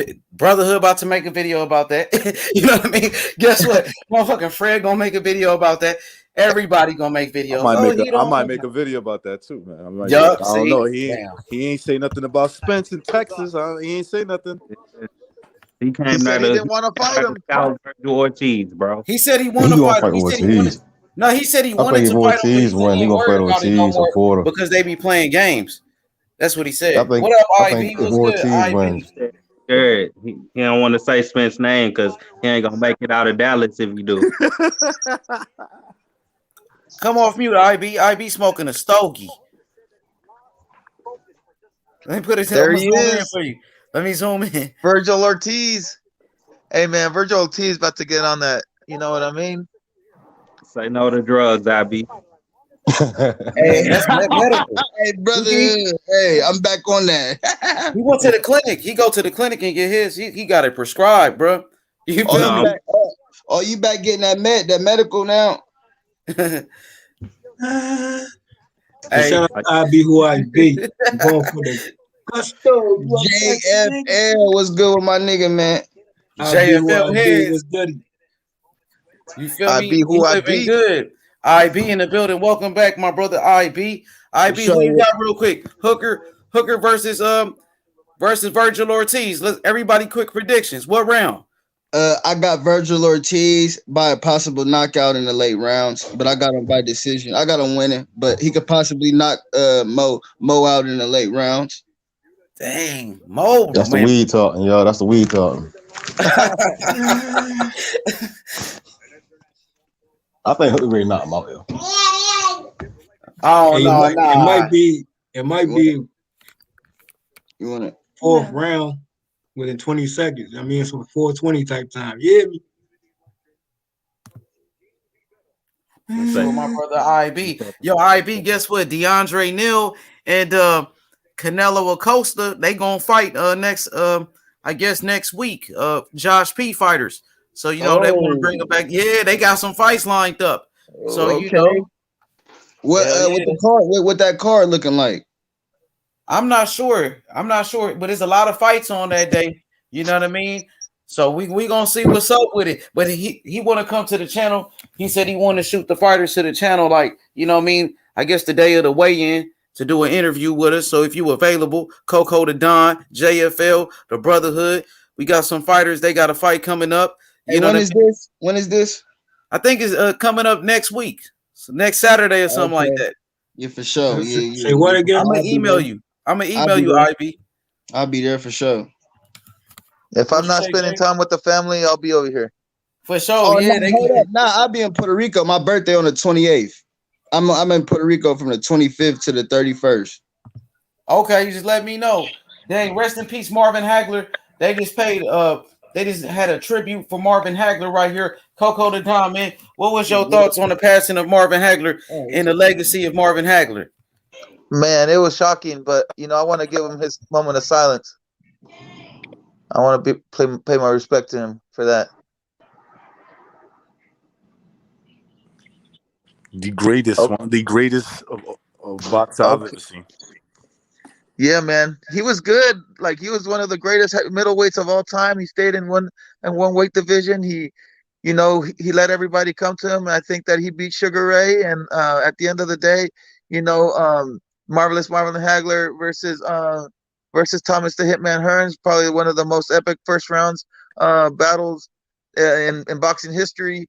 They went in there and that fight was only 3 rounds, but they must have fought, it felt like they fought 15. They gave each other so much punishment, and Marvelous Marvin Hagler never ducked, and he struggled with a lot of unfairness in the sport, but he persevered, and he retired, and he had a great life, and rest in peace. And I salute him and his family, and I only want the best for them. And he gave us a lot of memories, and like I said before, back in the day, because he was before my era, so I had to go back and watch his fights.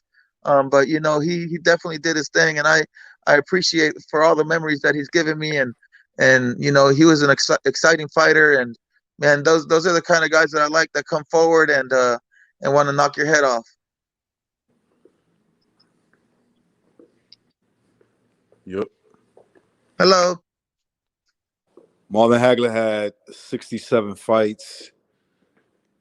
He only had 3 losses. All 3 of those losses he could have won.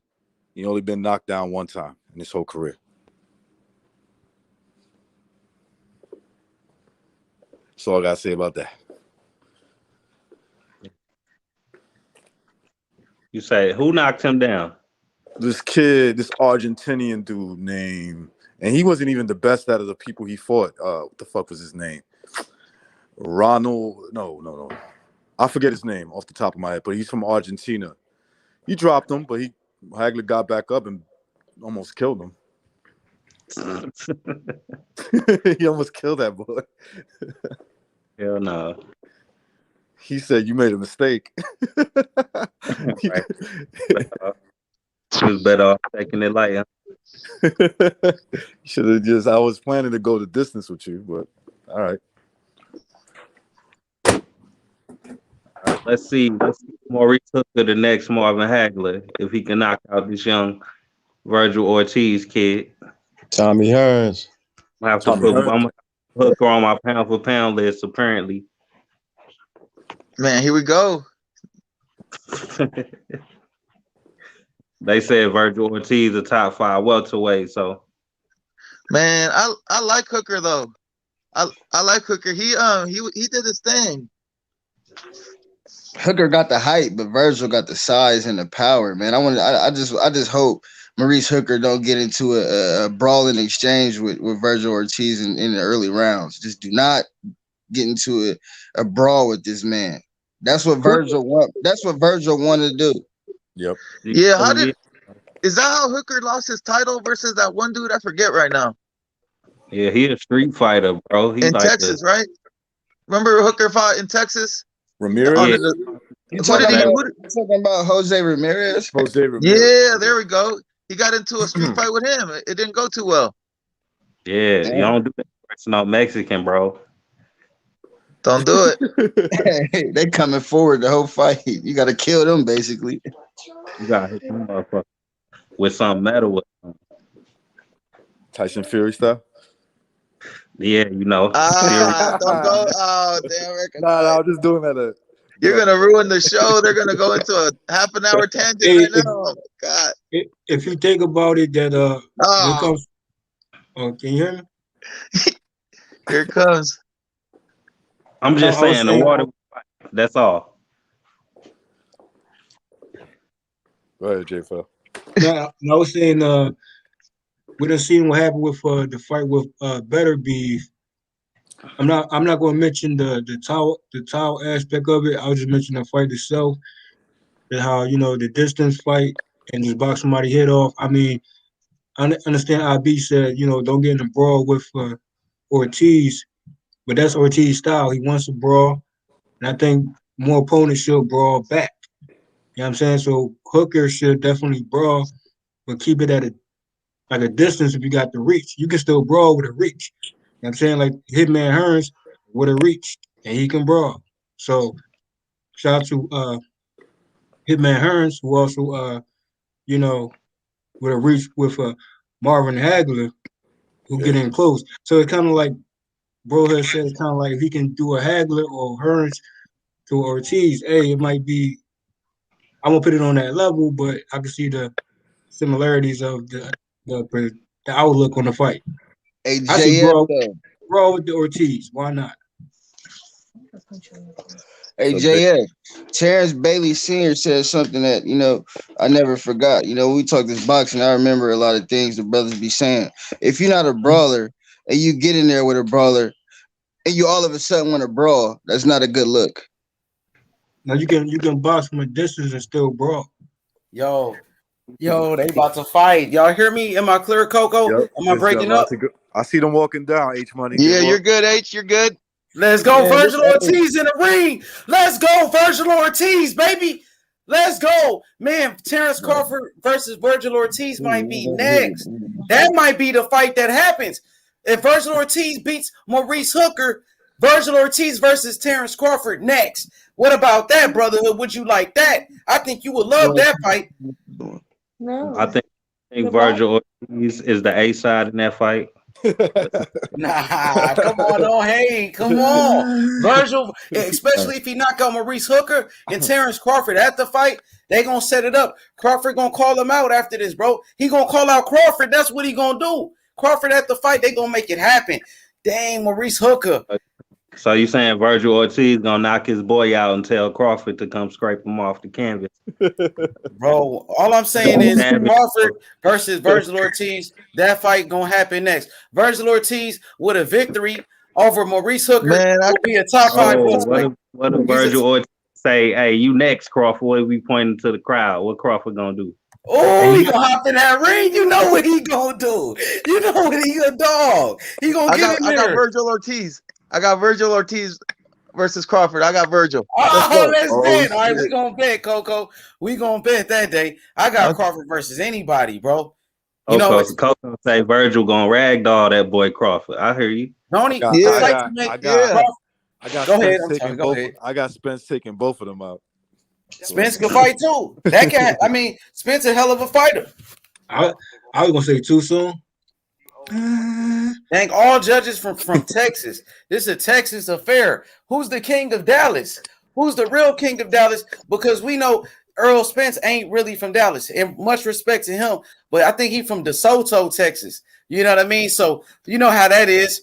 You know what I mean? Come on, man. You got to be from there. You got to be from Oak Cliff. Shout outs to El Jefe, you know, Oak Cliff. You feel me? Bird trying to rep this. Hell no. This is a great fight right here. Let's go Ortiz. Ortiz got to win this fight. Then we can get Terrence Crawford versus Vergil Ortiz. Then Crawford in his corner. Crawford, Jamil Herring, Bo Mac in there. Oh shit.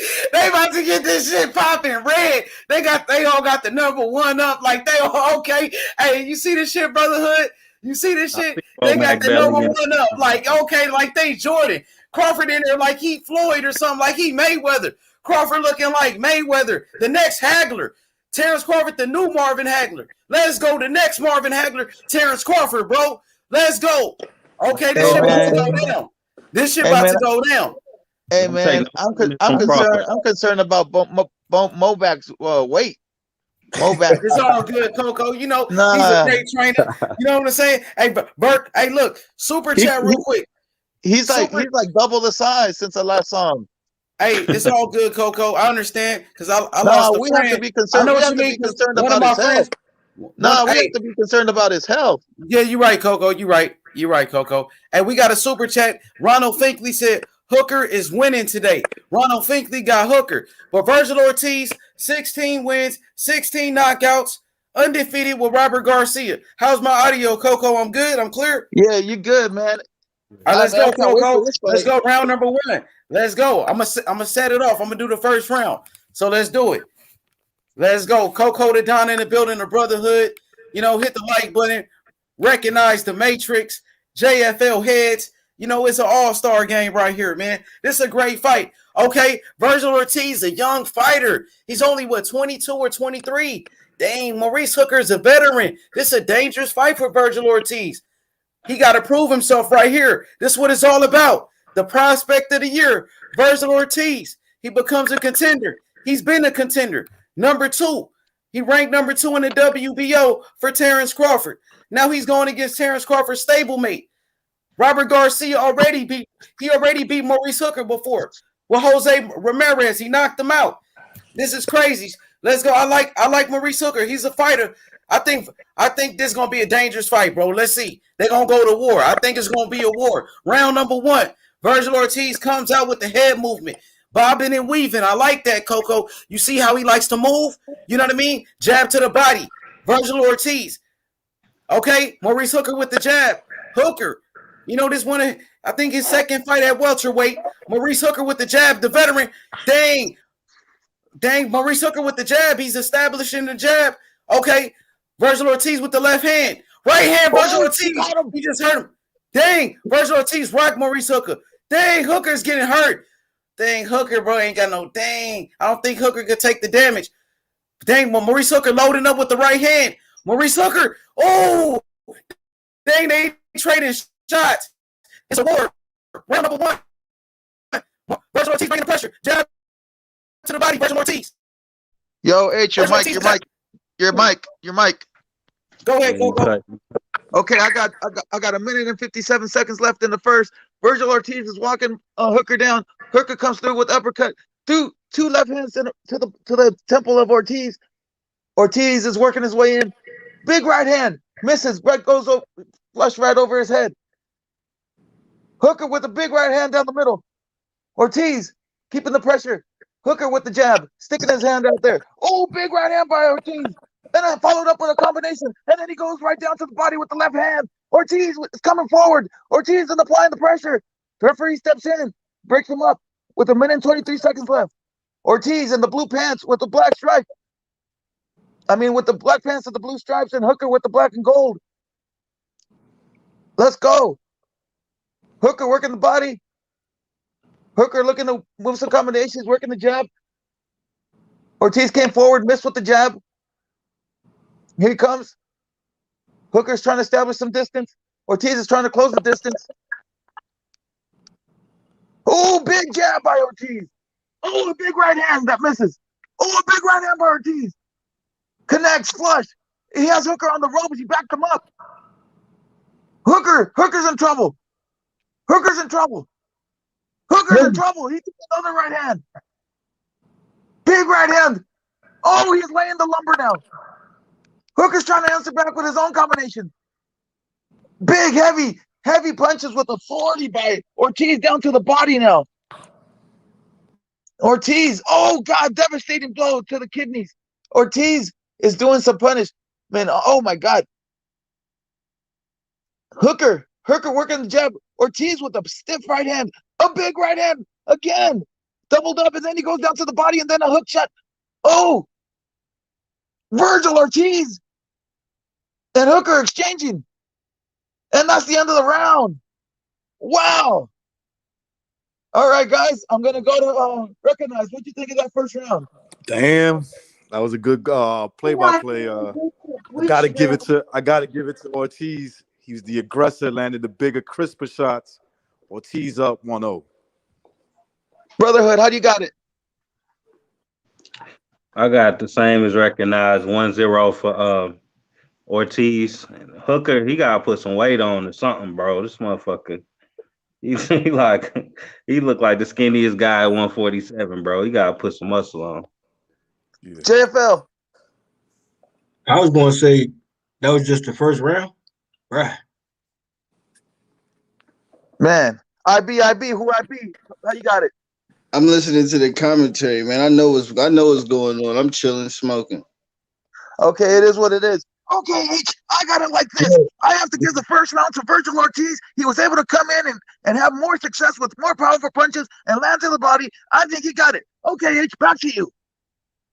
Yeah, let's go. Maurice Hooker, round number 2. Maurice Hooker with the jab. He's trying to double up with the jab now, but Vergil Ortiz looks much stronger. But Maurice Hooker is still a dangerous fighter. Maurice Hooker right now looking for the counter shots right now, Coco. And Maurice Hooker got hit with a big jab. Vergil Ortiz, hard jab. Maurice Hooker landed some hard body shots in there too.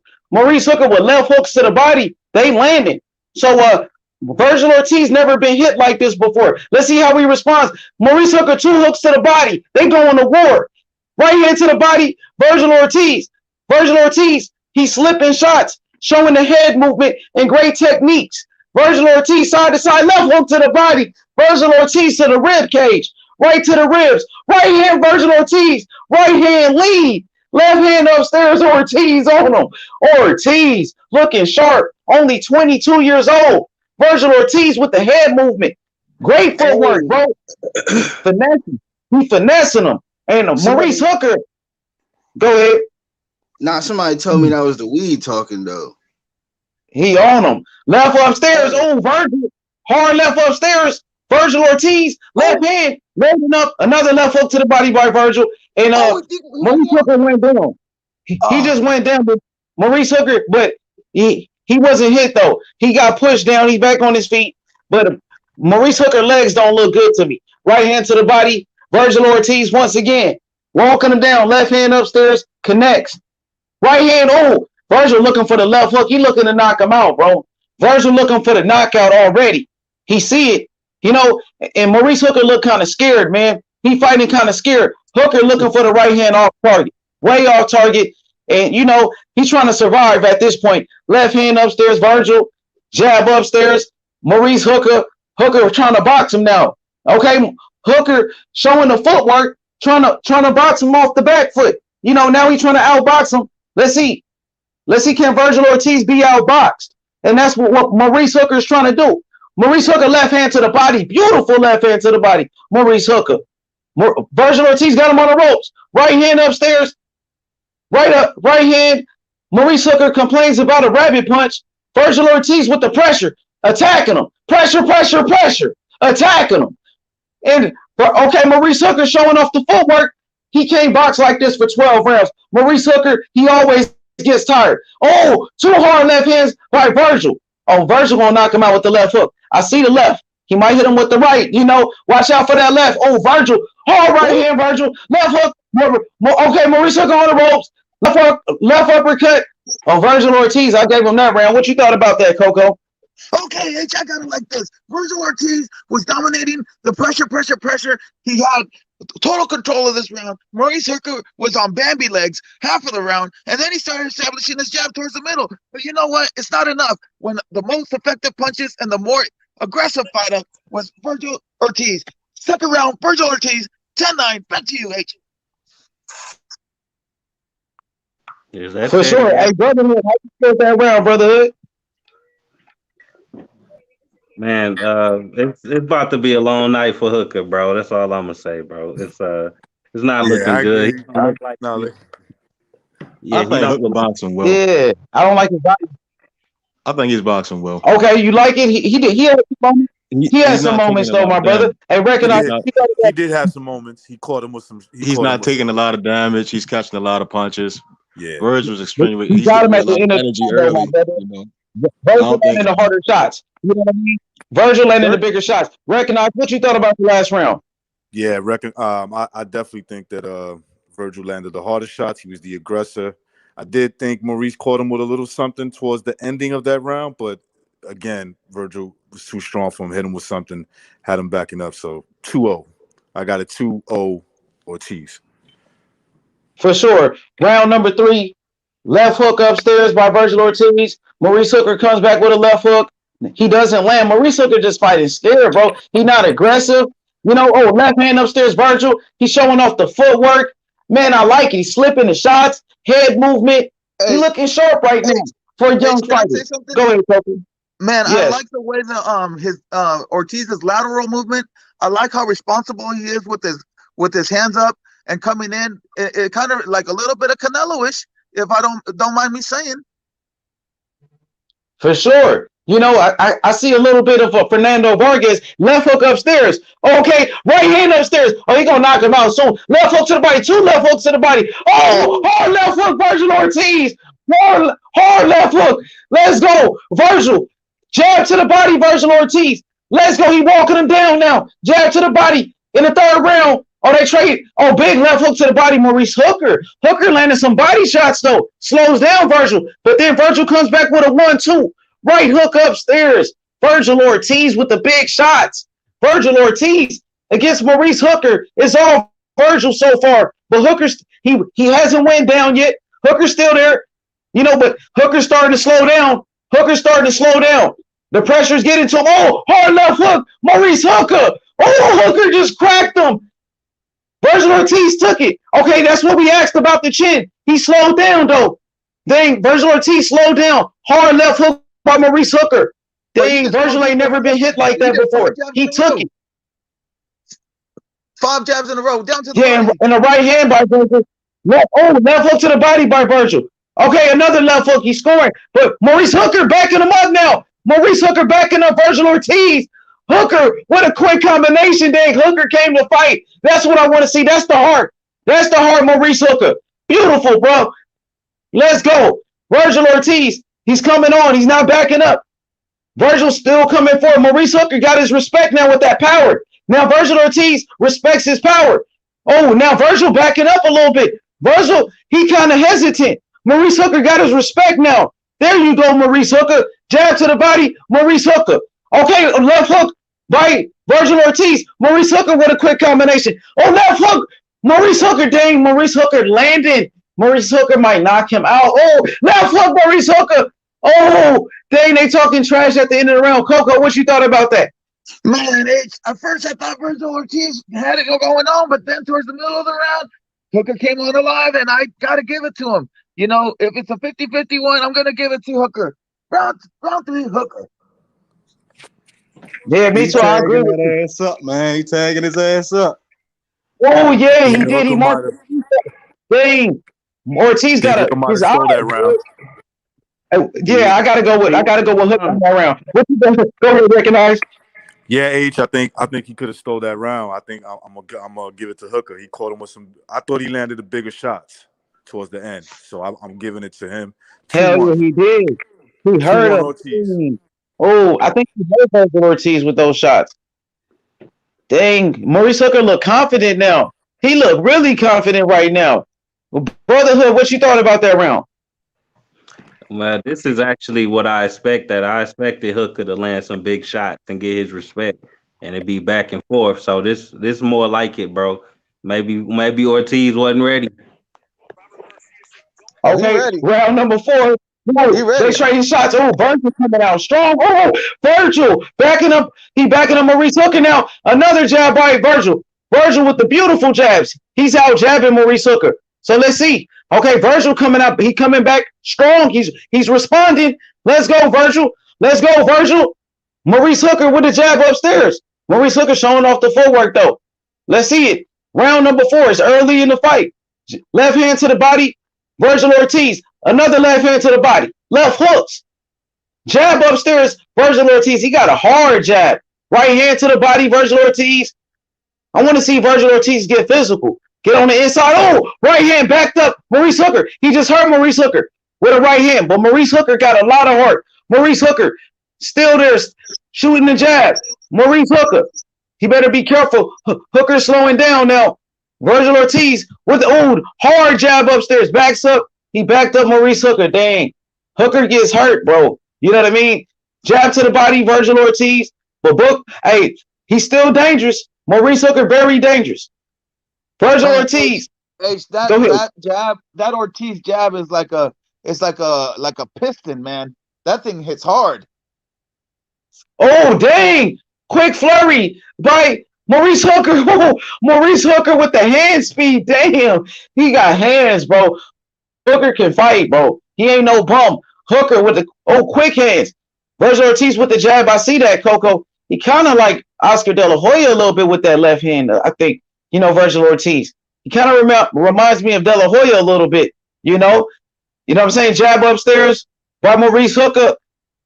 Vergil Ortiz with a jab upstairs. Let's see. Double jab. Now it's like a boxing match. Now they're getting very technical with it. Hard right hand. Maurice Hooker. He hurt Vergil Ortiz. Dang. He just clipped Vergil Ortiz with a right hand. Beautiful right hand by Maurice Hooker. Beautiful. Accurate. Another right hand by Maurice Hooker. Maurice Hooker looking for a knockout. Vergil Ortiz. They both looking for knockouts. Man, shit. Vergil Ortiz coming, bro. Somebody gonna get knocked out, bro. Right hand by Maurice Hooker. Hooker been to war before. He got that experience. He been in a war with Jose Ramirez. Jab to the body. Vergil Ortiz. Vergil better be careful. Maurice Hooker loading up with the right hand, bro. He's getting close. Man, jab upstairs. Maurice Hooker backing up Vergil Ortiz. Right hand to the body. Maurice Hooker. Vergil Ortiz look hurt for some reason. I never seen Vergil Ortiz backing up in a fight before. Dang, and I think Vergil got a cut on his eye. Man, that was a cut. Earl Spence at the fight. Earl Spence at the fight. Boys. I told you Spence was there. Dang, Spence is there at the fight. Spence, right? He represented. Crawford. That's what's up. That's good. Crawford, he always comes to the zone fight. You gotta respect Earl Spence, bro. Gotta respect him. He showed up. Respect to Earl Spence. Yeah, let's go back to the comment. Let's go around before the start. Go ahead. Okay. Go ahead, Coco. I gotta give that round to Hooker. He seemed like he was dominating the action, and then at the end of the round, he had Vergil backing up. Incredible! What a fight! 50-50. Let's go. Man, Earl Spence threw up neighborhood too. Somebody just put up a comment. Throwing up neighborhood, yeah. And he got the blue hat. So Earl Spence, he big Crip though. He a Crip, bro. He be with Yellow Beezy in them. But go ahead, recognize. Yeah, man. 2-2, man. I think Hooker took that round again. Backing him up at the end of the fight. Getting his punches in between punches. In the exchange. For sure. Yo. 2-2. For sure, the brotherhood, dang. Dang hard right hand, Vergil Ortiz. Man, Maurice Hooker took it, though. Maurice Hooker showing heart. Yo, the brotherhood, what you thought about that last round? I got it 2-2 even, man. This is what I expected. I didn't think he was just going to walk through Hooker. So let's see, man. I like the things Ortiz is doing with the jab and the head movement and everything, though. But let's see how it play out. Dang, left hook to the body, Maurice Hooker. Hard right hand upstairs, Maurice Hooker. Landed it right on the chin. Dang, Vergil Ortiz showing off a chin, though. He's showing he could take a punch. Uppercut, Vergil Ortiz. Vergil Ortiz got a chin. He took his best punches. Okay, now Vergil going for the knockout now, bro. Dang, it's a close fight so far. 51 punches landed for Vergil Ortiz. 48 punches for Maurice Hooker. Okay, Maurice Hooker's backing up now. Vergil Ortiz, he's getting a hard jab upstairs by Maurice Hooker. Maurice Hooker with a hard jab. Another jab upstairs, Maurice Hooker. Maurice Hooker boxing very good right now. Right hand upstairs, Maurice Hooker. Yo, my brother DJ, what you think about Maurice Hooker right now?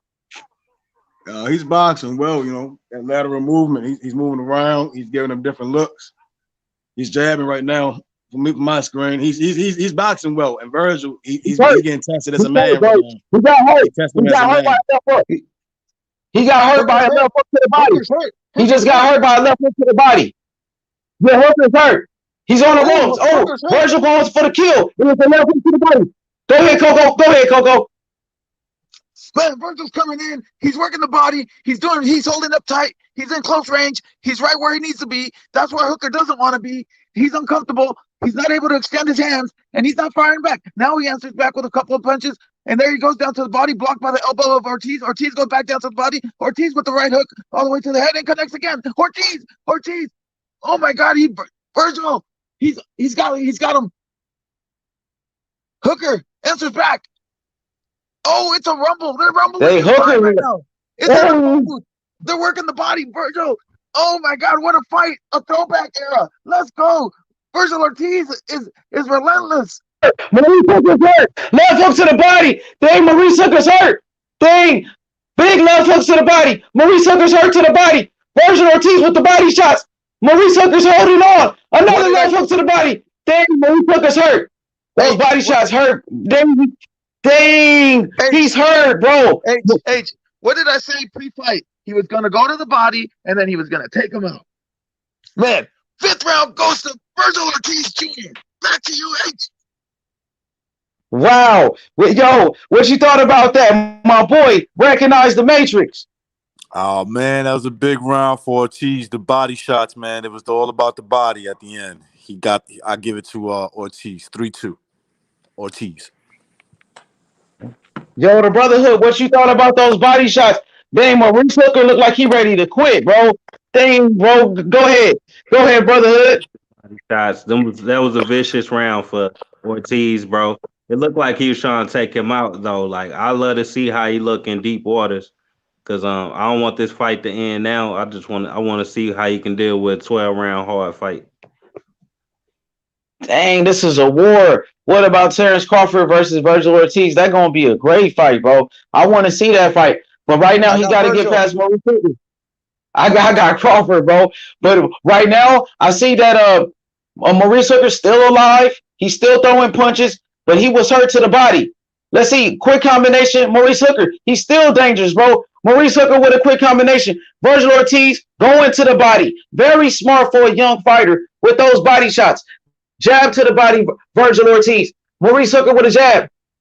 Right hand to the body, Vergil Ortiz, and a left hook to the body. He keeps going to the body. He's relentless. Non-stop pressure. Jab upstairs, Vergil Ortiz. Ortiz with another jab to the body. Man, he's technical. Oh, man. Oh, hard right hand by Maurice Hooker and a left hand by Vergil Ortiz backs him up. Go ahead, Coco. No, go ahead, H. I'm sorry. Oh, you good. Go ahead. Okay. Vergil Ortiz comes through and stuns Hooker with 1 minute and 54 seconds left. They're exchanging in the middle of the ring. Both men are not willing to give any inches, except for Hooker's giving way just a little bit. Oh, big combination by Vergil Ortiz.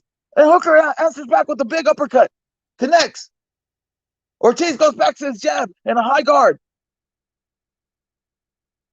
Oh, Vergil Ortiz goes to the kidneys. They're clinched. They're at the rope. They're leaning on each other. The referee separates them with 1 minute and 25 seconds left. Minute 20 seconds left. Vergil Ortiz digs down to the body with authority. Vicious body shots. Uppercut to the chest of Hooker. Hooker tries to answer back with a 1-2 combination. Misses with the right hand. Ortiz is following and walking him down again. Ortiz is looking for an opening. Hooker knows he's trying to catch a counter. Vergil Ortiz, with a big left hand. Big left hand knocks Hooker's head all the way back. Hooker has to reset. They're in the middle of the ring. Hooker's trying to establish his jab. Ortiz with the responsible high guard. Got hit 3 times, but it was all blocked. Oh, doubled up on the jab. Vergil Ortiz doubled up on the jab and snapped. Hooker snapped back. Jab upstairs. Vergil Ortiz with the big jab. Big right hand by Ortiz. He's down. Oh, Vergil dropped him. Oh, he's ready to take. Hooker doesn't look like he wants to get up. Hooker doesn't look like he wants to get up. 24 seconds left. It's a 7 count. 8 count. And he's up. He's up. Referee tells him to go to the left. Referee tells him to go to the right. He checks his glove, wipes him off. Vergil Ortiz is running in. Oh, big body shot. Connects. Oh, big right hand down up to the upper. Oh, another big right hand. Vergil Ortiz is trying to kill him. He's trying to kill him right now. He's swinging with no like, oh my God. And that's the end of the round. Yo, Vergil Ortiz is a dog. Vergil Ortiz just dropped this dude, broke him down. Come on, bro. I tried to tell him. Oh, shit. Broke him down, IB to the body. Man, all type of shots, folded him up. He ready to quit, bro. They gonna have to stop the fight, bro. For real, bro. Hey, what you thought about that recognized, man? That was beautiful. That was a brutal round. Obviously, Ortiz scores the knockdown, so it's a big round for him. I think Maurice Hooker, when he stands his ground, man, he looks good. But when he gets hit to the body, he goes backwards, and that's what's killing him in the fight. Yeah, that's the same thing what happened in that Jose Ramirez fight. Brotherhood, what you thought about that round? Yeah, Ortiz, I don't know. He using a lot of energy. I'm concerned about that, but his shots right down the pipe is landing every time. Like Maurice need to do something about his defense down the middle, bro. Tighter guard or something, because he getting beat down. Oh, can I say one thing about Vergil Ortiz? Vergil Ortiz ran track back in the day, so his stamina is up there with the greats. Wow, round number 7, they come back swinging. Vergil Ortiz loading up with the left hooks to the down again. Oh, dang, he's dropped him. It was a body shot. Oh, he's done, bro. What was it, a body shot or low blow? What he said? It's over. It's over. It's over. The body shot in the 7th with 2 minutes and 20 seconds. Hey, but I thought it was the weed talking. Who said that? Did I call it H? Yeah, yup. Facts. It's over with. Oh, the body shots, man. He's still down. Man, he took a beating, bro, in this fight. Man, he got a lot of hurt, bro. Maurice Hooker got hurt, bro. You know what I mean? I wouldn't say it's a beating like that. I wouldn't say all that. I wouldn't say a beating. Come on, he crushed this dude. He finished him off. He knocked him out. Down. He destroyed him. He punished him, bro. He fought good, but the man got destroyed. It showed who he was. He took some shots. It was a good one. Hey, you know what? And now he's gonna call out either Earl or he could call out Bud. Vergil Ortiz today has arrived. Vergil Ortiz today has shown the world that he is here and he's here to stay. And I can't wait for seeing Vergil Ortiz in the future going against any of the top dogs. And I'm riding with Vergil Ortiz. Vergil Ortiz is the truth. Vergil Ortiz just knocked out Maurice Hooker, destroyed him, bro. Ended him, bro. Dang. Unbelievable. Give Maurice Hooker credit, though. He performed very good. He showed a lot of heart. Vergil Ortiz, he showed he got a chin. He took Maurice Hooker best punches. And Vergil Ortiz kept coming. Relentless. 17 wins, 17 knockouts. Just like Deontay Wilder, bro. This man is the truth. Vergil Ortiz. A star is born. Vergil Ortiz. He's the new star, bro. The next Oscar De La Hoya. The new Fernando Vargas. This is the man right here, baby. Vergil Ortiz versus Terrence Crawford. He said he wants the belt. He said, where my belt at? Vergil Ortiz is an animal. He's an animal. The brotherhood. Take it away, my brother. The brotherhood. Don't you go ahead, Coco. Wow, like that. Vergil Ortiz has arrived. Yo, the brother has lost words. I got Hey, go ahead, Coco. Hey, Vergil Ortiz arrived, man. Say hello to Vergil Ortiz. He's here to rock, man. He was under the radar, and today he appeared on the radar. Today he announced himself to the welterweight division, and he's telling everybody, "Hello, where's my belt? It's my turn. It's my chance." And you know what? He broke Hooker's arm. He broke Hooker's arm with the shot. Damn! I just saw that, Coco. I just saw that shit. He did break his fucking arm. But look, man. I agree with brotherhood. Maurice Hooker got to put some weight on, man. Got to put. So he didn't get knocked out. He broke his arm. He broke his fucking with arm. A punch. With a punch, bro. What happened? Vergil Ortiz hit him in the arm while Maurice Hooker was trying to block a shot. Yeah, and he broke his arm with his shot. He punched him on top of his head. And then broke him. Damn, something happened to his fucking arm, bro. That shit was weird. It wobbled. I think it was just the way he hit it, while it was moving at the same time. Crazy. Anyway, the perfect punch. But the brotherhood is right, man. If Hooker had some fucking weight on him, I think he would have gave him a better fight. But not to take anything away from Ortiz. Ortiz went to the body, was smart of him. That's what wanted the fight. That's one of Vergil Ortiz's signatures. I've already dissected all of his fights. I have a 2-part series going on in my channel. The first part is already up. It took me a month to complete, and I broke him down. I watched all of his fights, and then I have a fight-by-fight analysis of each one of Vergil Ortiz's fights. So I knew what he was going to do. I knew he was going to go down to the body, break him down, and he was going to knock him out. And I told you guys that it wasn't probably going to be early, but in his first couple of fights, as a professional, he was knocking people out and then not even getting past the 3rd round. Then in his later fights, he got up to the 6th round, and then this time he went up to the 7th. So he's moving up in competition, and he's still dominating. I'll check your videos out, man, for sure. Hell yeah, he's a beast, bro. Vergil Ortiz is a monster, but you know he got the WBO. So you know what? I guess he got a like an intern belt, a regular belt. You know what I mean? Interim belt. Yep.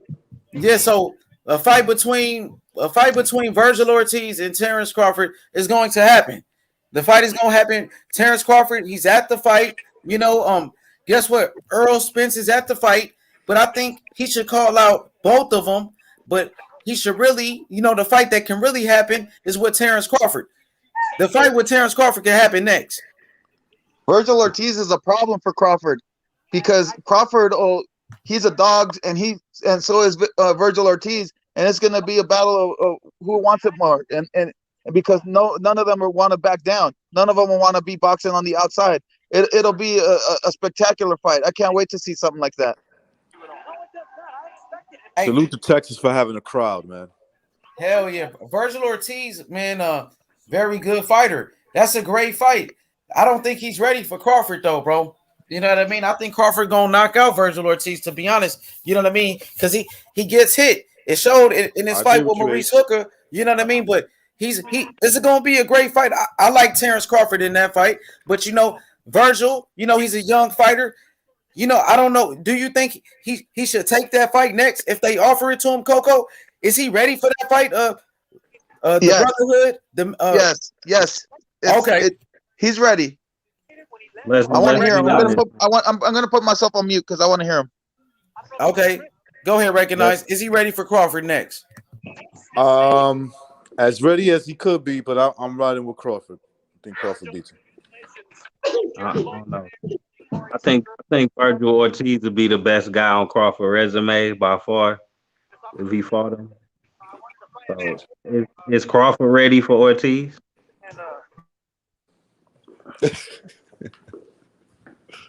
I think it's the other way around, but yeah. He definitely a bigger puncher than Crawford. Let's look at it this way. He's a bigger puncher? He's a bigger guy. With one shot, or you mean combinations? I think overall. Just overall. He's big. He look bigger and stronger. Like Crawford came up from 135, right?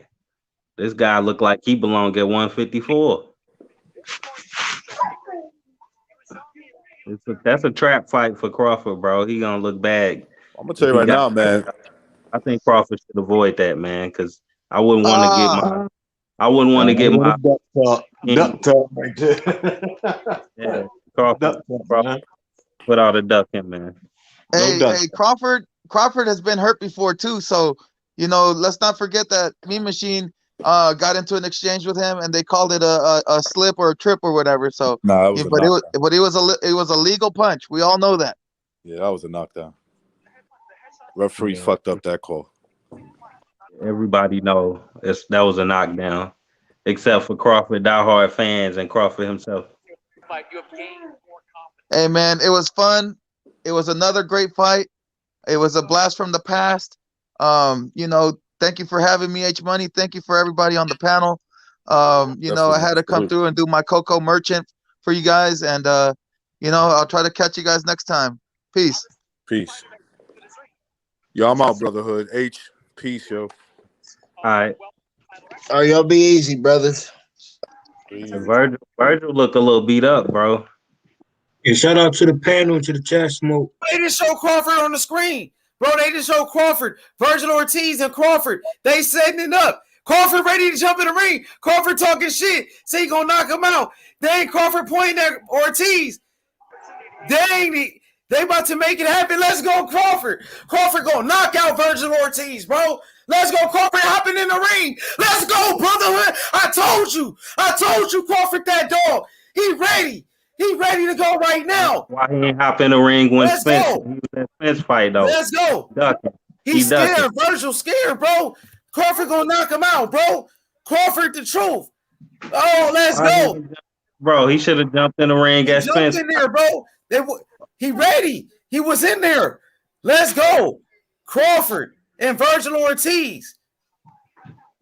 Dang, do a face-off. Do a face-off, bro. What's up with that? Hey, let's go. This shit lit, though. That shit was lit, brotherhood. You can't lie, though. Crawford cherry picking, bro. Yeah, you know that. And where's Spence at? Where's Spence at? Crawford in the mix.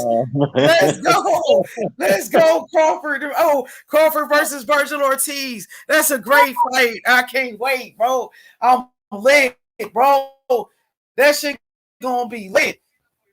Hey, what you thought about that little confrontation, DJ? My brother DJ. I think they ready to make the fight. I think that's a great fight. It was show what Ortiz is really made of. Crawford takes punches way better. That's a great fight. That's all. I want to see it. You know, if he called him out, they need to make it happen. You know, that's a young prime. That's a young fighter. He has nothing to lose. You know, give him his title shot.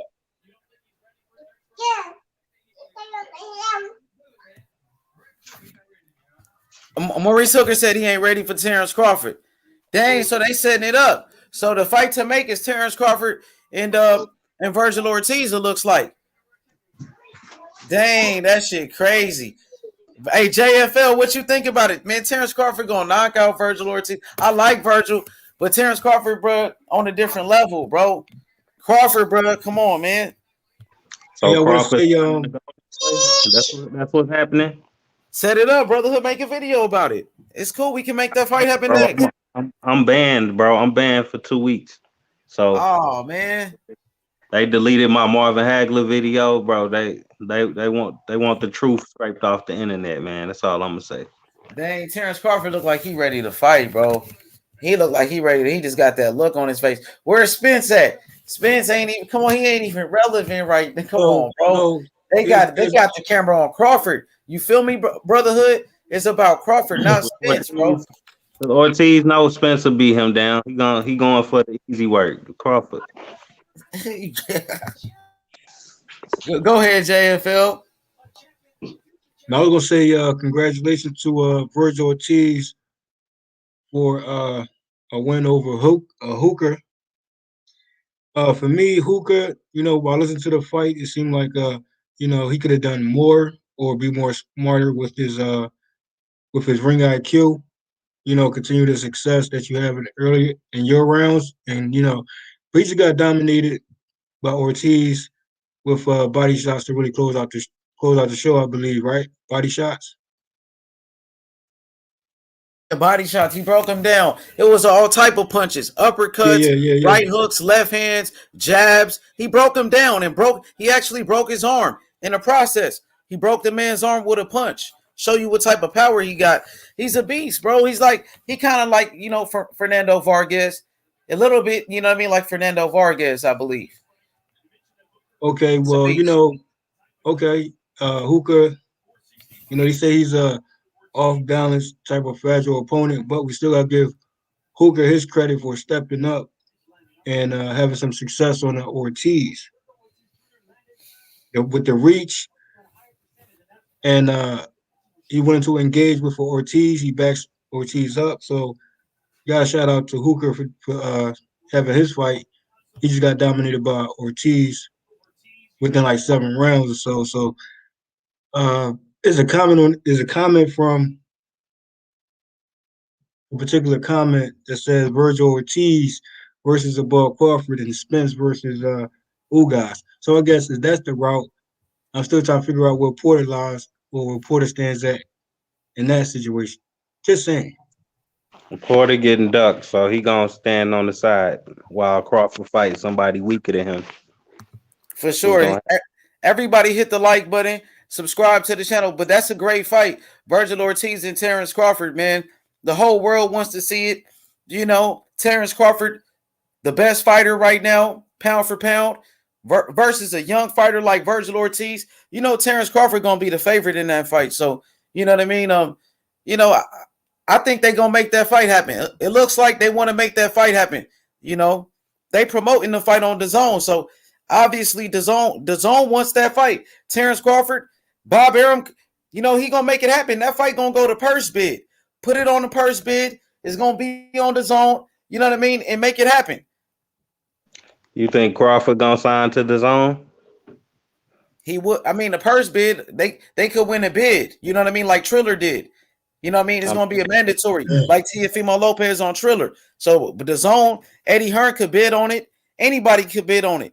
Golden Boy, they going to make it happen, Brotherhood. Bob Arum going to make that fight happen.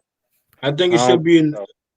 I think it should be in the works, but at this time, I feel as though Vergil Ortiz still need more contenders to go through. If he, like I said, for me, you can't bypass no opponents. Period. I don't care. You know what I'm saying? If Bud Crawford choose you, then that's what it is. But I'm still saying you can't bypass other contenders or Ortiz.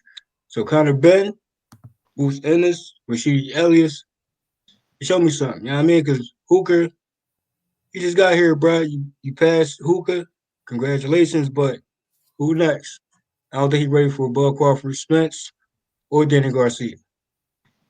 So, Lou, my bad. Go ahead. Hey, my bad. It was a comment. Get the smoke. Shout out to my boy. Get this smoke.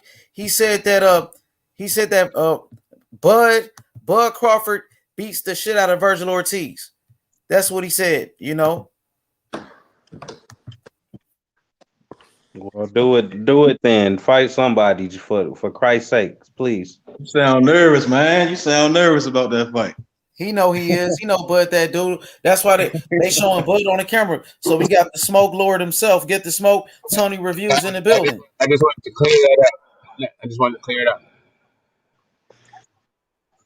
What's good, man? Somebody might, bro. I knew Hooker wouldn't survive. I told you. I just wanted to say that the quote was Bud will beat the dog shit out of Vergil. What's that? Bud will beat the dog shit out of Vergil Ortiz. He will knock him the fuck out, and it probably won't go that long.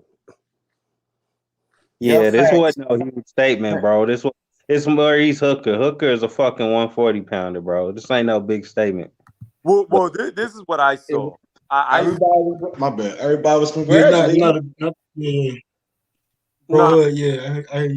This is my problem with Vergil Ortiz right now if he fights him next. I saw Maurice Hooker do like a little sidestep and he two-pieced him in the face in the 4th round and he hurt him. He hurt Ortiz. Like Ortiz was stunned for a moment. So he's not ready for that Bud fight. A guy who can counterpunch and put consecutive punches together. He'll get knocked out. I'm telling you, he's not ready. I don't know if y'all can hear me or not, but the motherfucker not ready. Yeah, you cooking. Keep cooking. Talk that shit, Tony. Come on. Come on with it. I'm just saying, like, and I was expecting, like, more power from him, in all honesty. Like, he's got power. It's good. Maurice Hooker, they said at the very end that he popped his hand. That's what Hooker said. So it wasn't his elbow or his arm like the announcers were saying. But, his shots, they really weren't being that effective to the head. He worked the body of the smaller guy who's used to fighting at 140 and got him out of there. Kudos to him. But again, it's a smaller guy moving up.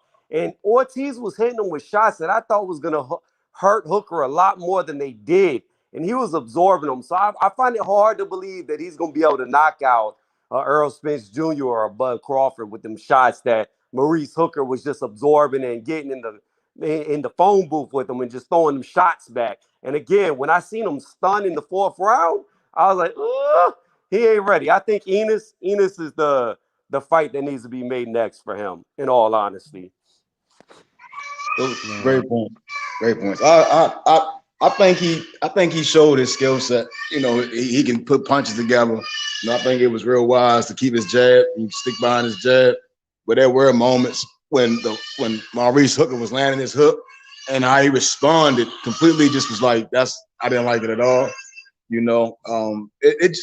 It's not something you want to see from a fighter, because he kept grabbing at his eye, and then I forgot which round it was, either the 3rd or 4th, he just walked away, like he wasn't there. It seemed like he was lost, and you can't be like that against guys like top dogs. But if he said he's been calling out the champions, and the champions are there, and he wants to make the fight, they should make the fight.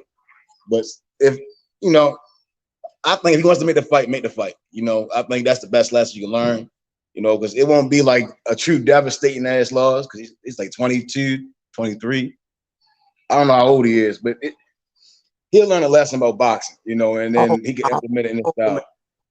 I don't know. Because if he gets knocked the fuck out and he's sleeping, looking up at the fucking ceiling, he may never recover from that. I'm telling you, like a guy who is a knockout artist who goes in there and imposes his will, he may mentally never come back from that. I don't know if you want to put him in there. I'm telling you, it's a bad move if they do it. Because I really think he's going to be sleeping with his eyes closed. I agree with you. I'm just talking my shit. I'm just talking my shit because people said that he could beat Crawford. And then just saying Hooker, the 140-pound champion, come up and rock his shit. It's just insane to me. You know, and then to say that he's going to sit up here and hang with Bud Crawford is insanity. You know, it's levels of boxing. And now looking at Vergil Ortiz today and how people hyped him up to be something, and then to see him get his shit rocked by a 140-pounder just moving up, and he didn't have to take the fight and have so much success as he does. And boxing is not all about how you. It's you look at the flaws, you know, and that's what I'm looking at. It was those could be in the same trainers. They got what they wanted to see, and that's all they needed. You know, we got to get down the line. And my brother, I give Vergil credit for winning. Yeah, you got to give him credit. I'm not trying to take nothing away from Vergil. I'm just saying. Now, if he wants to take that jump, take it. You know, I salute him. You know, I feel like whatever he does, just don't go back down. You know, because it's not gonna make him a better man or a fighter. He has to fight, and there's someone that's going to test him with footwork. Because Hooker's footwork, it was good, but you could tell he hasn't been doing it for a long time. You know, because he was still standing there, and his discipline was sometimes fading. You know, and I forgot who said it. They said he went to the body, and that's because him coming up, it was easy. It was easy to tax his body than it would be to tax a natural. You know, and I think now I'm really questioning if Danny Garcia fought him, would he end him? Man, you should have been questioning that, bro. See, it's all good. It's all good. Well, give me 1 second. Let me get the smoke real quick because he just got here and get the smoke. Okay, a fight between Terrence Crawford, Vergil Ortiz. How would that fight go? That kid is gonna get the holy hell beat out of him. Like that, he's not ready for that. Like Mo, fuck y'all hooks, just put it on him. And the dude left the ring looking like a raccoon. Like, stop it, stop it. Like the Ortiz looks fragile at 140. Like it's almost there. Do you guys think he takes that? And like. I'm sorry. That's me. That's mine. I'm sorry. His power didn't carry up. That was one of the questions that I had. This fight. Was his power going to carry up? No, it doesn't. No, it didn't. Man, JFL, stay in your lane, man. Stay in your lane. Stay all the way in your mic, bro. Stay your mic, bro. Can't hear you. Get the ghost your mic, bro. No, chill, JFL. JFL, chill. Okay. No, wait, chill, JFL. Chill, JFL. Need for that, bro. Just said about his mic, bro. That's it. We don't need that. I'm just saying. How about now? Hold up, JFL. Hold up, bro. That was my mic. That was doing that. I had to come back in. You know what I mean? But go ahead. Get the smoke. So you said you think Vergil Ortiz is not ready for Terrence Crawford. Okay. He's not ready for Crawford. No. No, he's not ready for Crawford at all. The kid's got a lot of promise. It's hard because I think I don't know that I just don't know if his chin's gonna hold up with his style. I think he's got pretty good upper body movement, pretty good. You're breaking up a little bit. Once he gets to those boys that can really crack. Okay. Yeah. Once he gets to those boys who can really crack, he's gonna have a problem. For sure, I agree with Get the Smoke. I agree. I got Crawford in that one, bro. Like he said, Maurice Hooker, he hit Vergil Ortiz with some hard shots. You know what I mean? And Vergil Ortiz, he got hurt. He backed up. You know, he won the fight. Congratulations for a young fighter stepping it up in competition. You got to give him credit. Maurice Hooker is a tough fighter. And Vergil Ortiz, he took his best punches. Now, Terrence Crawford, he hits harder than Maurice Hooker. Terrence Crawford is on a different level than Maurice Hooker. So Terrence Crawford, I think that's a great fight. I'm gonna go with Terrence Crawford all day. I got Terrence Crawford. I think Crawford is the best fighter right now, pound for pound number one. What up, UGC Flame? What's good, Black Horseman? And the boxing section was good. What's cracking, H? What's good, man? What you think about the fight? What you think about Vergil Ortiz knocking out Maurice Hooker? Now Vergil Ortiz versus Terrence Crawford. They was just talking about it. Terrence Crawford was at the fight. They put the camera on him. Terrence Crawford said he want that smoke. I mean, what you think about it? Look, it looked like Terrence Crawford was ready to fight right there. Like he ready to jump in the ring. Yeah. Wow. Wow. Is Terrence Crawford about to retire? Like, are we doing old lion versus young lion? Like, he's not an old lion yet. Crawford, all fuck, man. Crawford like 35. But this is this supposed to be a past the torch fight? Like, come on, man. He 32. Is it Terrence Crawford 32 years old, bro? 33. He 33.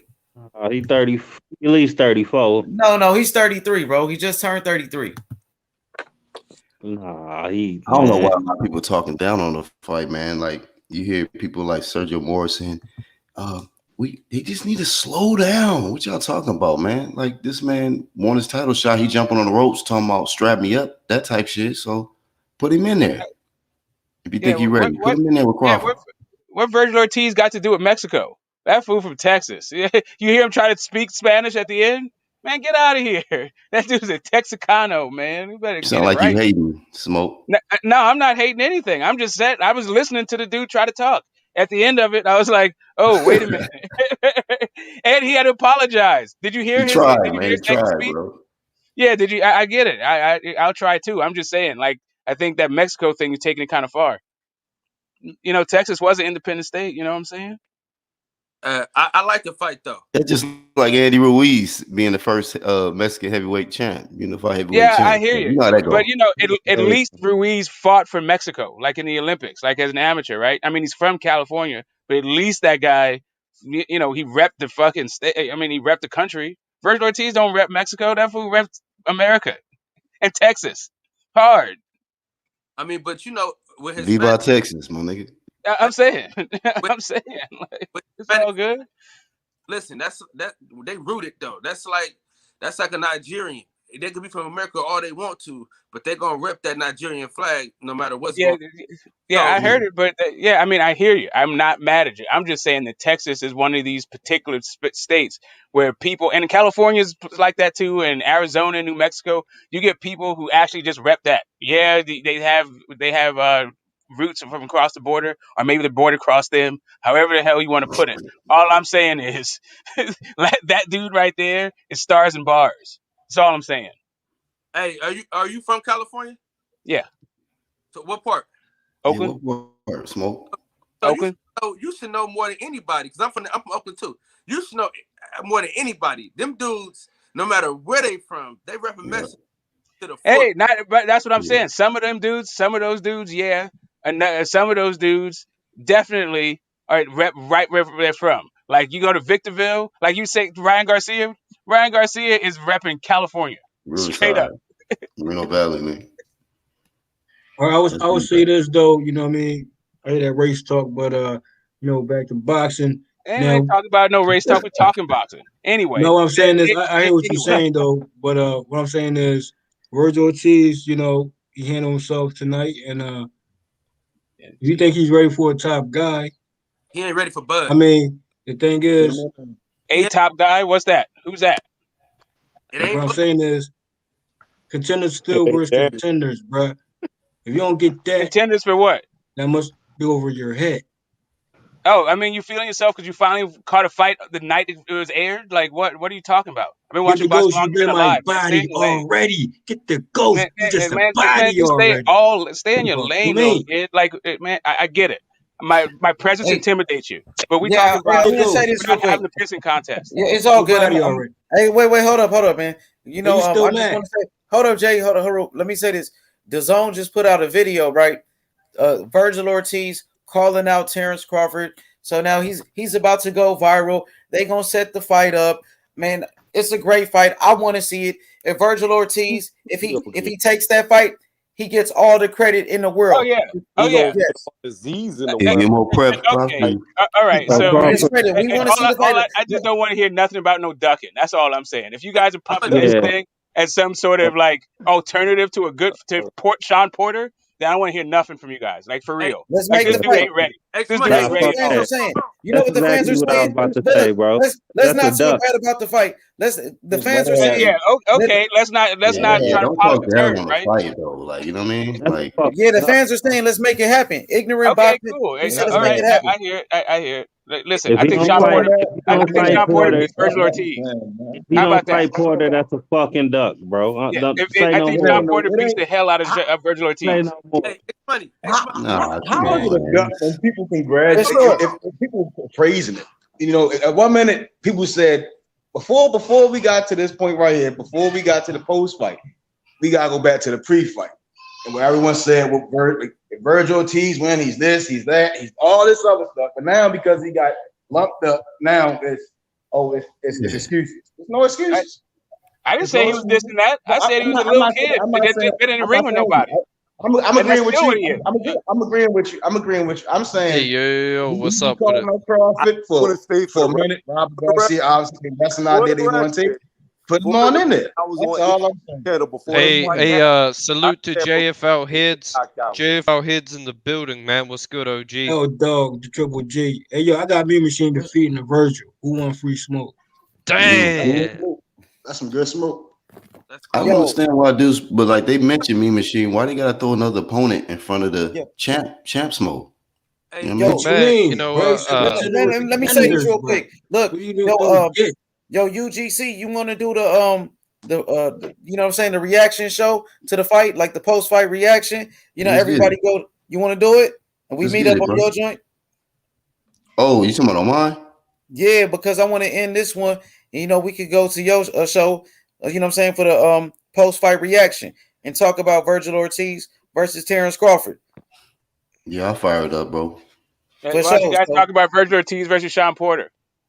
Hey man, that's a good fight. You know, Vergil, I feel like I think Vergil gonna knock out Sean Porter, bro. To be honest, yeah, I feel like Vergil is more like just more gifted than Spence. Start it up, Flame. Start it up, Flame, and drop the link in the chat. What did you say?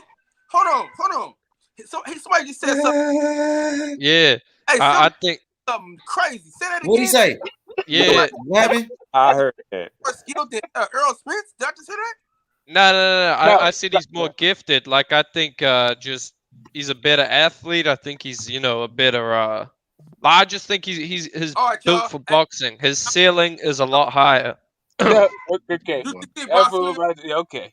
Mo Hooks just like I heard you. I've heard all of this shade about Errol Spence when it comes to Mikey Garcia, right? About Mikey Garcia coming up, even though Mikey Garcia was in the ring with two former 147-pound champions. All I hear is Mikey Garcia came up 2 weight classes to beat Errol Spence. Bro, what the fuck are you even talking about?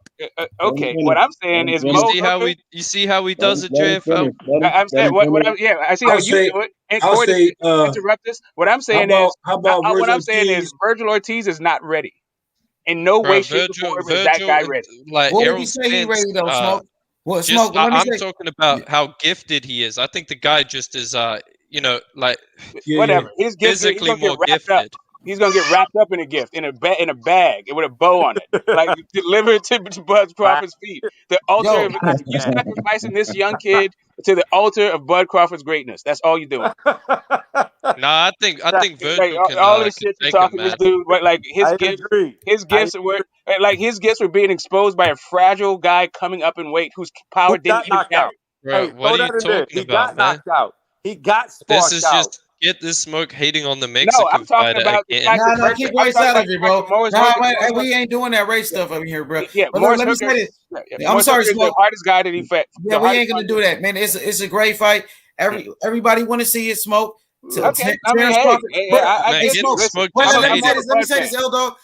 And let me say, Smoke. So if Vergil Ortiz steps up and really takes that fight, would you give him credit for taking that challenge? Vergil Ortiz credit? Yeah, for taking the challenge to fight Crawford.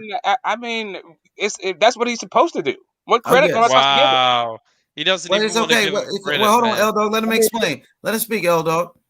Good. What else is he supposed to do? Is it shot at the title and Bud Crawford might be a Hall of Famer? What else is he supposed to do? Absolutely. So that's a great fight, man. So No, let's build that's it not. up. That don't make it a great fight. That makes it a win-win situation for Vergil Ortiz, unless he gets hurt to the point where we never see him realize his potential, which that actually could happen if he fights Bud Crawford next. Bro, I feel like, in my opinion, man, Vergil and I feel the next generation of welterweights is where it's at, man. I mean, Yeah, well, they better wait till it's time for it's their time, because right now the current generation will hey, beat bro, that I'm ass. done with all the They'll waiting in the beat that welterweight ass. division, bro. I I mean, want to you see might the be best done. fights That's right cool. now. You Bro, I might be want to done see with the it, but best fights right now. Like, I don't want to see Vergil these Ortiz dudes will get ducking each other, actually man. put him in there with those guys. Yeah, let's see it, man. Okay, I'm cool. ready. You might not like the way it's moving. That doesn't make Vergil I'm Ortiz ready a better for fighter. Vergil Ortiz. I'm ready for Jaron Yes, Ennis. yes, I'm ready you're for ready for it. Vergil Montes Ortiz ain't ready for Stanionis. it. Yes, but he's not ready for it. He said he's ready though, Smoke. He And said also, that he's you're ready. not loyal Yeah, either. As soon listen, as he man. gets knocked out, you're just gonna move on to the next dude. Bro, what are you even talking about, man? I'm talking about how you threw Loma under the bus, your idol. Like, as soon as that fool lost, you're like, fuck Loma. Like, what's gonna happen as soon as Vergil Ortiz running Man, when your I'm still favorite Team dog gets hit Loma, by bro. that That's Mack still truck? one of Man, my get out of favorite here, bro. fighters, bro. Yeah, okay, cool. Yeah, whatever. I like Vergil Ortiz and I love some Bud. So Oh really, I'm yeah, not trying to see that like, for either one of bro, them. how are you gonna say you like him, man? But then you continuously shit on him and try and I'm not shit. I shit on disrespect him, Maurice Hooker. I'm not bro. shitting on You're Vergil shitting on it Ortiz. already. He I made said he's Morris not look a That's ready. what we're coward, gonna do. bro. I'm He sorry. made I'm Rick sorry to quit. interrupt, guys. I'm sorry, but look, let's continue this conversation on UGC Flame. Black Horseman is live. I'm dropping a link in the chat. So everybody, look, the link is in the chat. Hey, look, post-fight reaction with the UGC. So let's go over there, bro. Shout out to Black Horseman. Let's go support the channel. There go the link in the chat. Repost the link. Everybody meet up on Black Horseman's channel. I want to say real quick. Come on, JFL, let's go over there. Congratulations to Vergil Ortiz and shout out to H Money, Mr. The Zone with Coco the Don, give you the best live fight commentary on YouTube. And salute to the chat, Smoke. Facts, JFL. Salute. Yeah, let's go. Hey, L-Dog, come over there. Come on. Let's go some support. You know what? I wasn't gonna go over there, but I might have to go over there and smoke out GTS now, man. Nah, let's go over there. Hey, everybody hit the like button, subscribe to the channel. Congratulations, Vergil Ortiz, the great fight. Vergil Ortiz versus Terrence Crawford next. Let's make it happen. Vergil Ortiz, he's phenomenal. What a great fighter. Much love to everybody. We out. Let's go to the UGC channel. Hit the like button, subscribe, Vergil Ortiz.